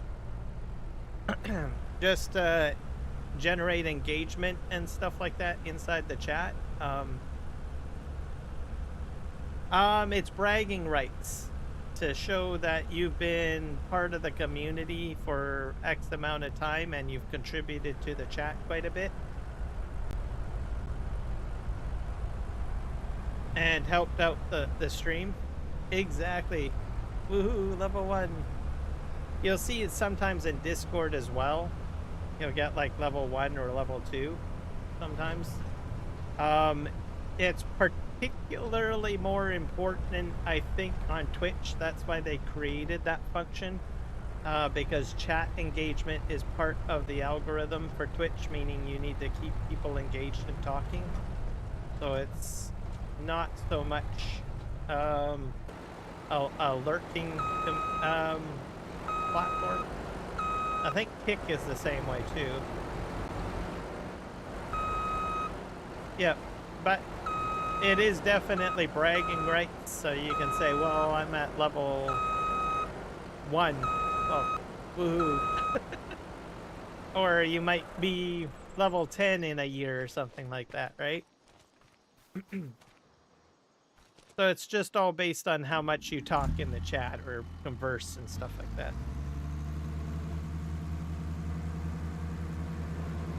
So I thought it was kind of cool. I was kind of curious. It also lets me know how many people, you know, engage in the chat too, because it gives me a bit of a scorecard. So it'll rank people like based on level and stuff like that. So I thought, oh, what the heck? Might as well add like some friendly competition, I suppose, and try something new. And you really don't have to do much, right? You just have to talk, really. That's pretty much how it works, which isn't too bad. Something fun. Yeah, probably.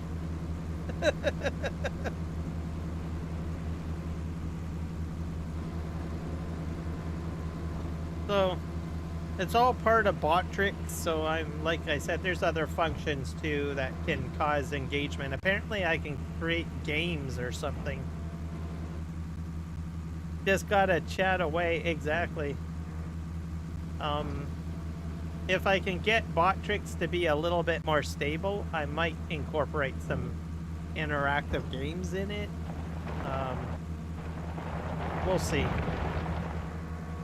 It's bots are just a bit frustrating. I've put a lot of, I think 2 days worth of time into figuring out the bot tricks. I'm taking a bit of a break, but I think there's some more things I need to do to fix it up. But yeah, games would be kind of interesting. So there is some that are interactive built into the bot, so I might look into doing that just for something to do.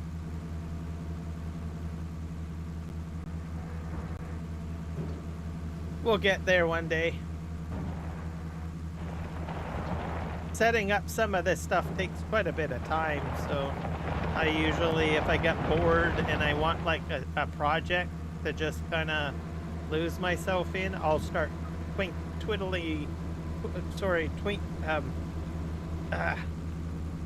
just messing around with the bot settings and exploring and seeing what's available, figuring things out, and then I was like, well, that seems pretty cool.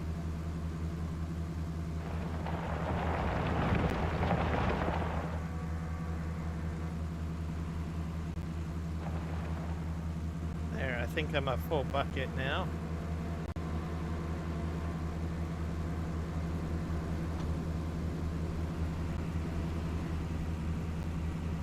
Tinkering, that is the word that I was looking for. Thank you. Of all words, you know, I can't say that word.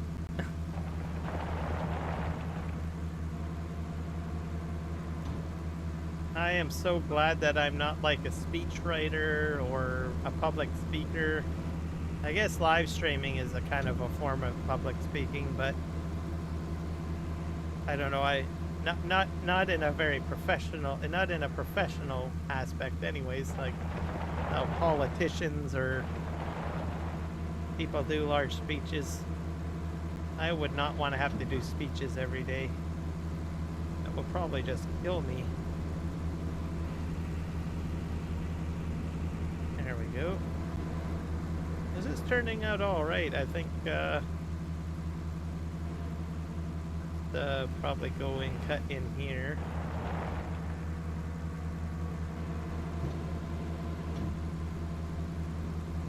I will have to back this excavator up though. Yeah, I think I'm full.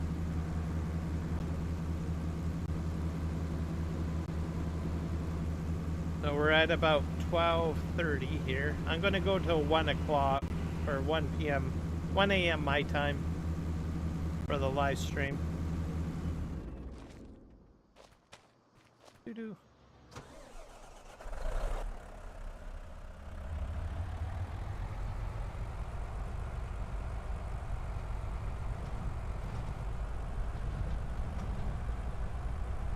In front of people, but put me on a phone call, I'm fine. Yep, well, I'm kind of, I don't know, I'm a little bit, how do you say it? Some days, you know, I'm very confident and I will go ahead and I'll just go on and start a conversation. I think if depending on who I'm talking to or engaging with, like even on the phone, sometimes I'm not very talkative.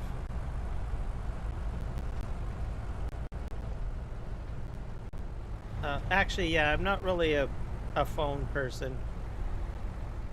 That's probably true. I don't like sitting there having like a one-on-one conversation very much over the phone. I don't know why. I think it's because my brain is wired for, you know, multiple stimulus. Like I need to be doing something else other than just sitting there attentively. I'd be a horrible psychiatrist, probably. I'd probably be fidgeting. I'd need like something in my hands, like a Rubik's Cube or something like that. Botrix finally decided to pop over here. Oh, this might have been a bad decision. This is a bit of a steep hill.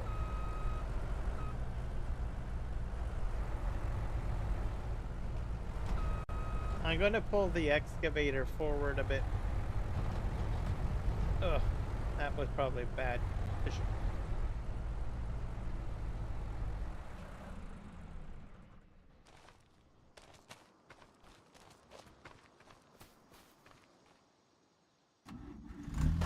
I'm sorta okay with people going on as long as the topics are fine.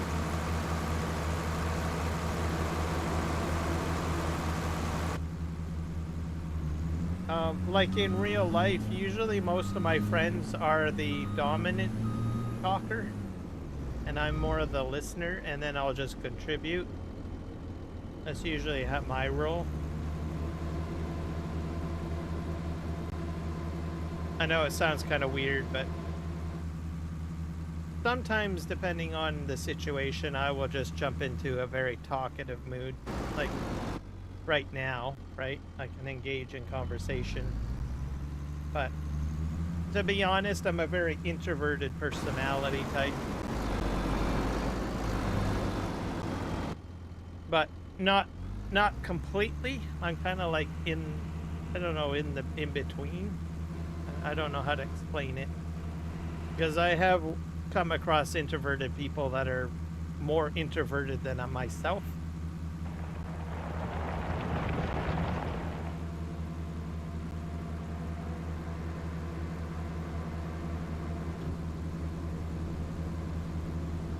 But yeah, and you keep me talking. Exactly. Live streaming, I think, has been very, I would say, very therapeutic, I think, for me. When I first started live streaming, I wasn't really good. I mean, I'm not saying that I'm good now, but I don't know. I also am a bad critic of myself too. But anyways, I think I was a lot shyer when I first started live streaming, and I think I have a lot more confidence now compared to when I first started live streaming.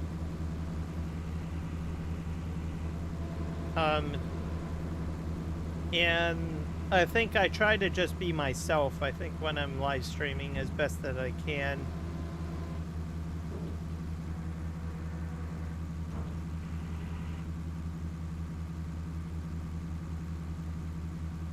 Yeah, exactly. And I think for me, that works great for me, because sometimes I have a hard time starting a conversation. So when I have someone that goes ahead and sort of like what you're saying, poke, poke, poke with a stick, it helps quite a bit. But I think my adaptation is going on a tangent, which I do that. But not everybody wants to hear me on a tangent, I'm pretty sure. So I don't know. I'm a work in progress, I guess.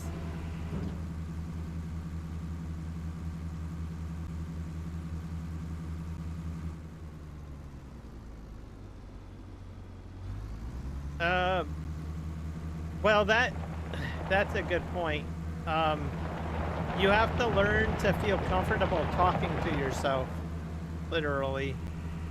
And that is probably one of the most difficult things that some live streamers, when they start out with, run into as a challenge. They're like, well, I'm just talking to myself. Unless you've got someone to be there to engage with, but when you start out, that may not be the case, right?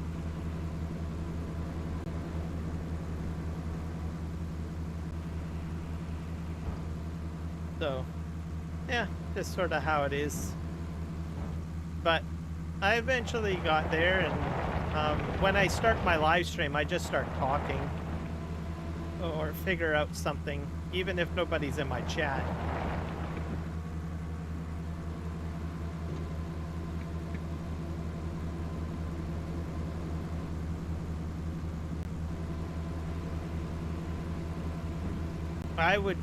I don't know, just talk about your video, and I usually visualize a person in my brain when I start talking to myself. So it can be anyone, maybe a relative or a crush or a friend, whatever works best that you feel that you can visualize in your brain, and then you start talking and you start conversing as if you're talking to that person. And then once someone actually shows up and engages with you in the conversation, like in a chat, then you just have to switch, right? And start conversing with the person. Like what I'm doing with you right now, right? Oh dear, I don't want a jello moment. I think that emptied out. Can I pull this forward? Come on. Sorta did it. That's good.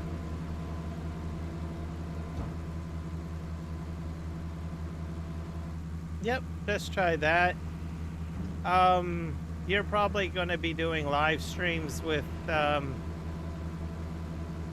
just start talking about what you're actually doing, because I think you're doing live streams on farm equipment, right? So just think in your mind what you want to talk about, right? Like factual things about your job. Another thing you can do is you could probably like watch like Laura Farms, or I'm drawing a blank. There's different farming YouTube gurus out there. You can watch them and see how they engage with their lives and on their videos and stuff. Most of the time they are sharing factual information about the equipment that they're operating on and what they're doing, right? Because most of the time people are there to find out what you're doing and what you're operating. But Laura will go into, you know, factual conversation too at times. So if you do engage with people or you get people in chat, you can stimulate the chat saying, okay, well, what equipment do you operate on? Or what's your planting process? Or what do you plant? I don't know. I'm just throwing out examples.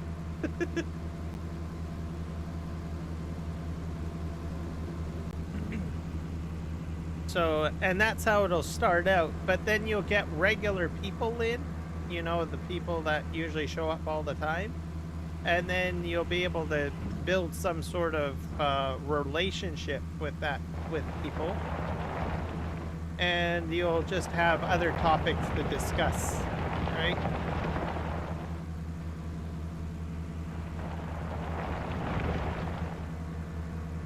It's all in building some sort of relationship with your viewers.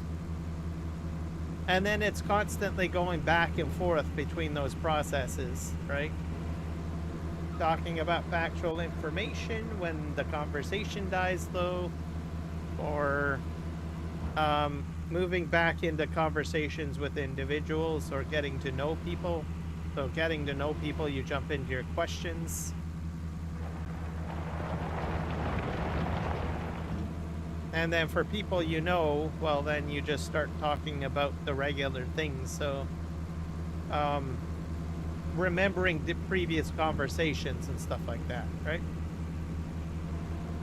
And remembering what their interests are.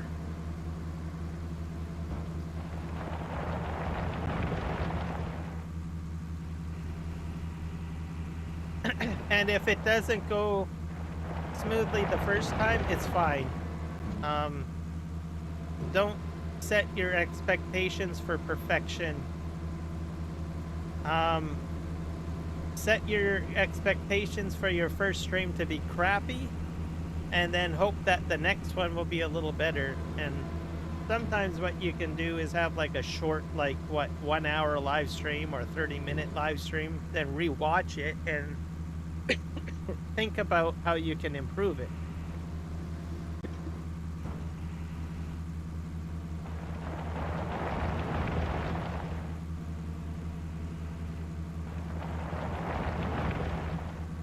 And that's sort of what I do. I sometimes rewatch my live streams. I probably don't rewatch my live streams as much as when I did when I first started.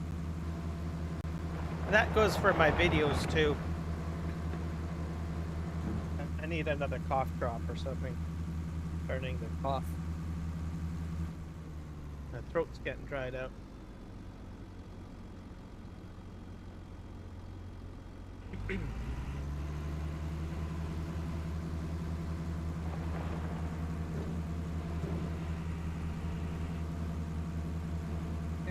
See here.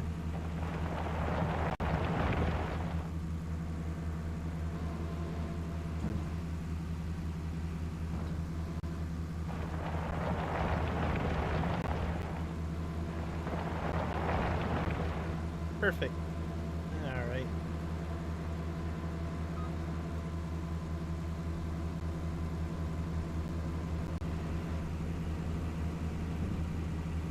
Is this full? Oh, it's full. All right, fine. I'm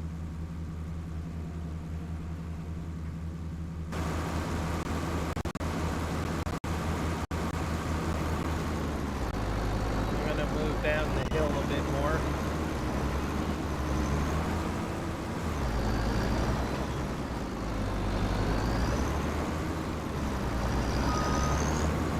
Probably maybe not that far. There we go.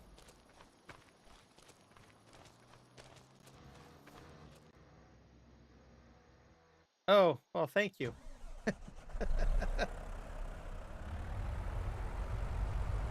Hey, I just enjoy sharing knowledge if I can, and if I can help someone out, then so be it.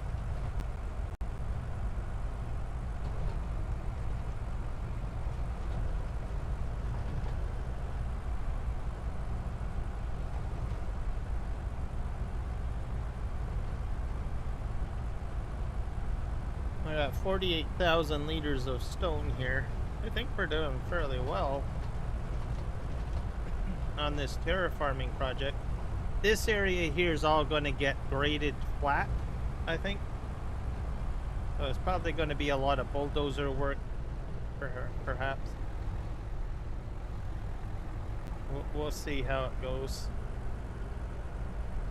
Empty this out.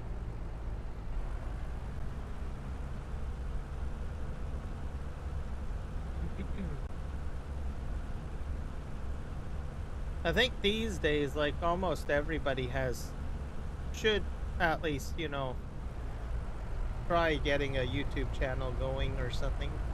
You know, it's a fun hobby. And you don't have to do gaming. You can do all sorts of things like what you're doing. You want to do real life farming.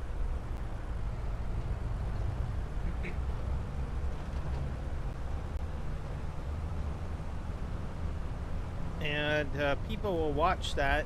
Even people that aren't farmers. Like, I watch Laura Farms. And what is his name? Nick the Corn Guy or whatever. I don't know. I can't remember his name, but he's a young guy and his family runs a farm. He's probably like in his 20s, and he goes over so much stuff about talking about, you know, budgeting the farm and all sorts of stuff. It's crazy. And he's very high energy. Like, I think you probably eat drinks, probably like 20 monster drinks or something. But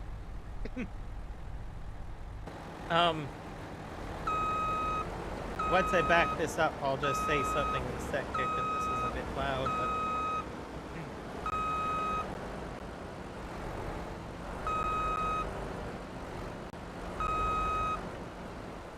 there we go. There was one interesting video where most farmers, they get criticized for, depending on where they are, but they'll have like big fancy machines and all this stuff, and people like criticize them for all this stuff, right? Hopefully you haven't gone through that, but I'm pretty sure you have heard some people that are not farmers probably say, look at that farmer, he's got all that land, he's got that house, he's got all those big machines, and blah blah blah blah blah blah blah, right? And he, in a diplomatic way, in a nice way, not a begrudging way, he went through the whole process of a budget for an entire year, from maintaining equipment to buying new equipment. Like, I think he bought some new quad tractors in there and stuff. So he had like a large surplus of like millions of dollars or something to spend. He got a loan, and he says, well, yes, I got this loan, but anyways, at the end of the video, he ended up in the negative. So all the money that he had for the expenses and covering the cost of the equipment, paying out wages and all of that, at the end of the day, I think he was poorer than I was after showing the budget information. So I thought that was kind of interesting.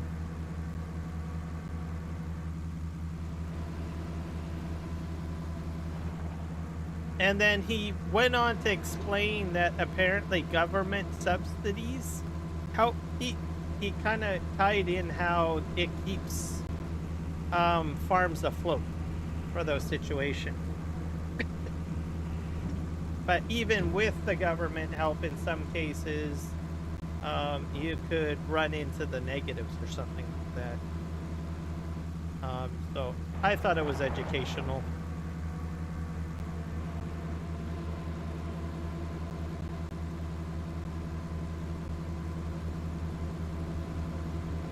Alright, we're dumping.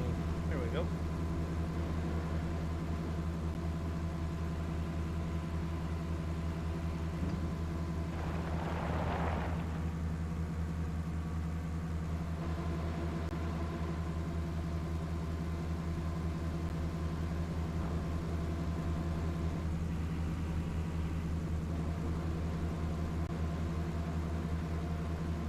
Yep. They're pretty big channels. I think both of them use the channels to offshoot expenses and stuff, because they also have like sponsorships and stuff like that. So some farmers will create YouTube channels to, you know, create a little bit of extra revenue or whatnot for their farm. Also to promote their farm.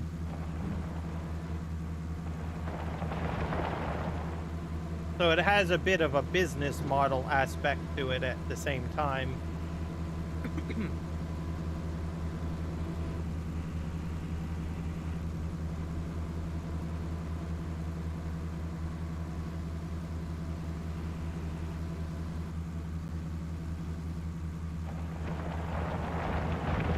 This has actually been a pretty good live stream. I've probably covered all sorts of topics today.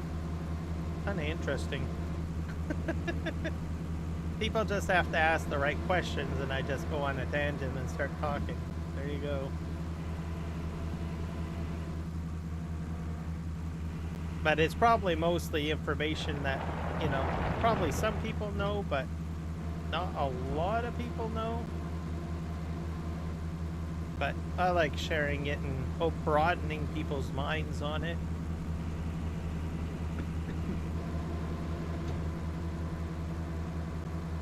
Now there's all sorts of information and resources out there. It's crazy.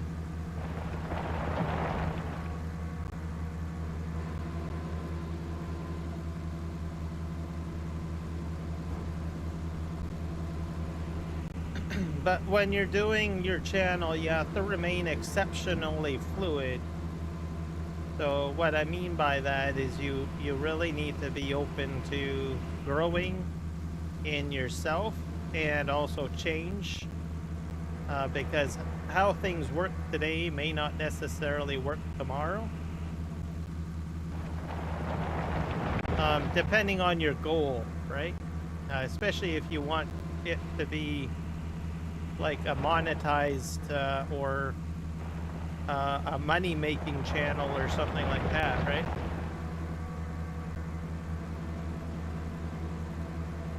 Welcome back. You have rocketed in.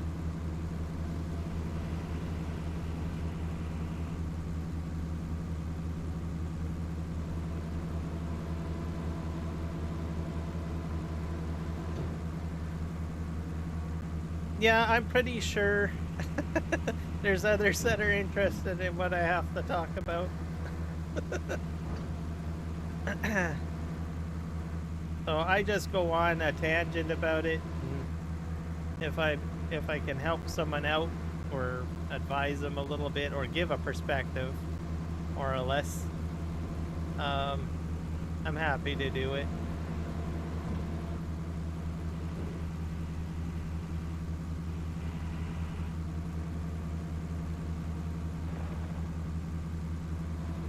Yep, you can do that too. There's a lot of people that do that.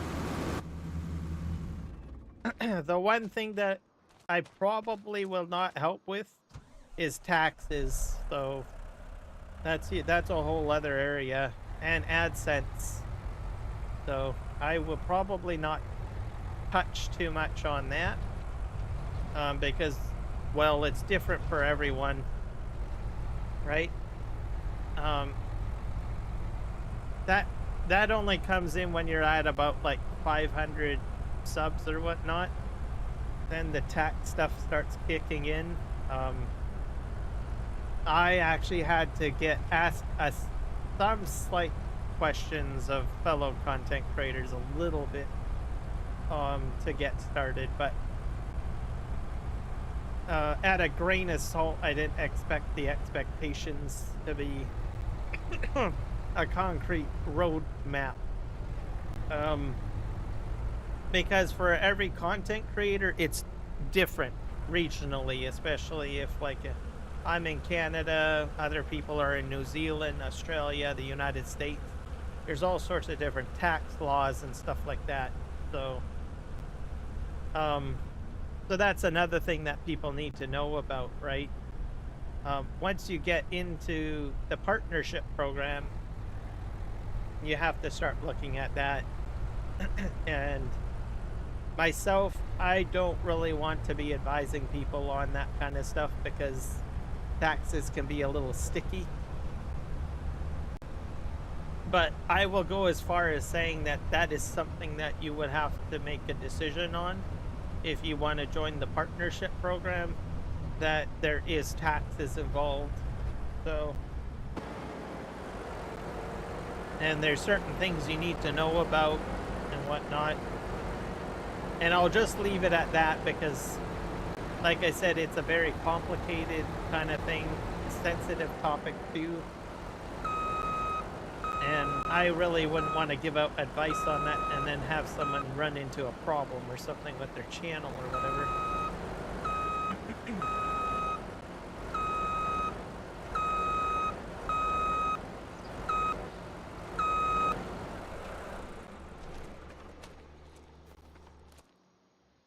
But it is a choice. You can still leave your channel functional and you can say, no, I don't want to be part of the partnership program.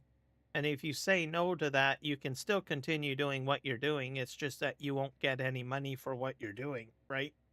So there's that too. There's a lot of channels that do that. Non-monetization channels.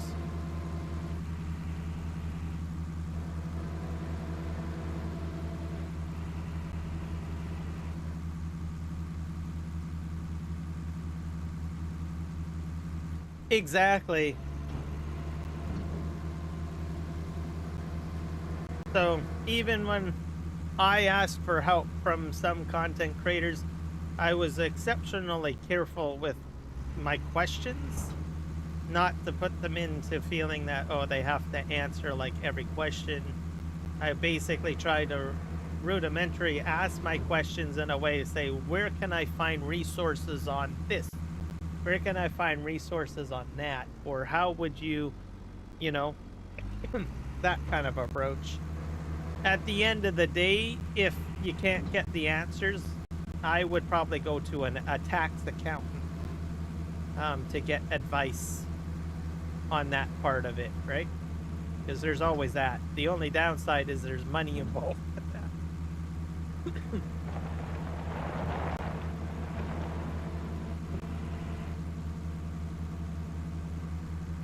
Or if by chance you have your own personal accountant, by chance, you could probably ask them too, and they would probably be able to help answer your questions.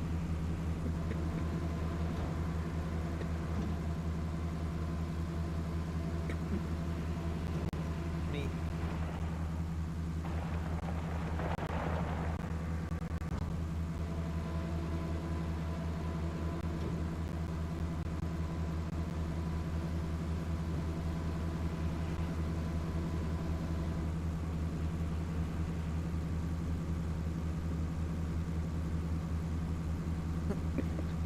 Yep. And that's perfectly fine too.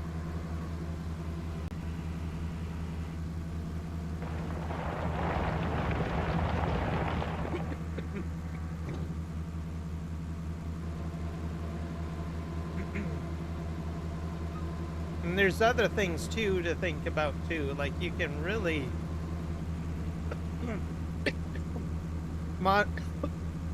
monetize. I need another cough drop.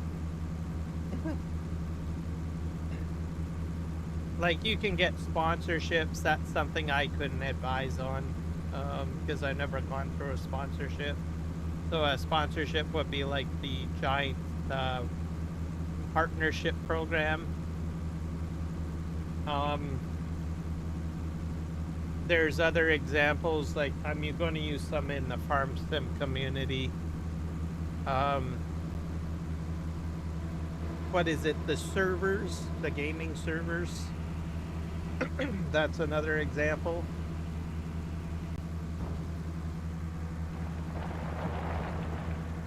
Those are Thrust Masters. That's another one. Those are Like the farm sim guy, I think he has a sponsorship with them. That adds another layer of complexity, I imagine. But you don't have to. You don't have to join those partnership programs. Like, I'm not a Giants partner, and I'm not a Thrustmaster partner or anything.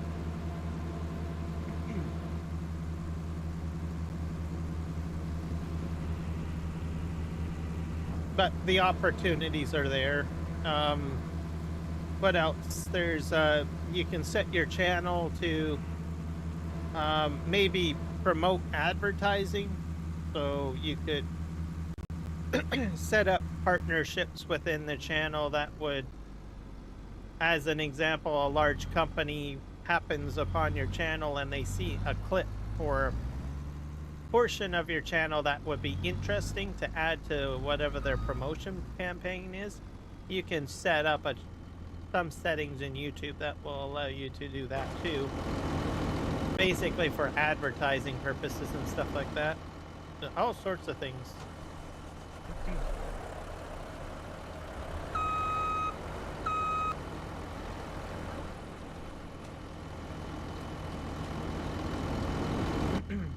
But just like anything else, the more that you add to the channel, the more complex and more work it can become. So that's also the other aspect of it to look at it. Also, you're probably going to be, if you go that kind of route, you'll probably be more concerned about maintaining a good image for your brand and everything like that, right?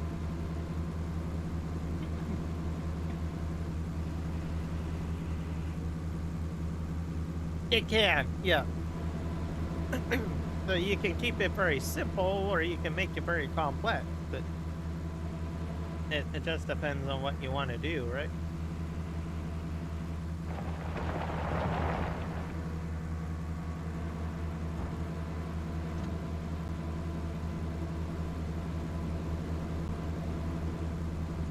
For me, I just grow slowly.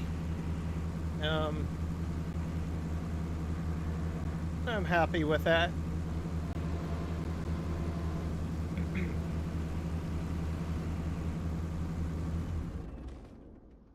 Try this truck forward.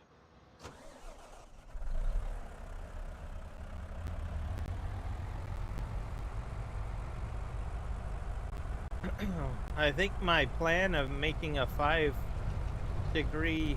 grade is working out.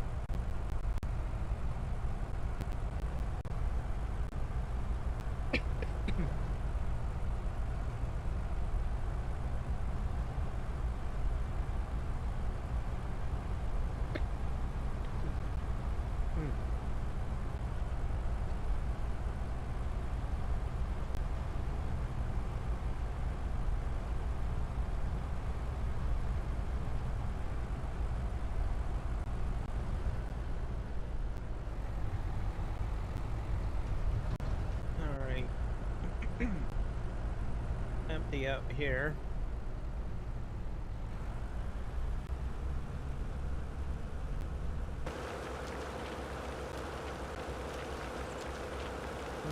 Hopefully I got enough space in there for all my stone that I need.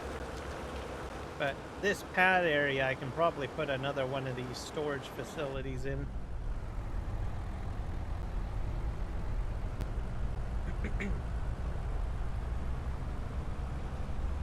I better check on my bridge.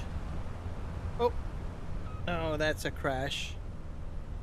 I was doing so well today. No crashes.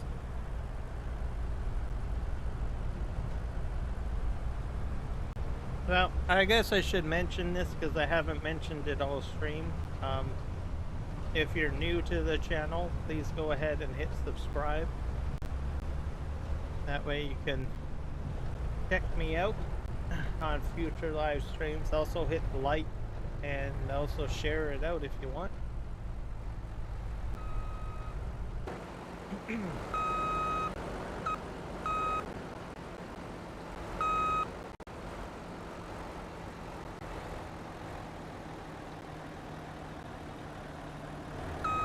thumbs up for great things.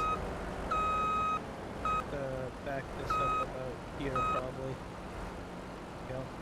I think I did fairly well. I didn't get very far, but I think that's progress.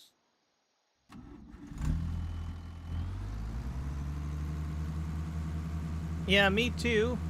I think I'm doing the hard part right now.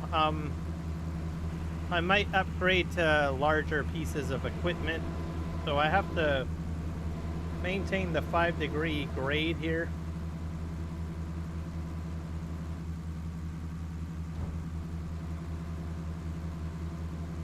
Exactly. Thank you, Nacho.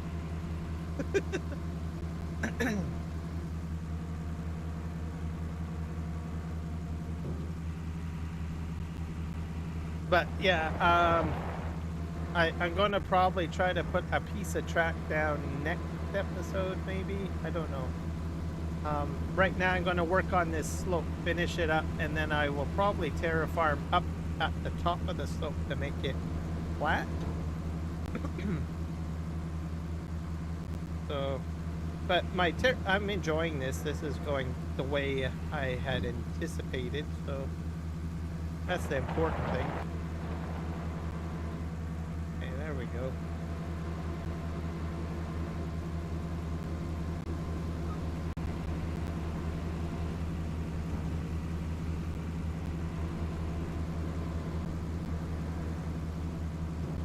But it's definitely good. Go and dig in here.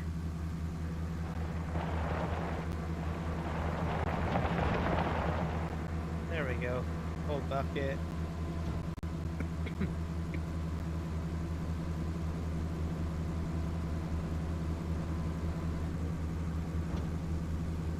Oh.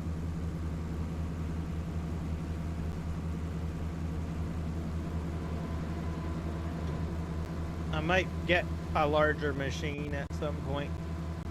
This I just generally like to build muscle memory first. There you go. Welcome back, Nick Kelly.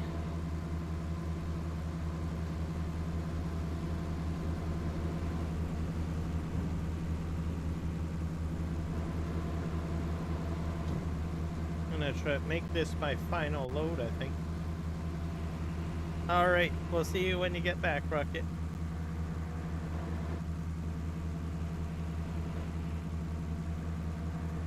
I'm gonna whoop, break down here.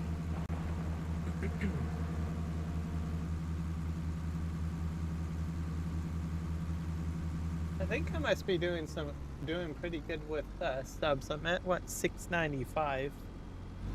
I'm almost at 700.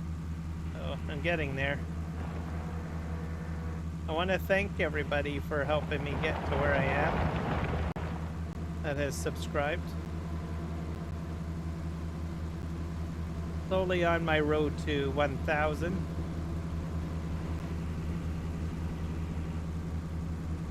Oh, Jello moment again. Thank God. Definitely a Jello moment. That was kind of weird.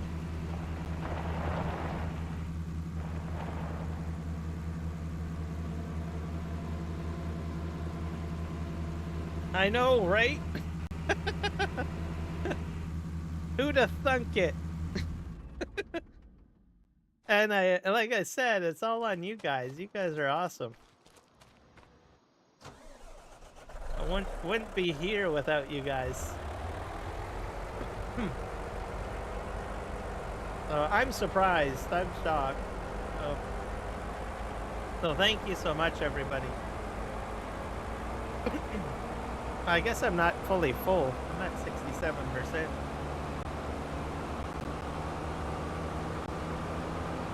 Oh, you leveled up again. You're at level 2. See? Now you got an idea of how it works.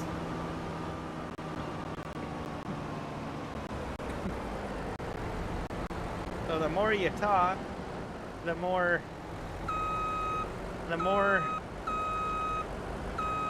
the more points you get.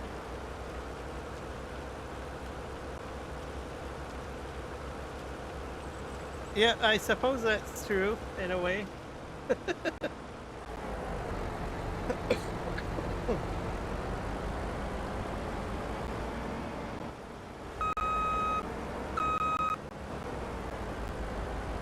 Yeah, that's true. I was like in the low hundreds when you came over. I was just learning everything. I'm still learning things. Yeah, Nick Kelly has been with me like I don't know how long, like since when I was 160. So, which was at least over a year. I know that much. Probably 2 years, almost 3 years, probably. So, and he just popped in, saw me doing my thing, and from there, here we are.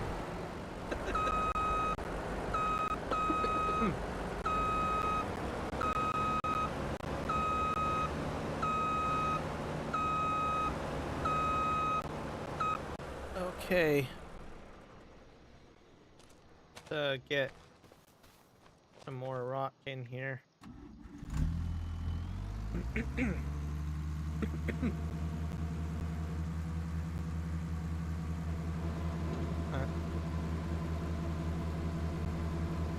So I think I'll fill this up and then we'll jump in the bulldozer again.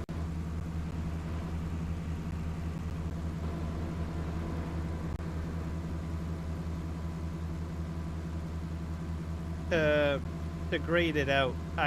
Just to make sure everything's, you know, smooth.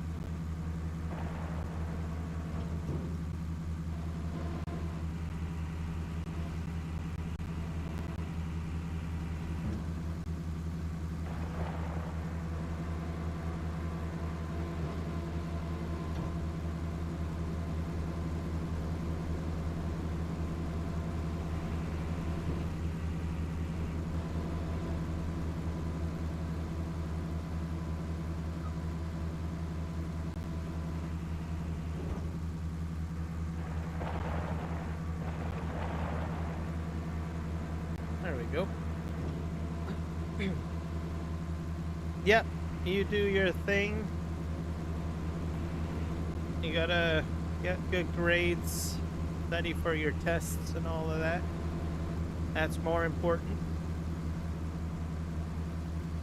What are you, I don't know if I want to ask this question, but before you go, what are you studying? There, I opened that can of worms right there. I think the last time you were studying, what? Was it calculus? Or algebra? Ugh, I hate math. I'm not a math person.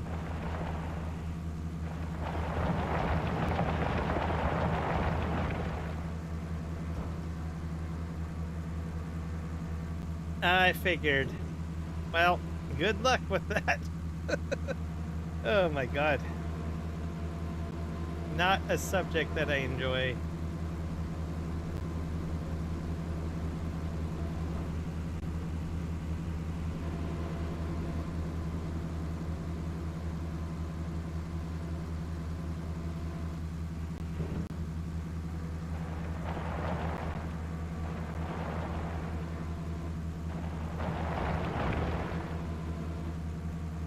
Pythagoras theorem.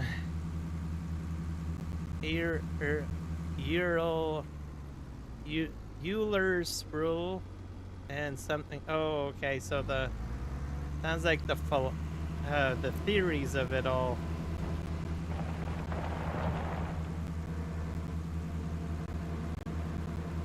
I recall those, but I can't remember what was involved in it.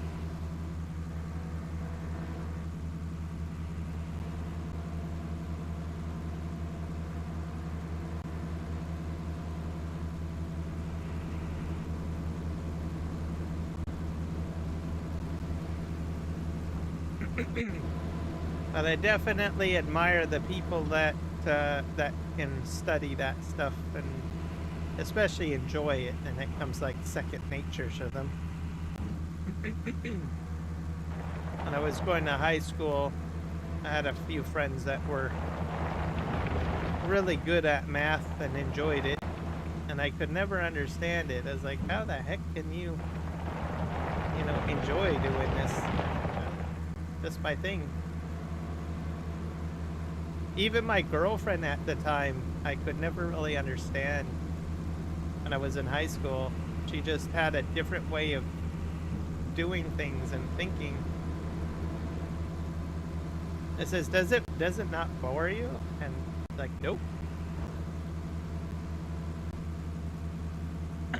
I'd watch her doing like math, and she enjoyed doing math, that she actually took the time to make sure that everything was perfectly legible and written out. It was like, I don't know, calligraphy or something like that. I just sit there like mesmerized watching her as she's writing with the pen or pencil. Actually, she used pencil a lot.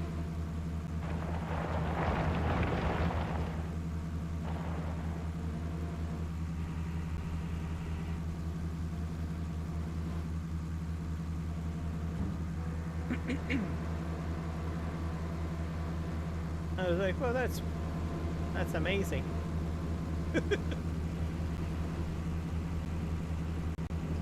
Okay, I think we got a full load here. Let me...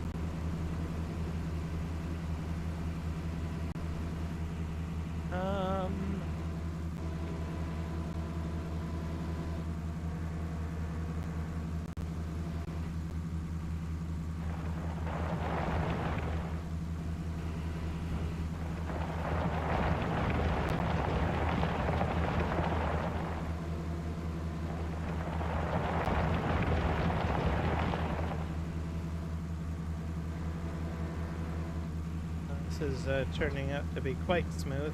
Alright, let's dump this little bit of stone in here. And then we'll go grab the bulldozer. Hopefully the bulldozer's not too loud for you guys.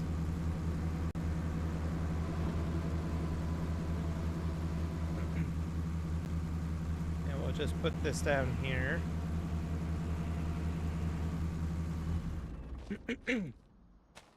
Move the rock truck out of the way.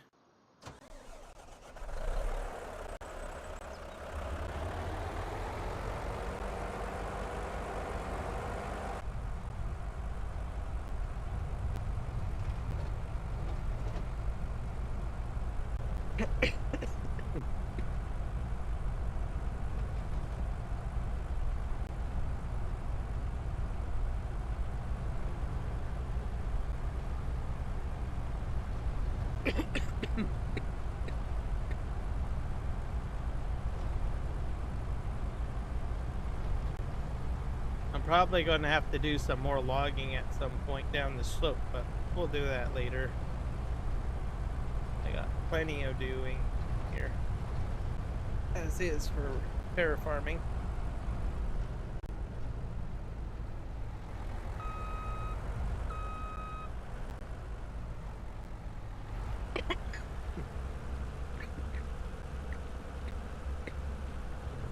Ugh.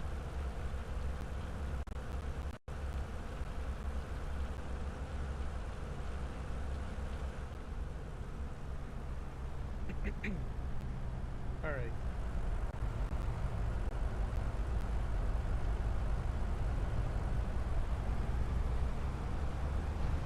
Make our way downhill.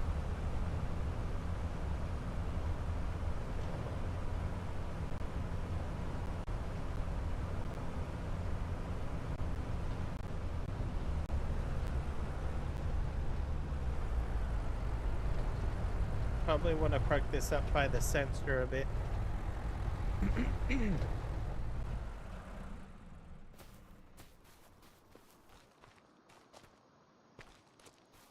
So going this way, I'm probably going to have a flat grade. And so I'll set up another sensor right next to this one, and then have it go that way, or another surveyor, I mean.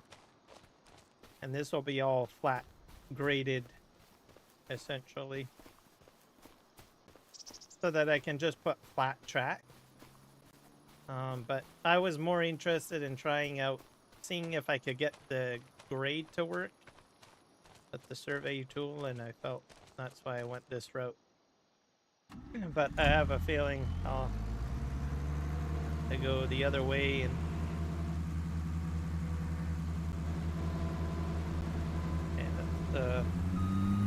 reverse back up. That was my fuel. I'm not using much fuel. That's good. When you're tracking like this, you use up more fuel, by the way.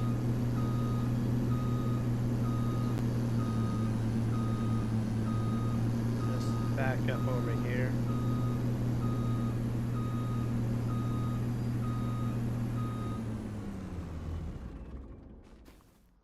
Yep.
Successful live stream.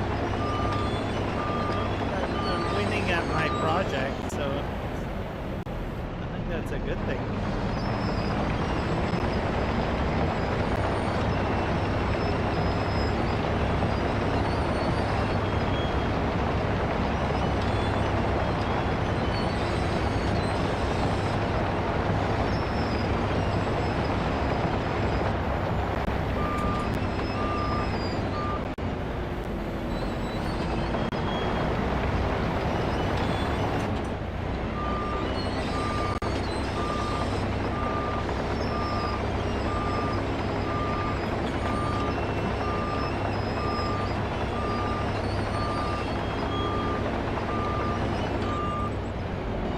go uphill.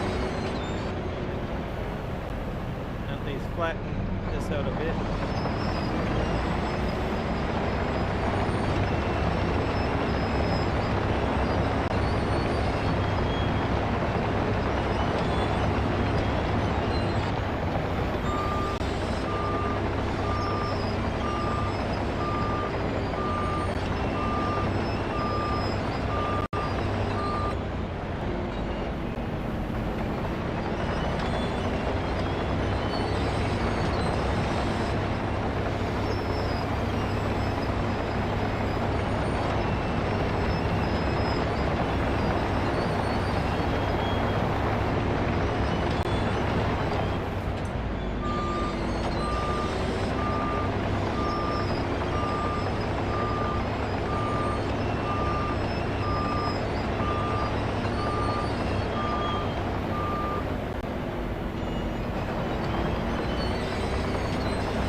Probably not going as well.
That's a crash.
is it.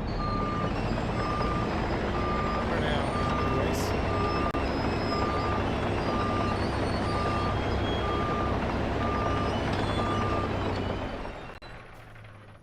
All right. Well.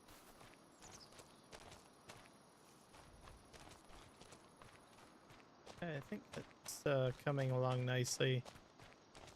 We'll end up probably having to do some logging to clear this whole area out, I bet.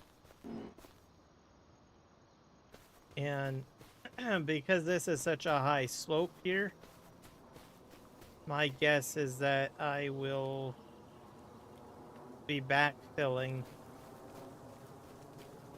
down here. So taking a dump truck, backing it up down the trench, and then emptying out is probably what will end up happening. But I will be probably smoothing this out a little bit more. I'll have to adjust some of the settings in the bulldozer or whatnot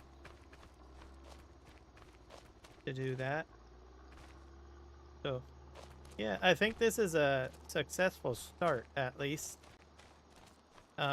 Like I said, I have my reservations on how this is all going to work out. Like, I don't know if I can successfully make a 5-degree grade all the way down here. I might be able to do it. I don't know. But I'll figure it out slowly but steadily. Way to do it. Hopefully I'll have enough backfill. If not, I will be carving out either that mountain or this mountain, I guess, for fill material, I guess. Yeah. I don't know. I don't know what I can say anymore on that. I'm gonna go and check my bridge again because it's extremely important.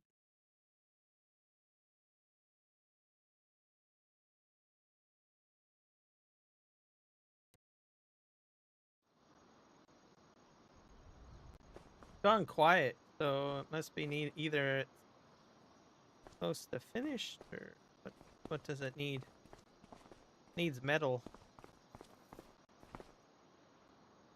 Well, in that case, I have to bring over some more material over here. Starting to run out. I'm down to like my last pallet of wood and my last pallet of cement.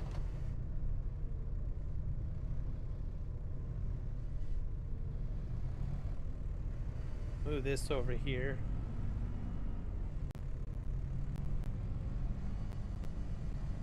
Like, move the cement out of the way.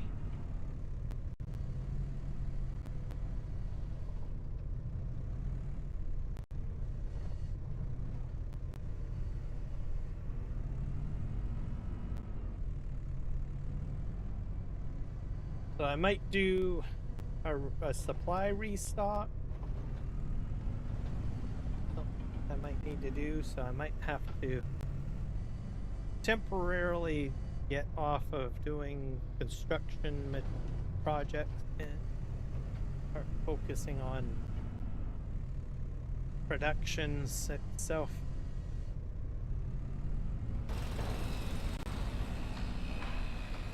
Because that's my last cylinder of metal.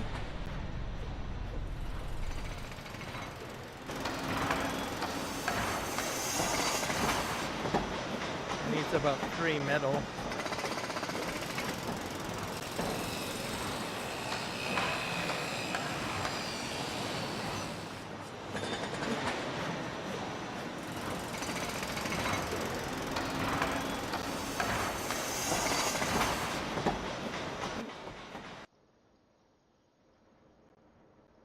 Got that.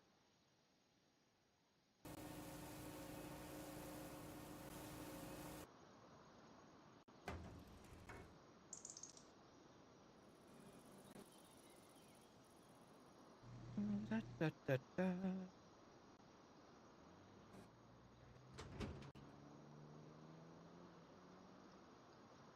do we have on here? We have planks. We have, oh, we do have cement on here. But I don't have metal on here. The one thing I don't have.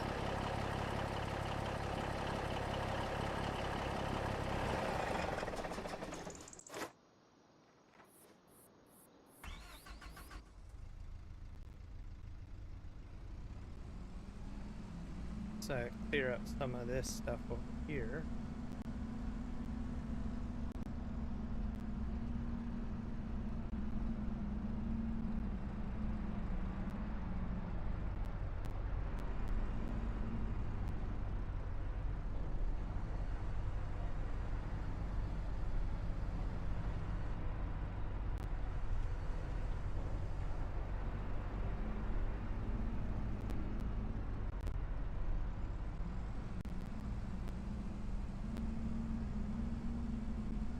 I imagine my storage will need to be cleared out, like this one here.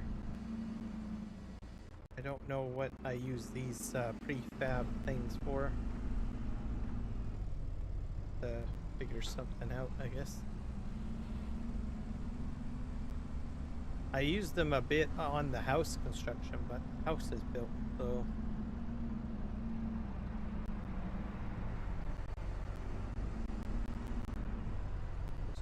push these forward.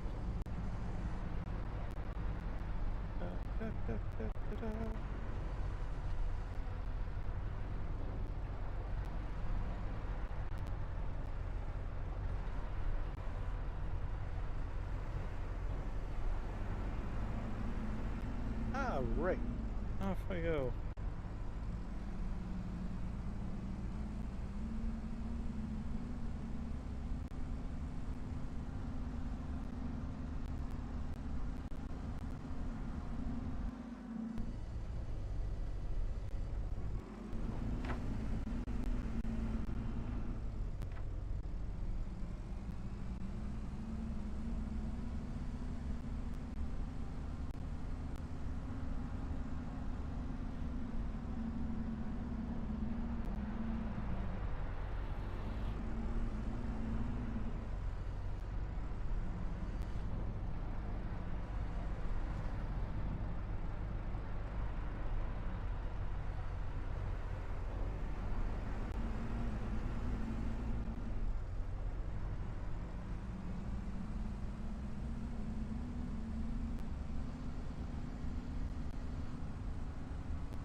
So when you get into a rhythm of doing this, it becomes very relaxing.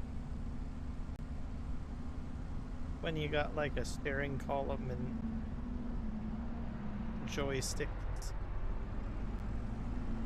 in front of you, just kind of zone out a little bit.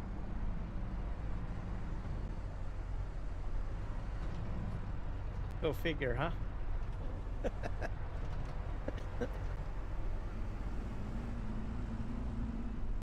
Alright, over here.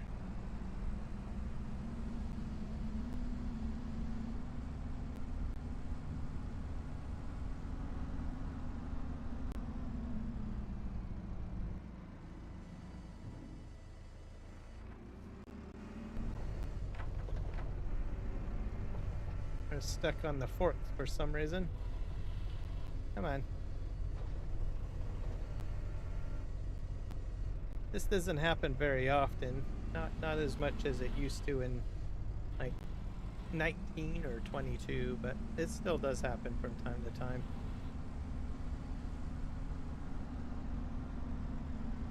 Like, come on, get off the forks. All right, that's cool.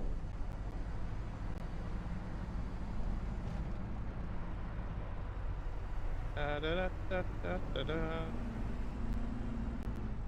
da da da da.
Yeah, I'll be really excited when I can get the train up and running. I think next episode, I will try to do the flattening out part, like coming towards the, what do you call it? Towards my storage area or landing area.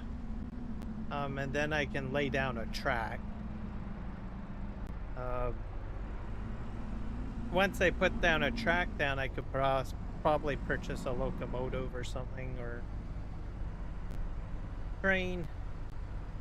I could end up loading the train with material if I wanted to as well. So the train will probably help with my construction, perhaps at one point, maybe. So hauling material out of the area or something like that. It probably won't be a very long train. I probably will have a single car or something. Maybe, what else? If I extend the railway over to here, somewhere around here, I might put the logging car onto the track, which means I would load it up with logs and move them over here instead of using the truck all the time. So I have some ideas in my brain on how I want to do it all. It's gonna be cool. It's gonna be awesome. Can't wait to get the train going. It's gonna be interesting. There's a YouTuber who does Farm Sim. I don't think he has Farm Sim 25. I forget what his Southern something. I've watched his YouTube channel a few times. So he live streams what he does. He's kind of a quiet guy. Anyways, he has the mod installed, like a railroad mod installed on Farming Simulator 22, and I am just in awe with the amount of stuff he's done with the train mod. Like, he's got full stations and stuff like that. He's got like tunnels and I don't know, and he's used Terraform to do it, like the 22 version of Terraform. And I'm just like, wow. And all he does is just that all day, literally on the live stream. He just builds railroads, he does construction and logging. But in a more I'm like an amateur. I'm telling you, I'm an amateur compared to this guy. And I understand why he's on 22, because the version of the railroad mod that I'm using right now has basically less cars and less locomotives compared to the 22 version. So, and plus the railroad that I'm using is a different mod than the original modder for the 22 version. So I'm not sure if the original modder will be coming over here onto 25 or not, or something.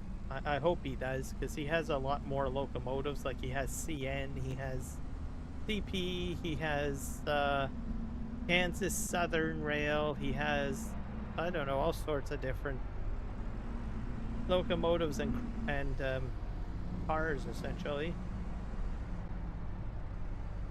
So I don't know. As for the modder for this version, he's a different modder. I don't know even if he's going to be expanding the current mod. But I don't know. It might remain the same size. It's this mod that I'm using. It's hard to say. But I don't know. Maybe if it takes off and people start seeing what I'm doing with it, maybe people might say, hey, can you add more? I don't know. If there's a demand, there might be people, he might be willing to, you know, add more to it. So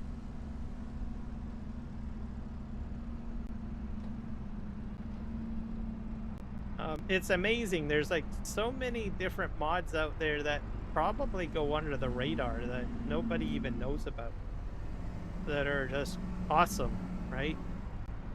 And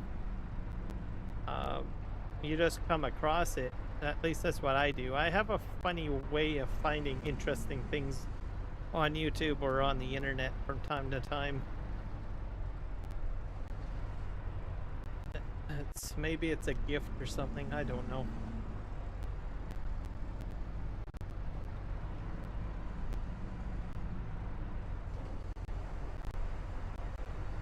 Pick that up. But it's just how it is, really. I don't really know how to put it any other way.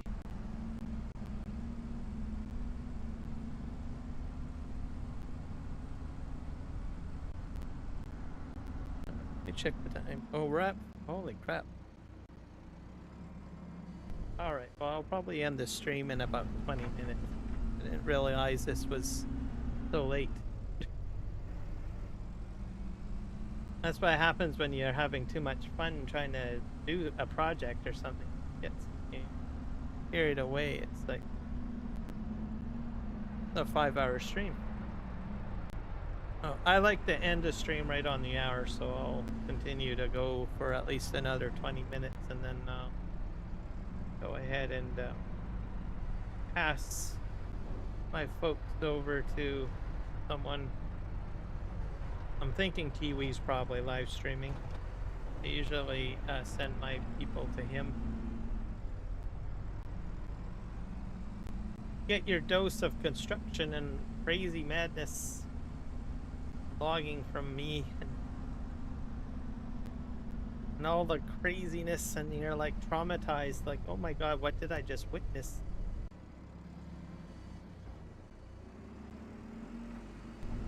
But it's been it's been a successful live stream. I still need to figure out which of the mods is causing problems, though, which I'll probably do tomorrow or something. I'll just slowly, what I usually do to figure out which mod is the problem, I just slowly add one by one the mod.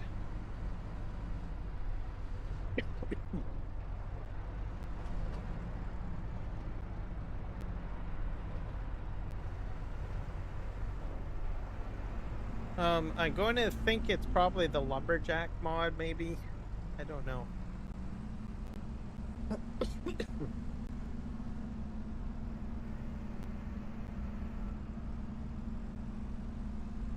But I'll go with the conflict issue. If I find it out, maybe I might submit something to the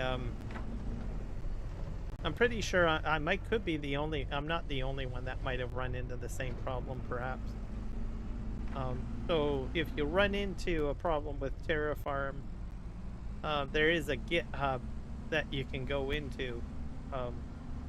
And if you're a modder or thinking of becoming a modder, I would probably say go with GitHub. It's kind of cool in there because you can put your mod, your zip file up there, and then people can actually send you like bug reports, and they can send you screenshots, or they can give you a description. There's also like an area where you can have a discussion or a topic area. Oh, that fell off. Oh great, and you fell over that way too. Dang it. So yeah, I mean, you could probably do the same kind of stuff in Discord, but I don't know, I think GitHub seems to be a little bit friendlier for that kind of thing.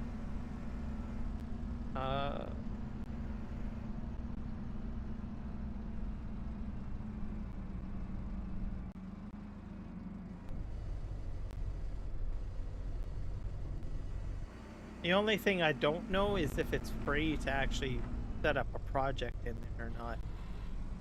Because I don't build mods, so I'm assuming maybe it is, or I don't know.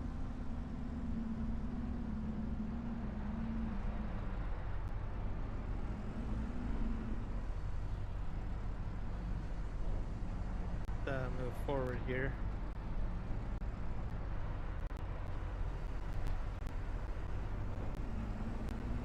got all sorts of lumber material. Most of this is going to get shipped into production, so I've got at least 2 other productions on the go. down the street.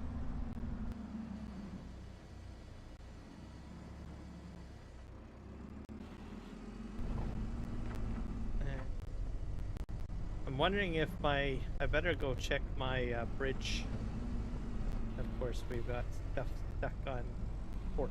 Come on, off there.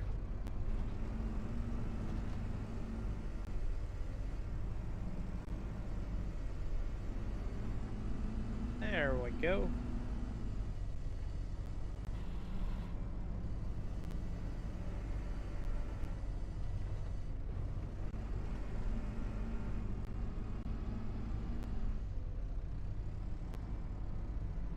Da, da, da, da, da, da. There we go.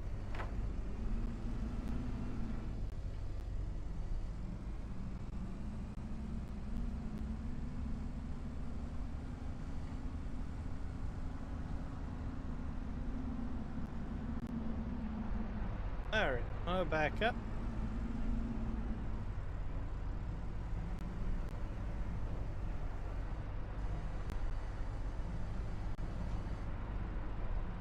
Ta-da!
Not good.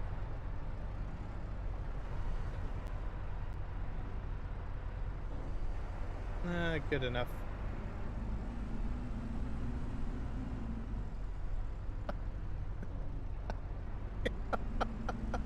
Oh my god. Well, hey, it landed it in the right way. So I will give it props for that. So see if we can get in there. How are we doing for time? We got about 10 minutes. So I will go till 57.2, and then I'll start to try to figure out who we can send folks to. Like I said, it's probably going to be Kiwi. Pretty sure he's live streaming tonight. I think. Be wrong.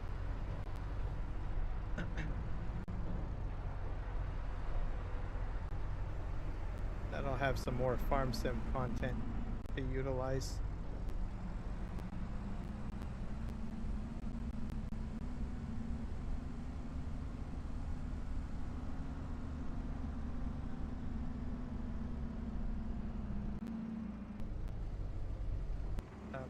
So there's Argsy Gaming too. He might, I think he live streams that.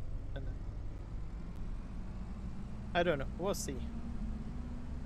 I haven't sent anyone to Argsy for a while. If you don't know who Argsy is, he's a pretty cool guy. He does a lot of his is all multiplayer, so which is pretty cool, and he has like a whole crew.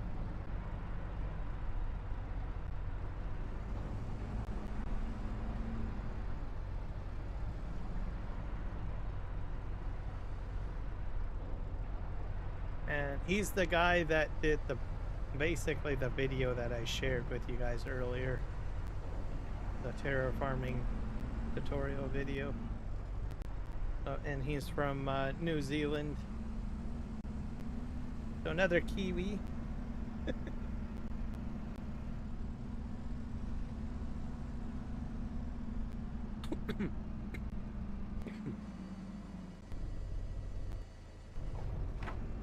Yep. And he's also building a map too, by the way, a New Zealand map. So, and he has a dev blog on it, a developers video that kind of tours it, and he talks about some of the stuff he's working on there.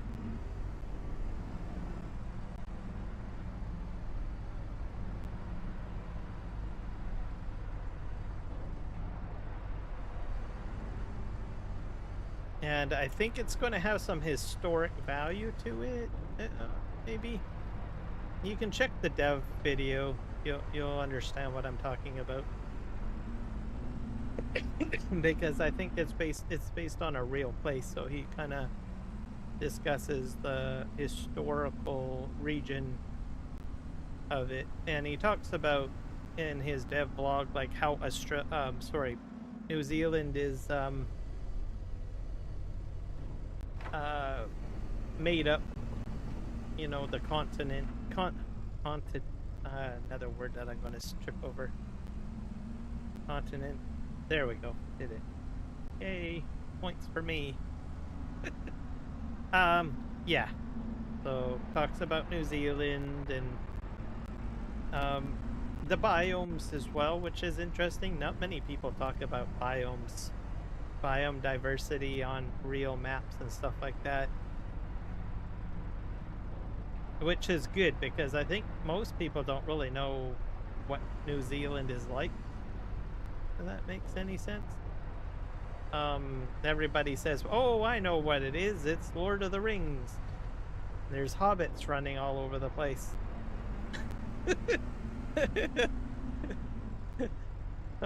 Just a little bit of comical humor there. There's probably some New Zealanders like raising the eyebrow right now. Oh, you just had to go there, didn't you? Yep, I did.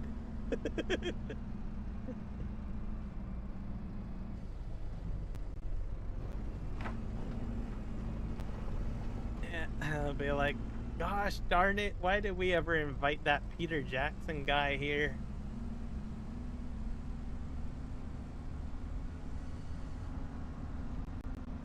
His hobbit people.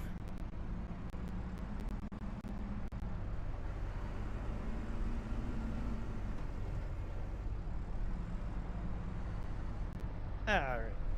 But anyways, like I was saying, biomes and the lay of the land and stuff like that. I think it adds a nice touch, I think, if you take the time to, instead of just explaining the map and everything like that, but actually take the time to provide some, you know, connection or elaboration on the importance of the place. So, why it's important, what's significant about it.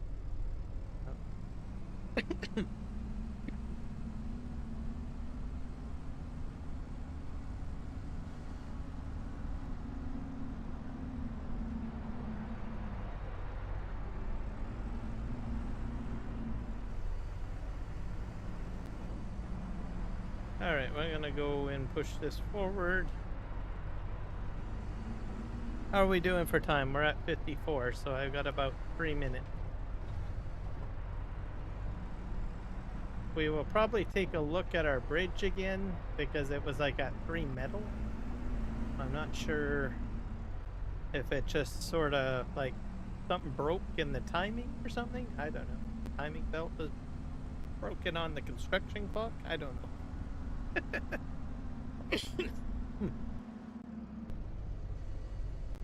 Because this stuff is going to keep on popping out. Oh, I think we got quite a bit of the material out of there. My paper factory, I think, is fine. For now, we'll look at that another day. Here. Oh, wow. Look at that.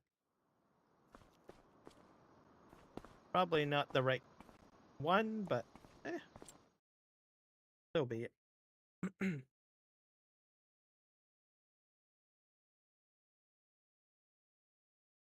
Gonna go to the map and then I'm gonna select the property and we'll head over there.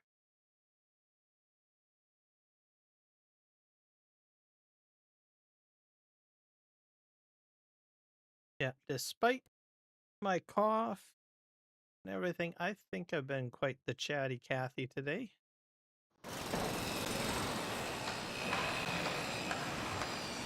Covered a lot of topics. Here. Yeah, it's stuck at 3. So I might have to just... Probably it'll get built like when I log out or something. I would have thought it would have required material free. Oh, maybe I ran out of metal. I might have to bring a transport truckload of metal over here, perhaps. Oh well, we'll do that another episode. What I will do... Oh, we're at 7 over now. We're at 7 minutes. 57, so... I think we will call it there. I will set up the redirects and see if there's someone we can redirect to. Let me hit refresh on Nacho's. No, it's still at 48, so just gonna pop this into the live stream chats. So he's like 2 subscribers away. He just needs 2 wonderful people to subscribe to him. That's the link. He does real life farming videos, so he's got the ambition to do live streams on tractors and stuff like that. So, and explain, you know, what he does and stuff like that as a farmer. I think we should encourage or help content creators like that, especially if they do like real life stuff, right? So hopefully you guys will check it out. He has a couple of videos up there, and some short videos. So, and all he needs is 2, and hopefully you guys will help him out. Let's see here. Let's see who we can redirect to.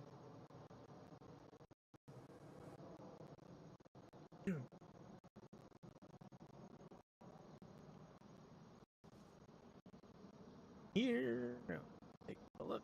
Let's see, redirect.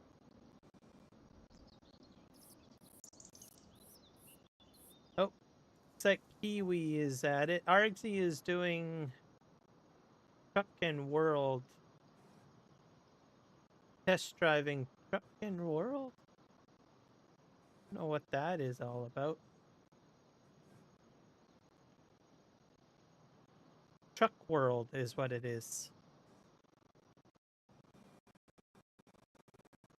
I will probably send 1 live stream to him, because I'm kind of curious.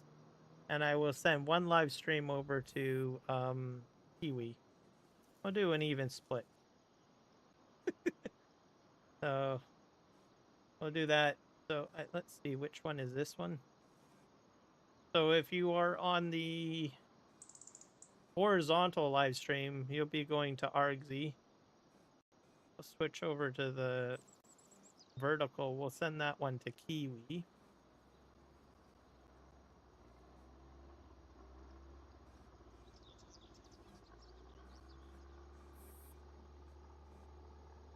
Add.